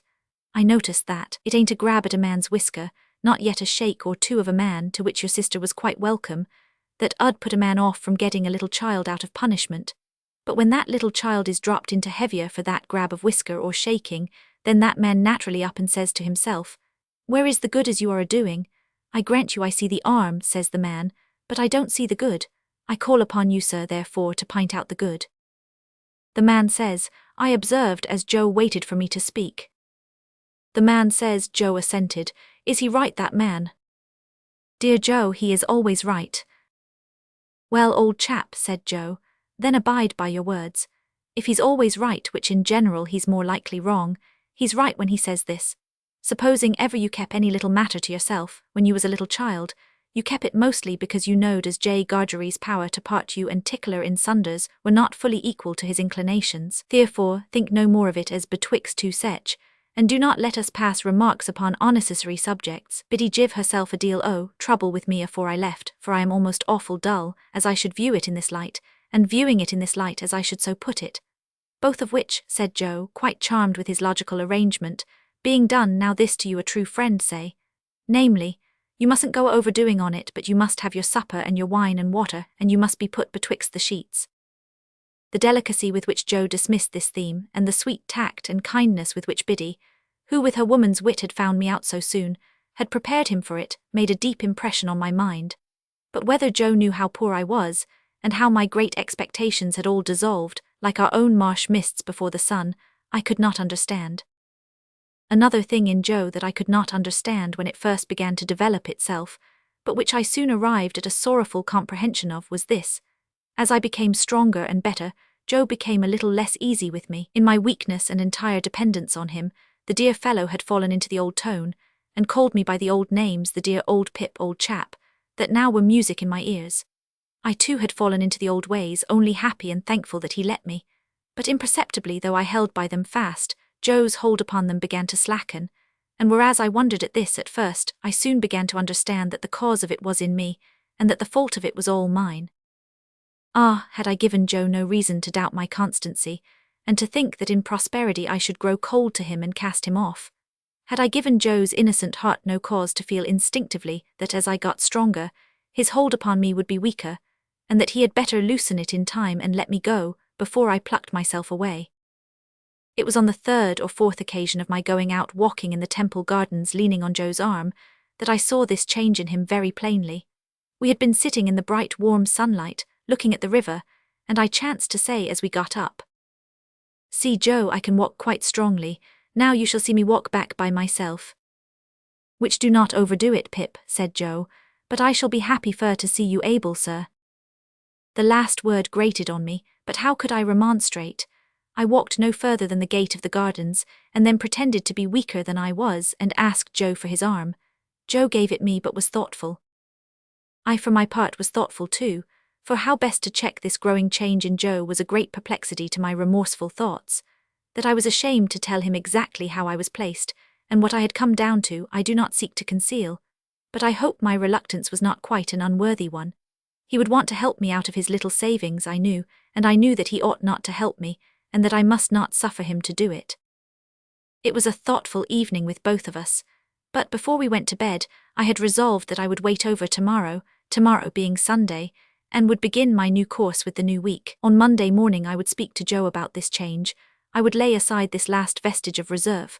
I would tell him what I had in my thoughts, that secondly, not yet arrived at, and why I had not decided to go out to Herbert, and then the change would be conquered forever. As I cleared, Joe cleared, and it seemed as though he had sympathetically arrived at a resolution too. We had a quiet day on the Sunday, and we rode out into the country and then walked in the fields. "I feel thankful that I have been ill, Joe," I said. "Dear old Pip, old chap, you're a'most come round, sir." "It has been a memorable time for me, Joe." "Likewise for myself, sir," Joe returned. "We have had a time together, Joe, that I can never forget. There were days once I know that I did for a while forget, but I never shall forget these." "Pip," said Joe, appearing a little hurried and troubled, "there has been larks, and dear sir, what have been betwixt us have been." At night, when I had gone to bed, Joe came into my room, as he had done all through my recovery. He asked me if I felt sure that I was as well as in the morning. "Yes, dear Joe, quite." "And are always a-getting stronger, old chap?" "Yes, dear Joe, steadily." Joe patted the coverlet on my shoulder with his great good hand, and said, in what I thought a husky voice, "Good night." When I got up in the morning, refreshed and stronger yet, I was full of my resolution to tell Joe all without delay. I would tell him before breakfast. I would dress at once and go to his room and surprise him, for it was the first day I had been up early. I went to his room and he was not there. Not only was he not there, but his box was gone. I hurried then to the breakfast table, and on it found a letter. These were its brief contents. "Not wishful to intrude, I have departed fur you are well again, dear Pip, and will do better without. J.O.'s. P.S. Ever the best of friends." Enclosed in the letter was a receipt for the debt and costs on which I had been arrested. Down to that moment, I had vainly supposed that my creditor had withdrawn or suspended proceedings until I should be quite recovered. I had never dreamed of Joe's having paid the money, but Joe had paid it, and the receipt was in his name. What remained for me now but to follow him to the dear old forge, and there to have out my disclosure to him, and my penitent remonstrance with him, and there to relieve my mind and heart of that reserved secondly, which had begun as a vague something lingering in my thoughts, and had formed into a settled purpose. The purpose was that I would go to Biddy, that I would show her how humbled and repentant I came back, that I would tell her how I had lost all I once hoped for, that I would remind her of our old confidences in my first unhappy time. Then I would say to her, "Biddy, I think you once liked me very well when my errant heart, even while it strayed away from you, was quieter and better with you than it ever has been since. If you can like me only half as well once more, if you can take me with all my faults and disappointments on my head, if you can receive me like a forgiven child, and indeed I am as sorry, Biddy, and have as much need of a hushing voice and a soothing hand, I hope I am a little worthier of you that I was, not much but a little, and Biddy, it shall rest with you to say whether I shall work at the forge with Joe, or whether I shall try for any different occupation down in this country, or whether we shall go away to a distant place where an opportunity awaits me which I set aside when it was offered until I knew your answer. And now, dear Biddy, if you can tell me that you will go through the world with me, you will surely make it a better world for me, and me a better man for it, and I will try hard to make it a better world for you. Such was my purpose. After 3 days more of recovery, I went down to the old place to put it in execution, and how I sped in it is all I have left to tell. Chapter 58. The tidings of my high fortunes having had a heavy fall had got down to my native place and its neighbourhood before I got there. I found the blue boar in possession of the intelligence, and I found that it made a great change in the boar's demeanour. Whereas the boar had cultivated my good opinion with warm assiduity when I was coming into property, the boar was exceedingly cool on the subject now that I was going out of property. It was evening when I arrived, much fatigued by the journey I had so often made so easily. The boar could not put me into my usual bedroom, which was engaged, probably by someone who had expectations, and could only assign me a very indifferent chamber among the pigeons and postchaises up the yard. But I had as sound a sleep in that lodging as in the most superior accommodation the boar could have given me, and the quality of my dreams was about the same as in the best bedroom. Early in the morning, while my breakfast was getting ready, I strolled round by Sutty's house. There were printed bills on the gate and on bits of carpet hanging out of the windows, announcing a sale by auction of the household furniture and effects next week. The house itself was to be sold as old building materials, and pulled down. Lot 1 was marked in whitewashed knockney letters on the brew house, Lot 2 on that part of the main building which had been so long shut up. Other lots were marked off on other parts of the structure, and the ivy had been torn down to make room for the inscriptions, and much of it trailed low in the dust and was withered already. Stepping in for a moment at the open gate, and looking around me with the uncomfortable air of a stranger who had no business there, I saw the auctioneer's clerk walking on the casks, and telling them off for the information of a catalogue compiler, pen in hand, who made a temporary desk of the wheeled chair I had so often pushed along to the tune of Old Clem. When I got back to my breakfast in the boar's coffee-room, I found Mr. Pumblechook conversing with the landlord. Mr. Pumblechook, not improved in appearance by his late nocturnal adventure, was waiting for me, and addressed me in the following terms. "Young man, I am sorry to see you brought low, but what else could be expected, what else could be expected?" As he extended his hand with a magnificently forgiving air, and as I was broken by illness and unfit to quarrel, I took it. "William," said Mr. Pumblechook to the waiter, "put a muffin on table, and has it come to this, has it come to this?" I frowningly sat down to my breakfast. Mr. Pumblechook stood over me and poured out my tea, before I could touch the teapot, with the air of a benefactor who was resolved to be true to the last. "William," said Mr. Pumblechook mournfully, "put the salt on. In happier times, addressing me, I think you took sugar. And did you take milk? You did, sugar and milk. William, bring a watercress." "Thank you," said I shortly, "but I don't eat watercresses." "You don't eat 'em," returned Mr. Pumblechook, sighing and nodding his head several times, as if he might have expected that, and as if abstinence from watercresses were consistent with my downfall. "True, the simple fruits of the earth. No, you needn't bring any, William." I went on with my breakfast, and Mr. Pumblechook continued to stand over me, staring fishily and breathing noisily, as he always did. "Little more than skin and bone," mused Mr. Pumblechook aloud, "and yet when he went from here, I may say with my blessing, and I spread afore him my humble store like the bee, he was as plump as a peach."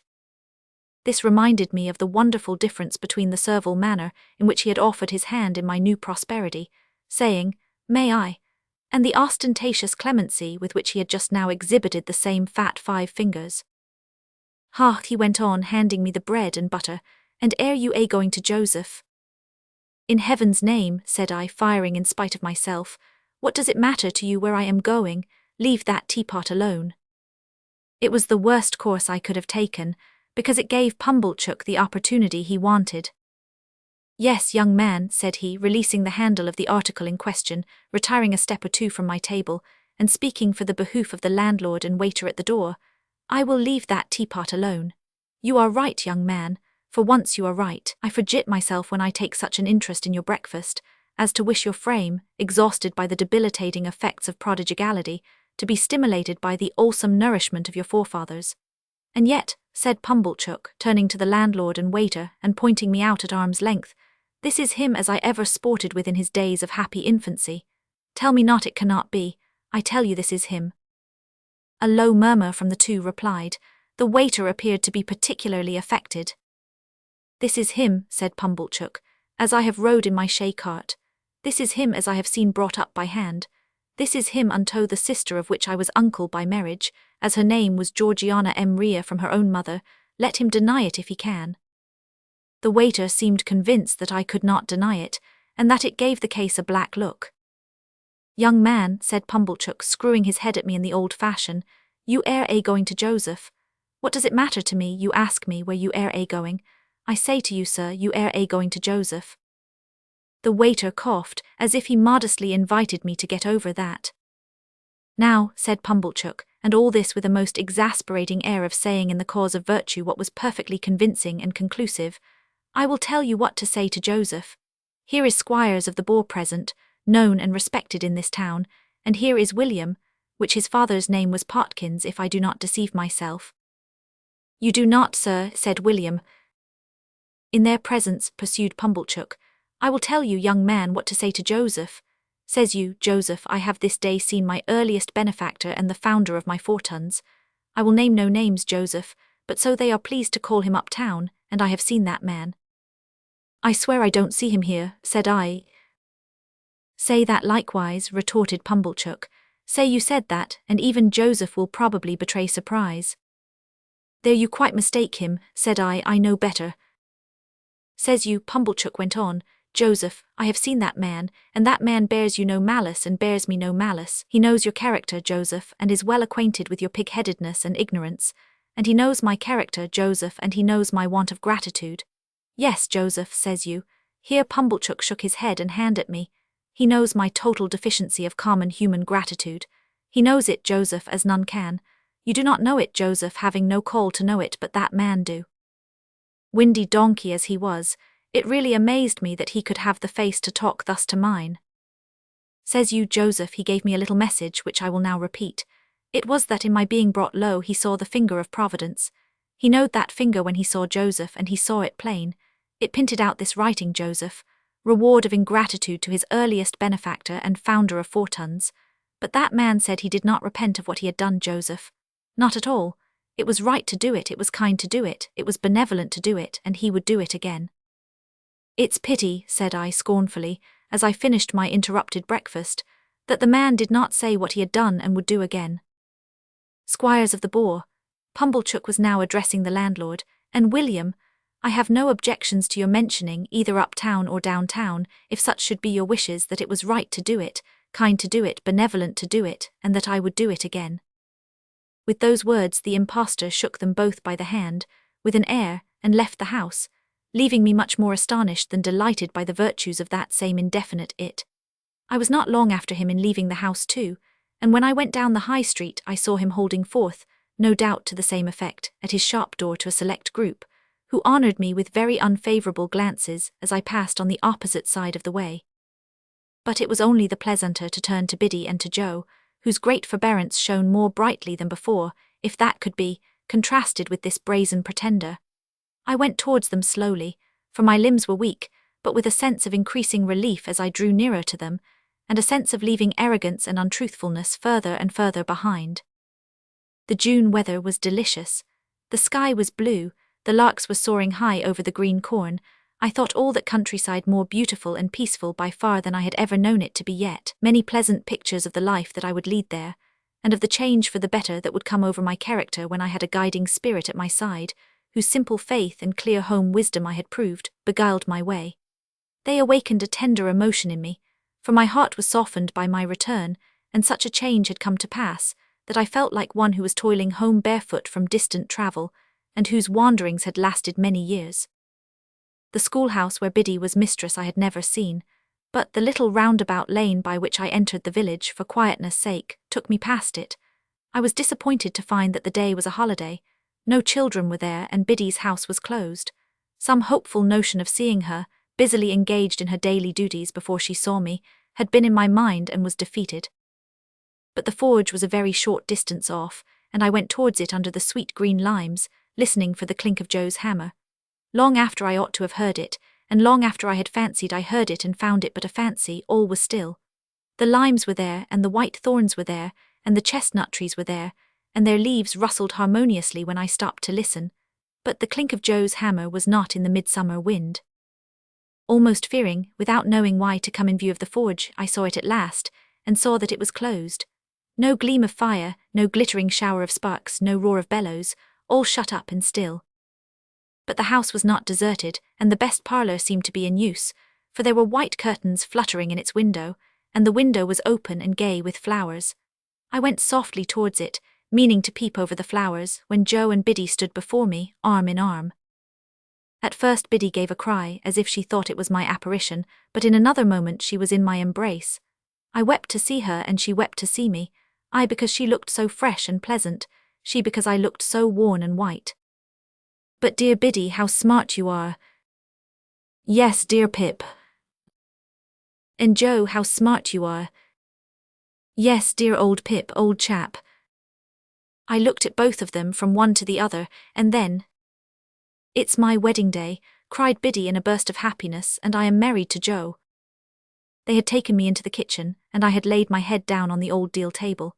Biddy held one of my hands to her lips, and Joe's restoring touch was on my shoulder. "Which he warn't strong enough, my dear, fur to be surprised," said Joe. And Biddy said, "I ought to have thought of it, dear Joe, but I was too happy." They were both so overjoyed to see me, so proud to see me, so touched by my coming to them, so delighted that I should have come by accident to make their day complete. My first thought was one of great thankfulness that I had never breathed this last baffled hope to Joe. How often, while he was with me in my illness, had it risen to my lips? How irrevocable would have been his knowledge of it, if he had remained with me but another hour.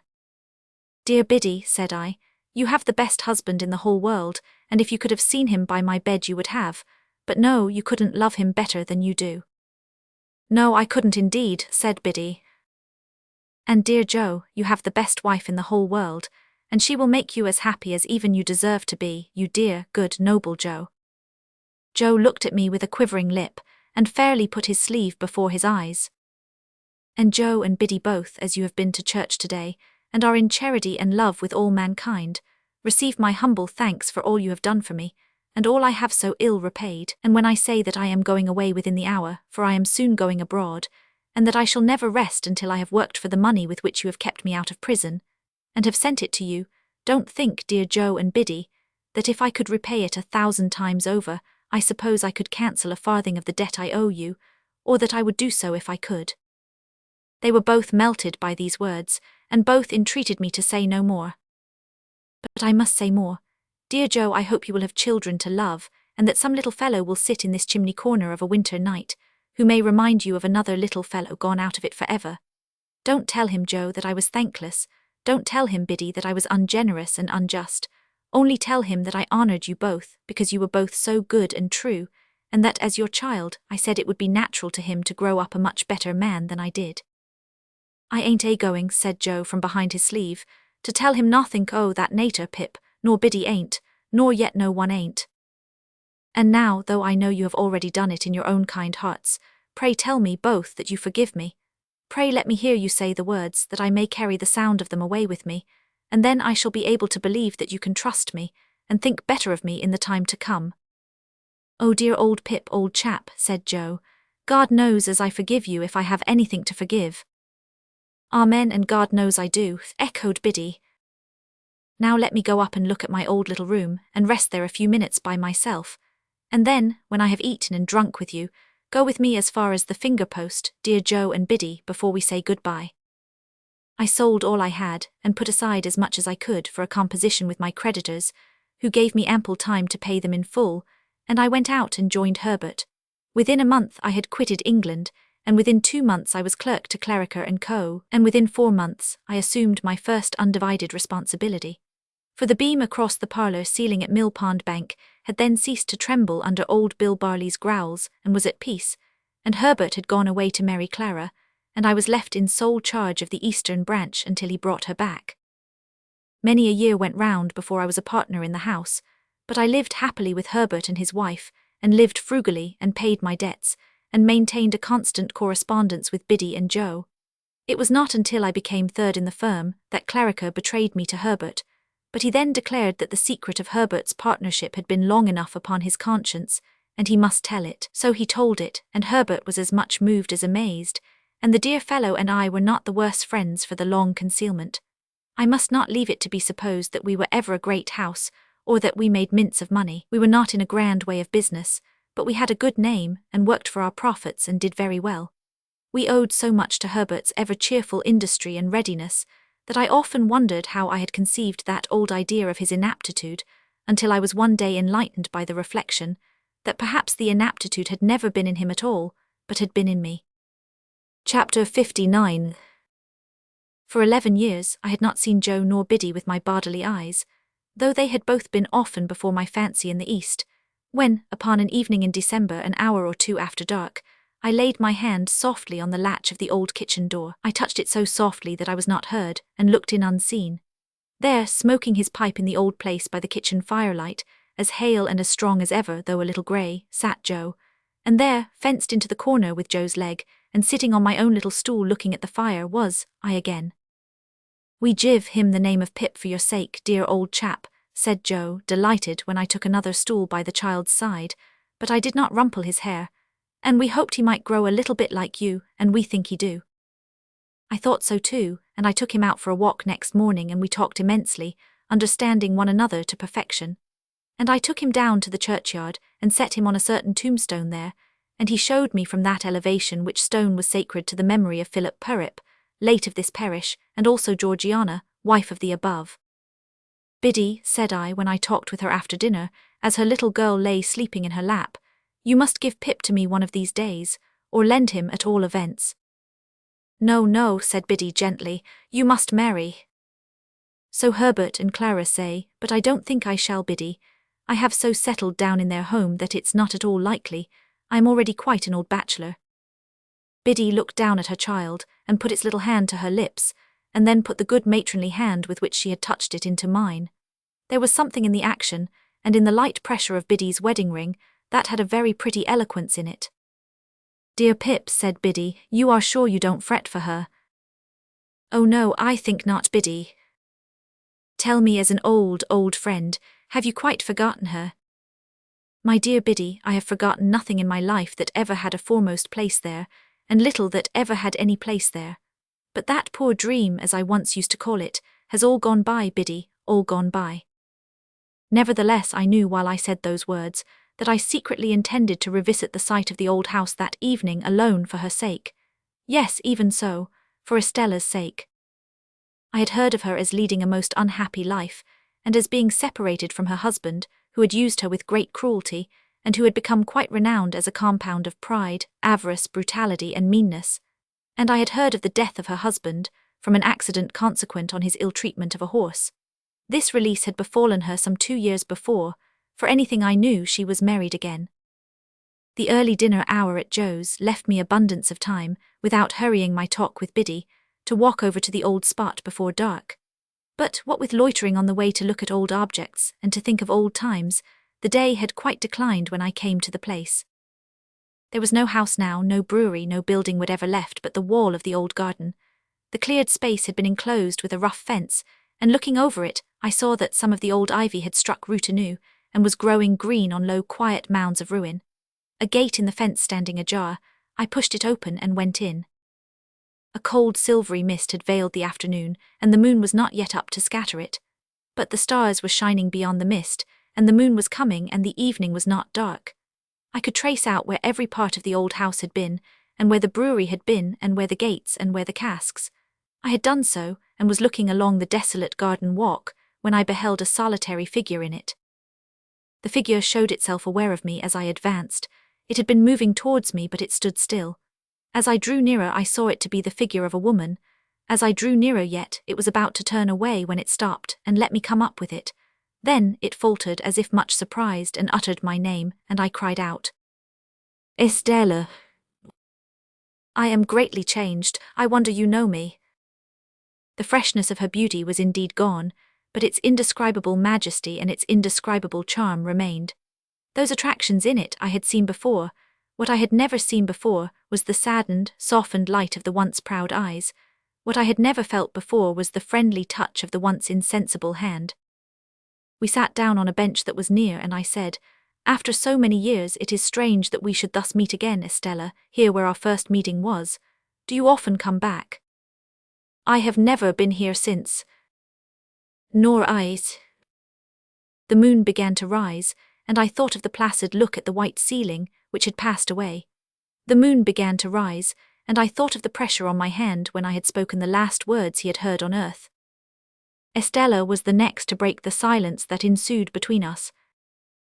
"I have very often hoped and intended to come back, but have been prevented by many circumstances. Poor, poor old place." The silvery mist was touched with the first rays of the moonlight, and the same rays touched the tears that dropped from her eyes. Not knowing that I saw them, and setting herself to get the better of them, she said quietly, "Were you wondering, as you walked along, how it came to be left in this condition?" "Yes, Estella. The ground belongs to me. It is the only possession I have not relinquished. Everything else has gone from me little by little, but I have kept this. It was the subject of the only determined resistance I made in all the wretched years." "Is it to be built on?" "At last it is. I came here to take leave of it before its change. And you," she said in a voice of touching interest to a wanderer, "you live abroad still." "Still." "And do well, I am sure." "I work pretty hard for a sufficient living, and therefore, yes, I do well." "I have often thought of you," said Estella. "Have you?" "Of late, very often. There was a long hard time when I kept far from me the remembrance of what I had thrown away when I was quite ignorant of its worth. But since my duty has not been incompatible with the admission of that remembrance, I have given it a place in my heart." "You have always held your place in my heart," I answered. And we were silent again until she spoke.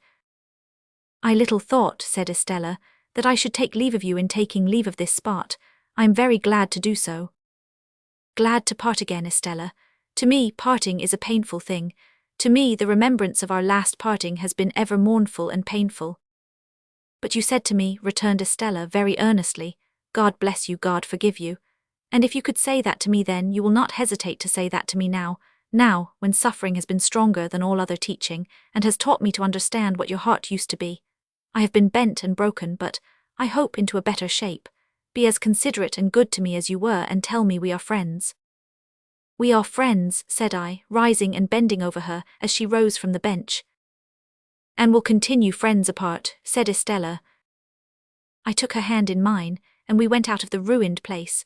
And as the morning mists had risen long ago when I first left the forge, so the evening mists were rising now, and in all the broad expanse of tranquil light they showed to me, I saw no shadow of another parting from her.